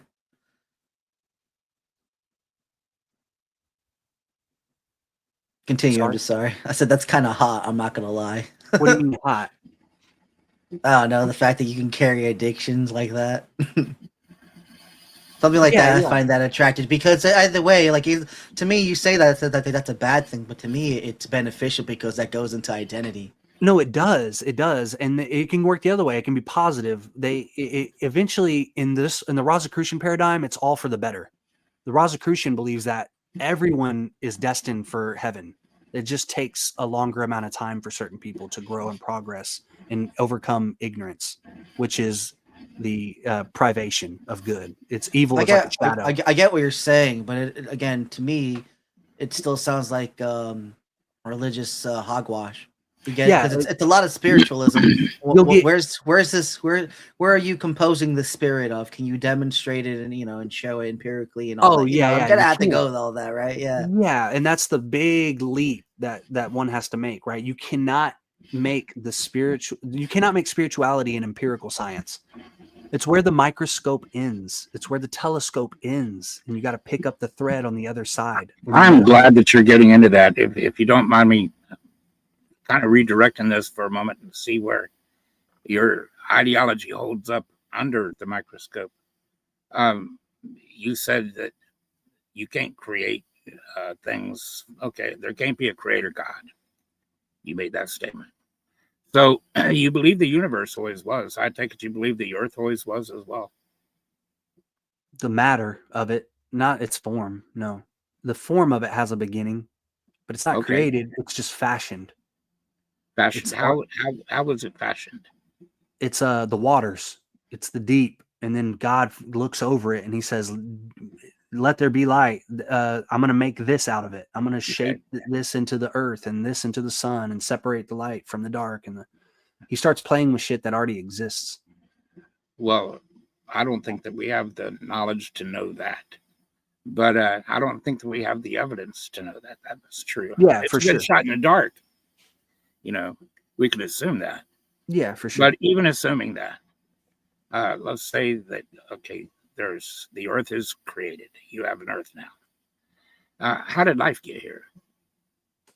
Yeah, He makes all the forms. He makes what seems like evolution, biology, chemical reactions, minerals, all what I wouldn't go as far as this myself, but yeah, particles, molecular existence, like all that is made by Him. He forms it and separates the matter into these things. He And makes when he does DNA out of matter. Does He separate it into spirit and body? Not the spirit, that's uncreated. So the body and the soul are created. They're formed. They're fashioned out of a substance. He basically takes matter and then He makes some of it really dense and solid, and then He thins some of it out and makes it really subtle. And now, what did you just say about the soul, though? That it doesn't exist, or yeah, it's a fashioned. It's made. It's like a sheath for the spirit. It's like the body is like the shell of an egg. The soul is like the white, and then the spirit is like the yolk. okay. So, are you claiming then that there was a force that fashioned like dirt, dust, and the earth together into a body, and then what? Yeah, I can buy that. Okay, and then Yeah. what? Where did the soul come from? The demiurge or whatever, the one, he makes it. He forms the body, the subtle body. We would call it in anthroposophy the ether and the astral body. So you're saying there is a God that creates that then? He forms it out of matter that already exists. The Well- alchemists call it the prima materia. It already exists. Hold on a second. What matter already exists? Matter. Isn't that where the body comes from? The matter? Is that considered Exactly. the bride or no? Yes, it is. Yep. this is there the we goddess go. too. There we go. They call it the Yeah, earth, Tiamat. I get it. Yeah, all that Yeah. stuff. Yeah, There you go. Yeah. Yeah, God's trying to resurrect his dead bitch. I get it. Yeah. It's not good. You need to. Yeah, the matter is no bueno. That's like the original story. God has a dead wife, and she did something or something like that. It's always God versus wife. Wife bad. Wife bad. Yeah. Wife bad. So you're saying then that God does create a spirit? No, spirit is uncreated, eternal. Nothing makes it. It's always existed. It's never had a. It's no beginning, no end, no birthing, no death. That's all stuff of time and space. It's an illusion. And you get this knowledge from what? I get it from philosophy. Personally, I work this out ontologically. But Hold I up. also- Pause. How can you say that all those things are an illusion when they're literally prerequisites for those numbers to be actualized in order to go back to the unity? Like it's a requirement. So they have to come by. So how can you say those things are an illusion? Well, they're not a requirement. We're not progressing. You're not moving forward to the origin. You're trying to go backwards. You're trying to reclaim it, recollect it, or remember. The movement isn't forward. It's Well, it's no. backward. It has to be forward. Oh, sorry, my mic. I got too close. It has to be forward because you said there's a process of reincarnation. So each and every one of those numbers has to happen. Yeah, no, There had been- reincarnation is bad. Let me hash this out for you. I'm saying it's real. It's a thing. Oh, Reincarnation does happen, but that's because you're trapped in the illusion. Reincarnation, you need to get away from reincarnation. would you be an anti-natalist? No, not necessarily, because I believe that. Do you have I be- children? Yes, yeah. Okay, all right, cool. I'm not an I guess, antinatalist. maybe. This is a point of contention within Hyperborean wisdom. There are adherents that are antinatalists, and I don't necessarily agree with that because I think that one of the goals is we have our own eschatology. We think that there will Yeah, be in some I get it. In some instances, it makes sense because if the whole thing is to get back to unity, the more reproduction numbers you have, the more that actually kind of doesn't make that happen because there's no actual realizations happening with each and every potentiality of reincarnation. It diminishes the chances. So that I can Well- understand from that point and level. our eschatology ends in the destruction of the material universe. We think that there's this war, this spiritual war that will culminate in a final battle. And this Why final is battle, there a war? But like, how do the treacherous spirits come by again? Because what does that make sense that they don't want part with the unity, and how does that happen? Yeah, no, they're like given deals. They understand that living in the material cosmos requires resources. They need to eat, right? So they are okay with duping the Who are Lord. Who are they making the deals with? The demiurge or the one. You could look at the one as like the first spirit to leave the origin, and he's free to shape the prima materia. The prima materia is there. It's unshapen. There's no structured material cosmos. How do we know that there's not more than one ether? One or more ether?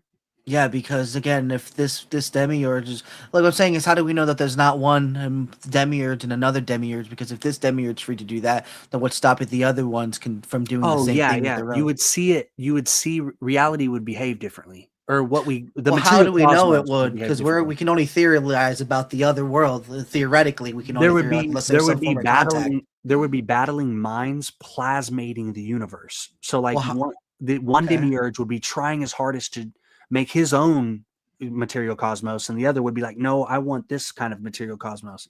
Well, It would that's what be I'm them- saying. There's an assumption of the one plethora or the ether. I'll say because that's easier for me.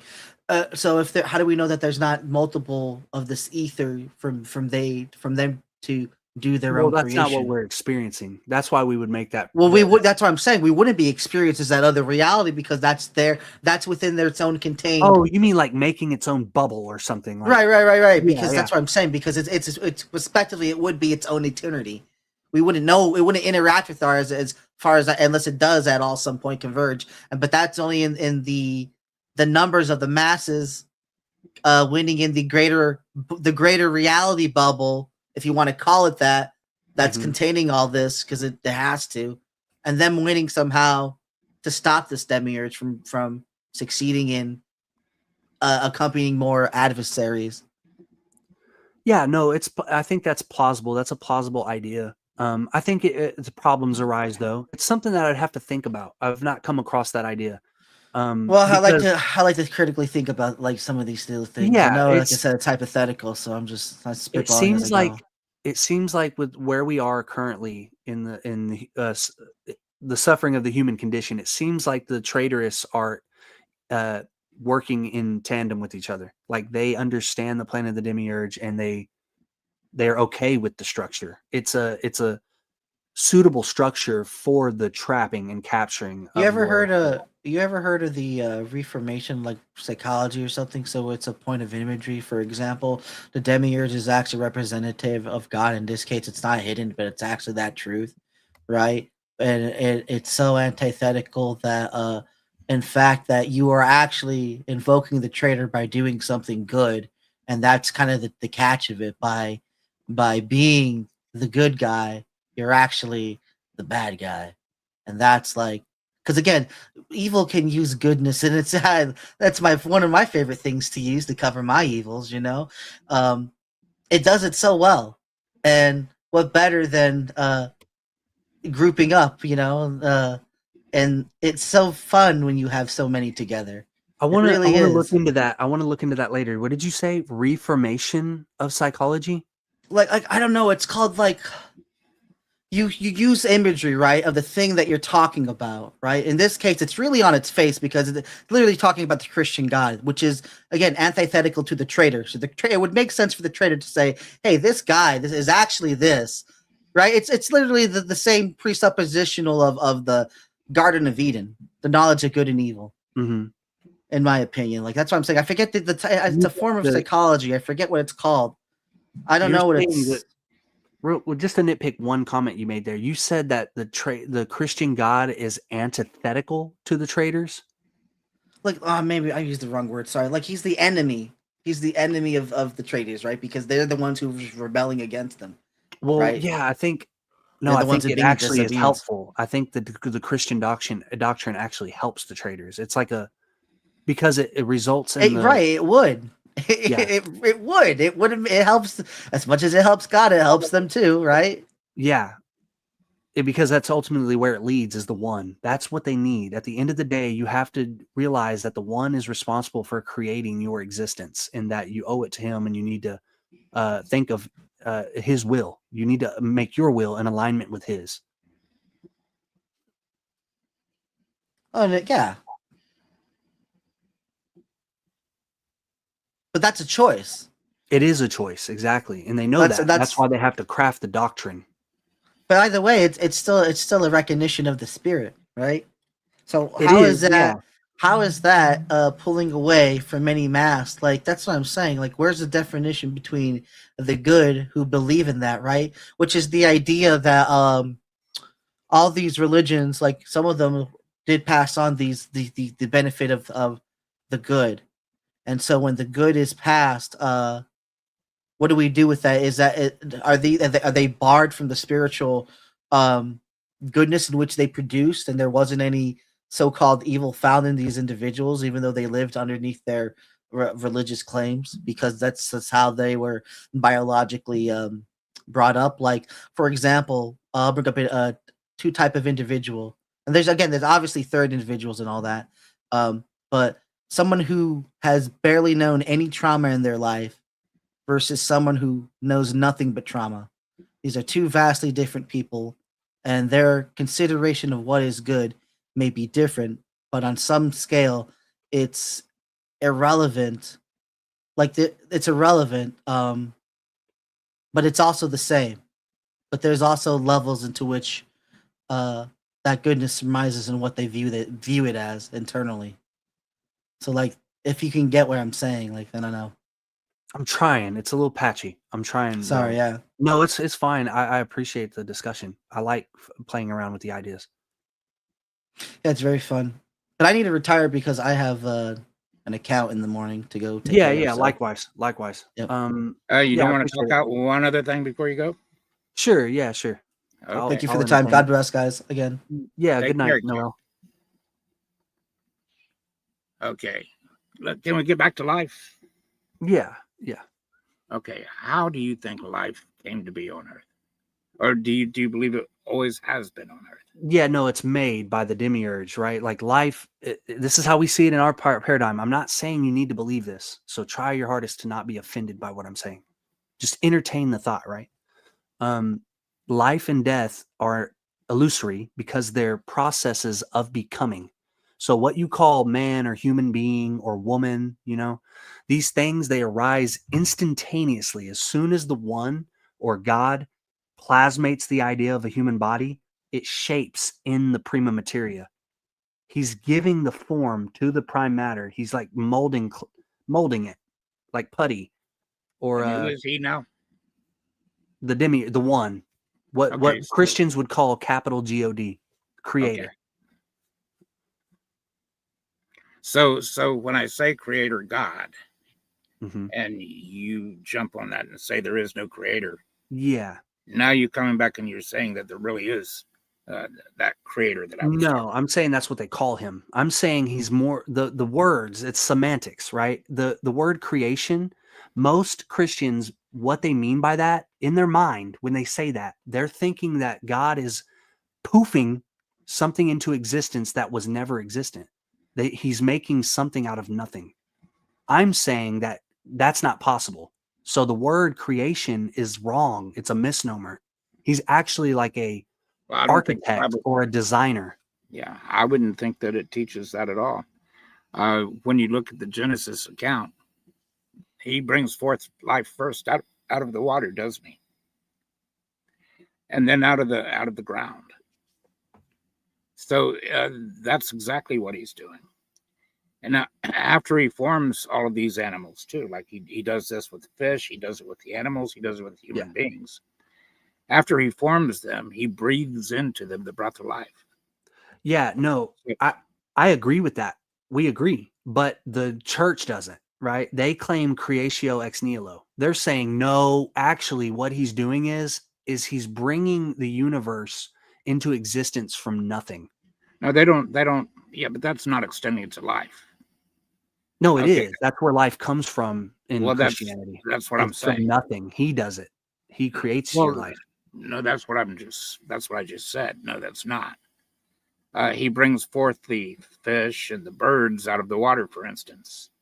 And then you have him bringing forth the amphibians and the Yeah, these reptiles things. and the land mammals. But he brings them forth from the land. In other words, what we get here is that he is using something to create these animals. And then after they're created, he breathes into them the breath of life. That's what Genesis says, all the way through Genesis. So I don't see why you're...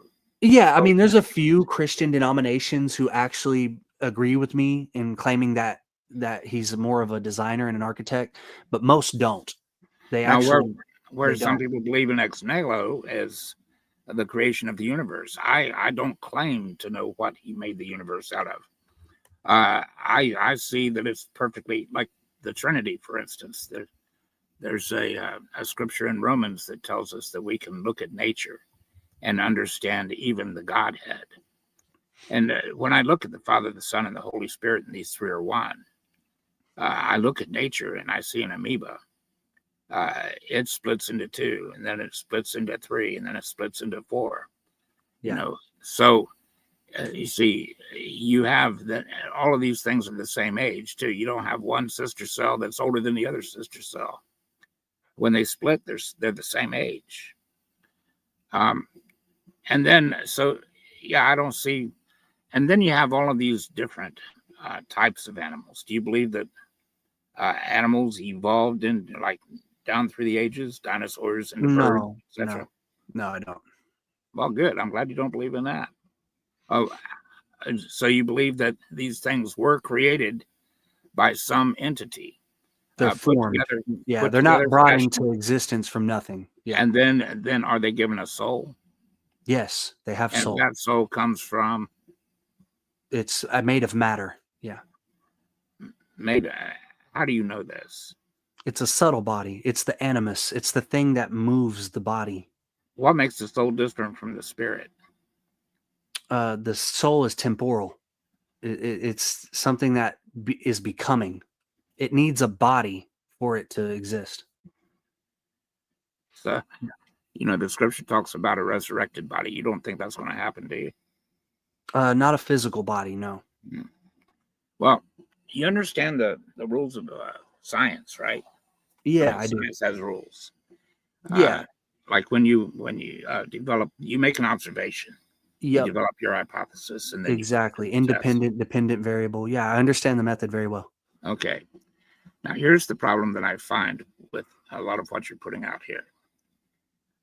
It's number one, I got to confess that you've got a lot of theoretical things going on here, things that are hypothetical, things that we can make, I guess, a lot of knowledge claims on, but then we really can't test them. So if we look at scientific, what's scientific and what is not scientific, there's nothing about any of these claims that is scientific if you can't put them to the test. Yeah, I stated that. This is not empirical science. It will never be. It can't be. Okay, so what advantage do you think you have over a Christian? That's a really good question. I don't necessarily think I have an advantage. That's the wrong word. I don't think it's not a competition, really. I don't think I have an advantage over a Christian.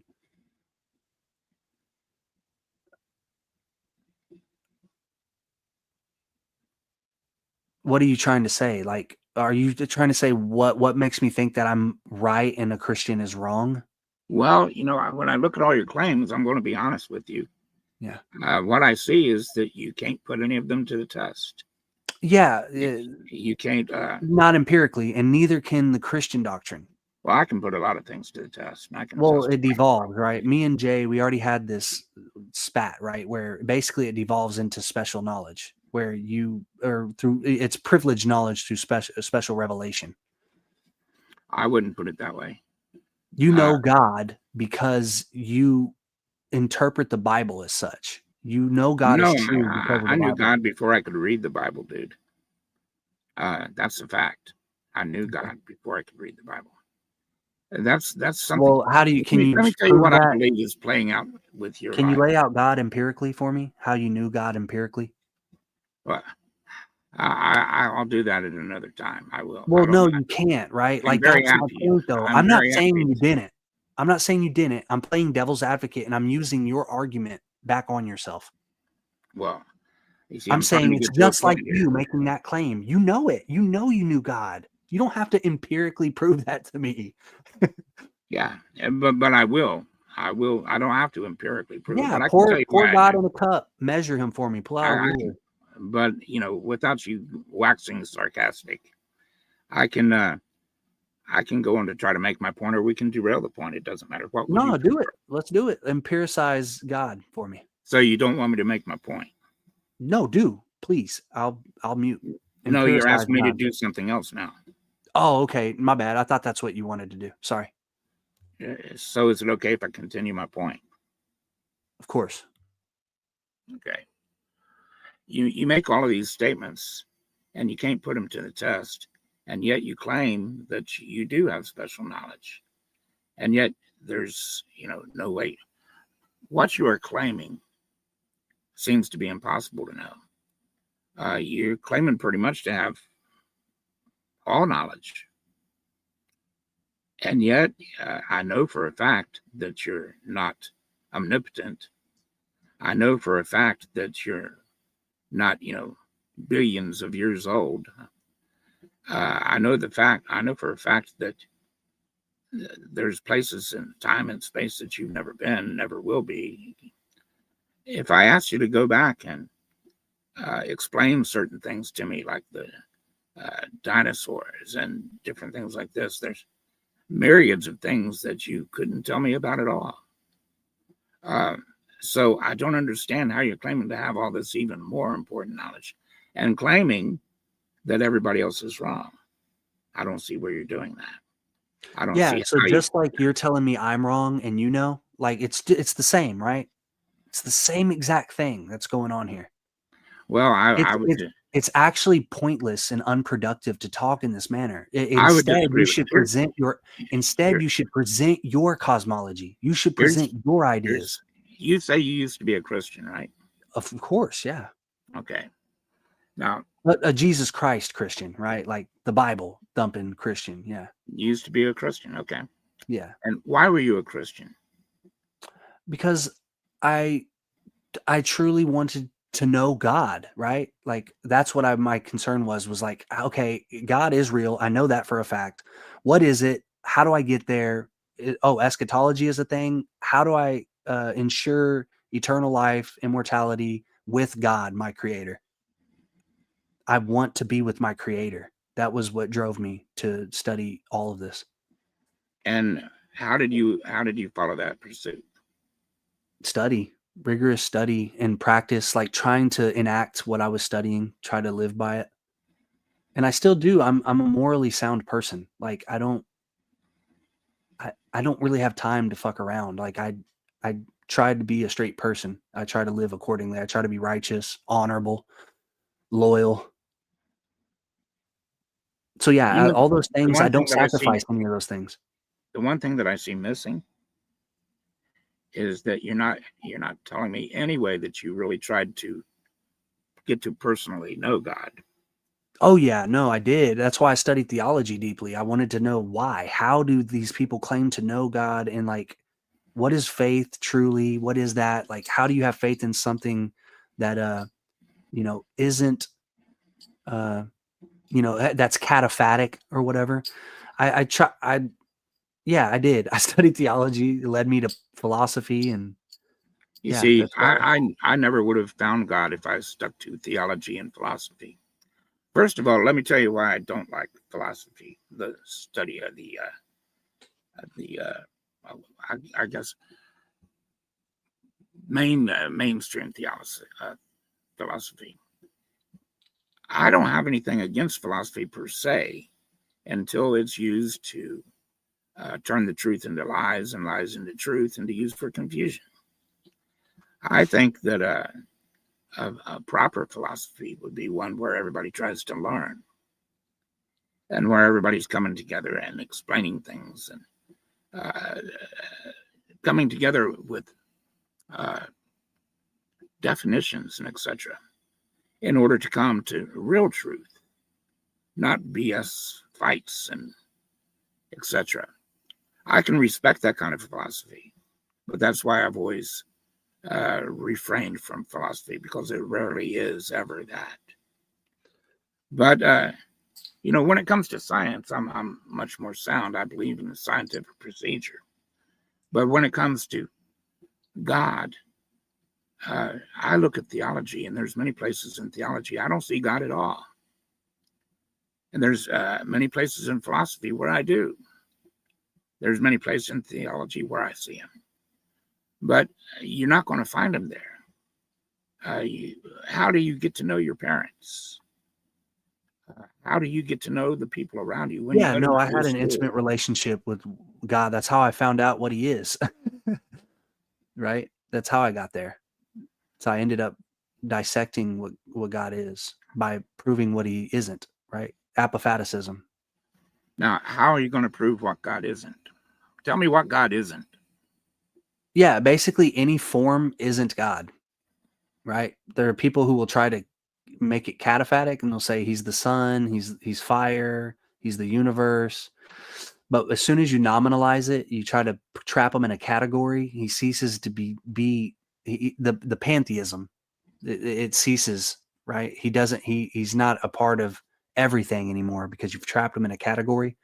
So the best thing you can do is try to find in Platonism. I think they had the best technique, and most theologians were Platonists or Neoplatonists because they used apophaticism in a peculiar way. They took terms and tried to see what forms participate in those terms, right? So like if I say brown hair, something that's hairy, right? Only so many people fall into that category because there are people who aren't hairy, right? There are people with blue eyes. There are people without blue eyes.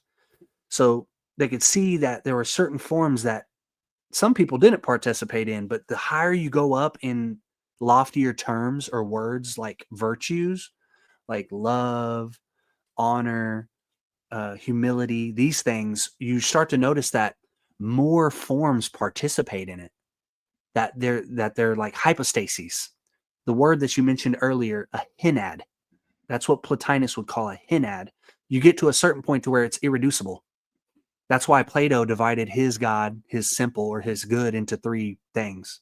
His one, it was good, beauty, and justice, right? Those things, he couldn't go any further with the words, and he couldn't distinguish if love participated in beauty or if beauty participated in justice. They stood alone as hypostases or hynads.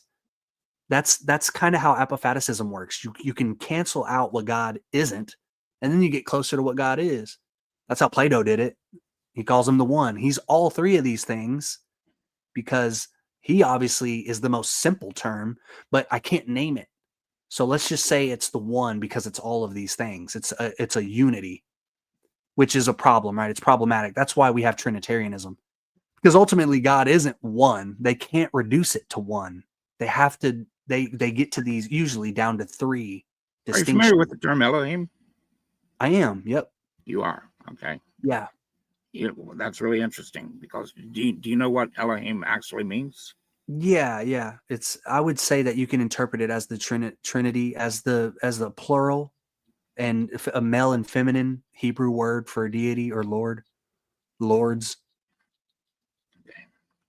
In the scriptures, for instance, Mm-hmm. many times where it's talking about angels, fallen angels, or otherwise, demonic angels, godly angels, it doesn't matter, or magistrates, even on earth, human beings, some human beings that are given power are referred to as Elohim, which, in my opinion, that's a bad interpretation to call Elohim God. It should be more like some sort of a divine being, be it an earthly divination like a ruler, a prince, a king, or something like that, or an angel, a demon, that sort of a thing. And Yahweh is always interpreted as Lord. I think Yahweh should be always interpreted as God, actually. That's my opinion. Because Yahweh literally is I guess you could say, the name of God. And we know for a fact that there's at least two Yahwehs in heaven, according to ancient tradition. For instance, you had Yahweh in heaven casting down fire on Sodom and Gomorrah, as the Yahweh on earth is calling for it to come down and rain on Sodom and Gomorrah. So that's right there in Genesis. You can check it for yourself. Yeah, see, that's another problem too. I don't mean to interrupt you. Is that this is another reason I've arrived to the point that I'm at, is that the Christians don't understand Hebrew, right? Like, or their religion. They don't understand Zohar, Talmud. They don't understand Torah or Midrash.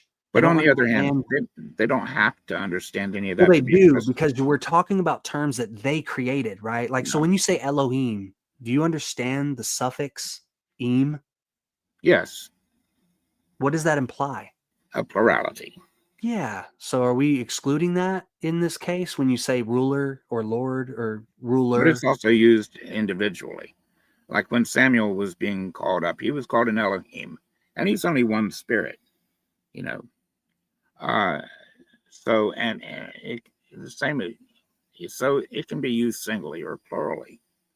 But it is a plural. Yes, that's true. But it's also used to address the single. Do you know that they have? Nomicon or like Notaricon or Gematria. Like there's these alphanumerical devices throughout the Torah and the Zohar and the Talmud. Right. Yeah. Yeah. It's like these words mean so much more to the Jew than a Christian knows. He doesn't, even in Strong. Well, Strong didn't now understand. you're dwelling in my territory there. Yeah, Strong didn't understand the Gematria and stuff Well, like I that. didn't just learn from Strong either. I I'm used not his claiming that, right? concordance. I'm not I used his comparing you to. concordance so that I could get an understanding of the Hebrew words that were used to create the Bible, all of the different books, and what they actually mean. That was No, I'm not claiming that you're limited to just Strong, right? But what I'm saying is that, like, for instance, Yahweh, there actually is no A and E in Yahweh. It's the Tetragrammaton. It's a formula. It's a ceremonial magical formula. It's a and that call. has no implication on anything we're talking about. It's 4 letter. Well, it is though, because I wouldn't say it even means Lord.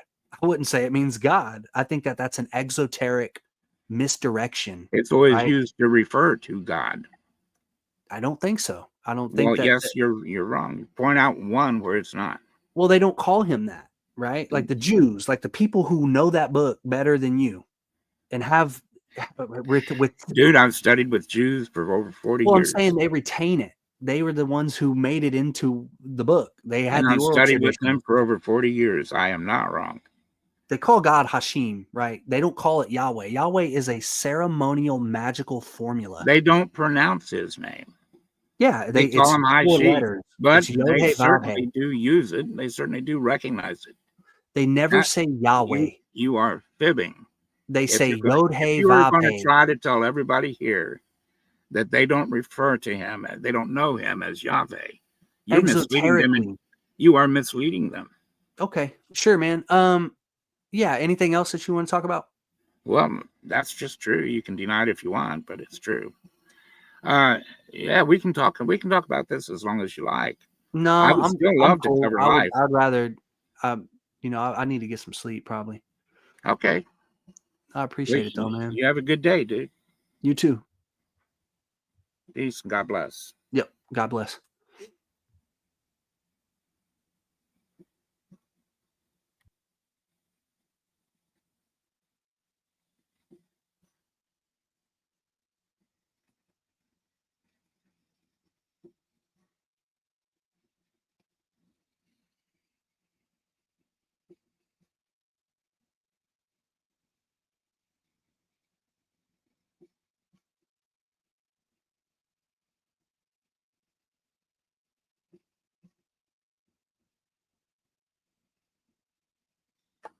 Well,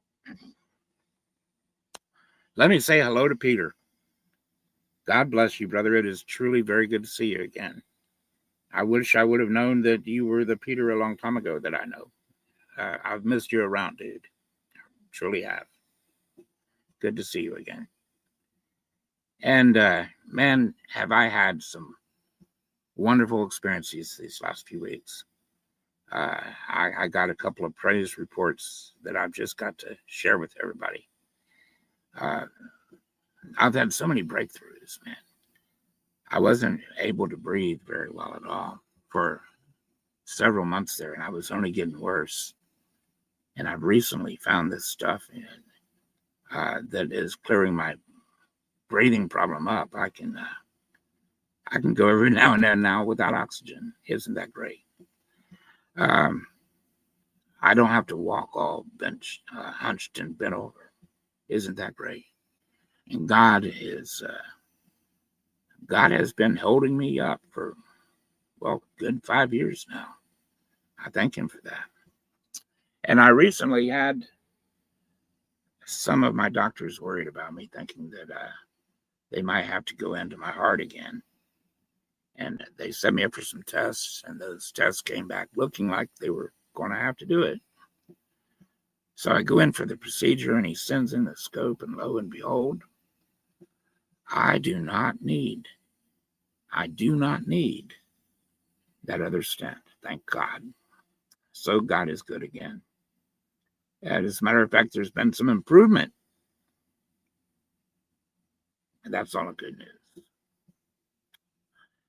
And while I was at my, while I was being examined by my doctor, who was ready to do that procedure, put that other stent in there that morning, as he was examining my heart, I could see it on the screen there, kind of like a sonogram thing. I was watching it work, and he made a comment. I thought he was kidding at first. He says, I thought he was kidding about me because he's from India. And he made a comment about my heart being, I've had a broken heart before. And I think to myself, well, who hasn't?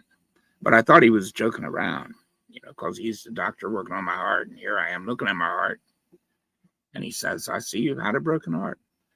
Well, I go to talk to his wife several days later. This was just day before yesterday. Or yesterday, I should say. And his wife is my main doctor. And she examined me and she asked me, well, did he tell you anything when you saw him? I said, well, sure. He told me that I'm not going to need that stent. Everything's going well. And he says, anything about a broken heart? And I said, well, yeah. He asked me if he says, I've had a broken heart, but I thought he was kidding around. She said, no. You've actually got what we call broken heart syndrome. And her husband had shown her on my charts, on the pictures that he had, where broken heart syndrome shows. He says, yeah, if you've ever been through something really traumatic, broken heart, then that shows. So it leaves something on your heart. It's a permanent thing. Well, I wear that as a badge because I've made it through mine. But the doctor, I didn't know why he wrote me a prescription for Zoloft. But it turns out he wrote me that in case I was still having problems with a broken heart and I was ever feeling suicidal or anything. And I kind of laughed. And I told him, I said,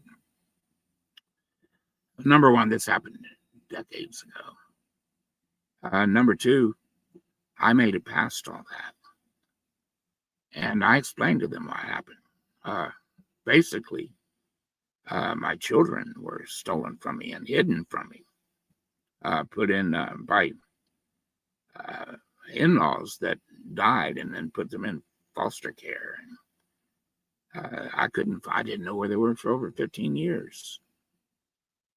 And yes, my goodness, that broke my heart. For I guess a couple of years there wasn't a night that I didn't cry myself to sleep or pray myself to sleep crying, or I drank myself to sleep. And man, but I kept praying, kept trusting God to take care of my children. Lord, put into my children the things that I can't now. Let them be brought up in you somehow. Well, 15 years goes by and a miracle happens and I run across my children. And guess what? My son is a preacher. My daughters are saved. And God has put into them the things that I couldn't put into them. So I know God answers prayer. And not only am I over that heartbreak, I can take on the world. There's nothing I can't take on at this point. I thank God for bringing me through all of that and for being faithful. You see, these are things that I was going to try to lay out to our young friend that was here earlier. When I asked him, what did you do to get to know God? And basically, the Bible tells us to test God, to try him, to ask him to give us things, to ask him to move for us, test him and try him and see if he's a liar or not. I've tested and tried God ever since I was 6 years old. When I was laying in my grandfather's backyard underneath his arbor after he was hit by a train and sent home to die. And I asked the Lord, please don't take my grandfather. After all 5 people in that car were killed, and he was sent home to die in a coma when we got there. God gave me another 33 years with that man. He was the best Christian influence I ever had.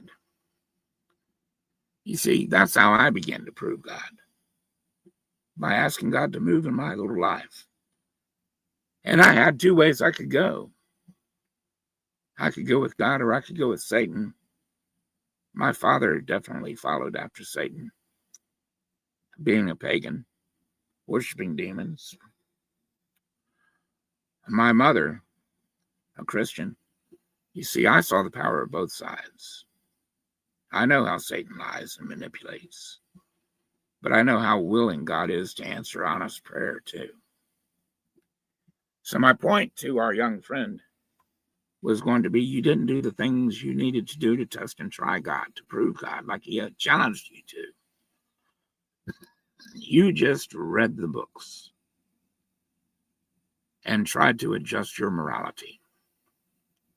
You didn't ask Jesus to give you a new heart, to turn you into a new man, and to prove his powers to you. You did not do that. You gave up before you ever even tried it.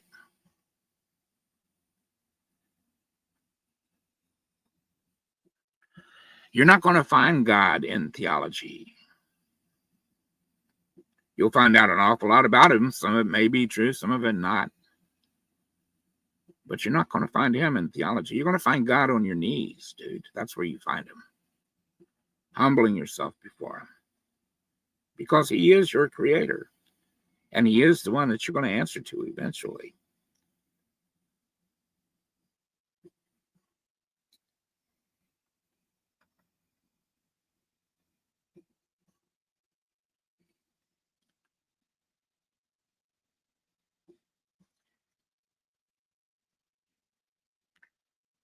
So I guess pretty much that's all I've got to say.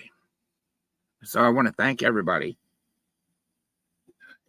Friends or detractors, it doesn't matter. I got nothing against anybody. And I do hope that you'll eventually understand what I'm saying here and seek out Jesus himself. Do what you've never done before. Put him to the test. Do that. And Peter, JG, God bless you guys. I guess we had to, Timothy and I had to put off our little debate for tonight. I'm really looking forward to tomorrow, because I think tomorrow you're going to see a debate that doesn't get hostile, that where people aren't going to try to avoid things and avoid points and overtalk the points and talk down to everybody. We don't need to do that, do we? So I am looking forward to it. I'm asking everybody, if you want to be there, we'd love to have you there. But if you would pray for this too, that a couple of brothers can show Christians and that we can debate these things in a good way, like the way Paul and the Bereans debated. And Paul found them to be rather godly people, unafraid to put everything to the test, to put it to the test of the scripture. And that's what we will endeavor to do tomorrow. So pray for us that we can do this and that we will remain godly. I appreciate it, guys. Thank you very much.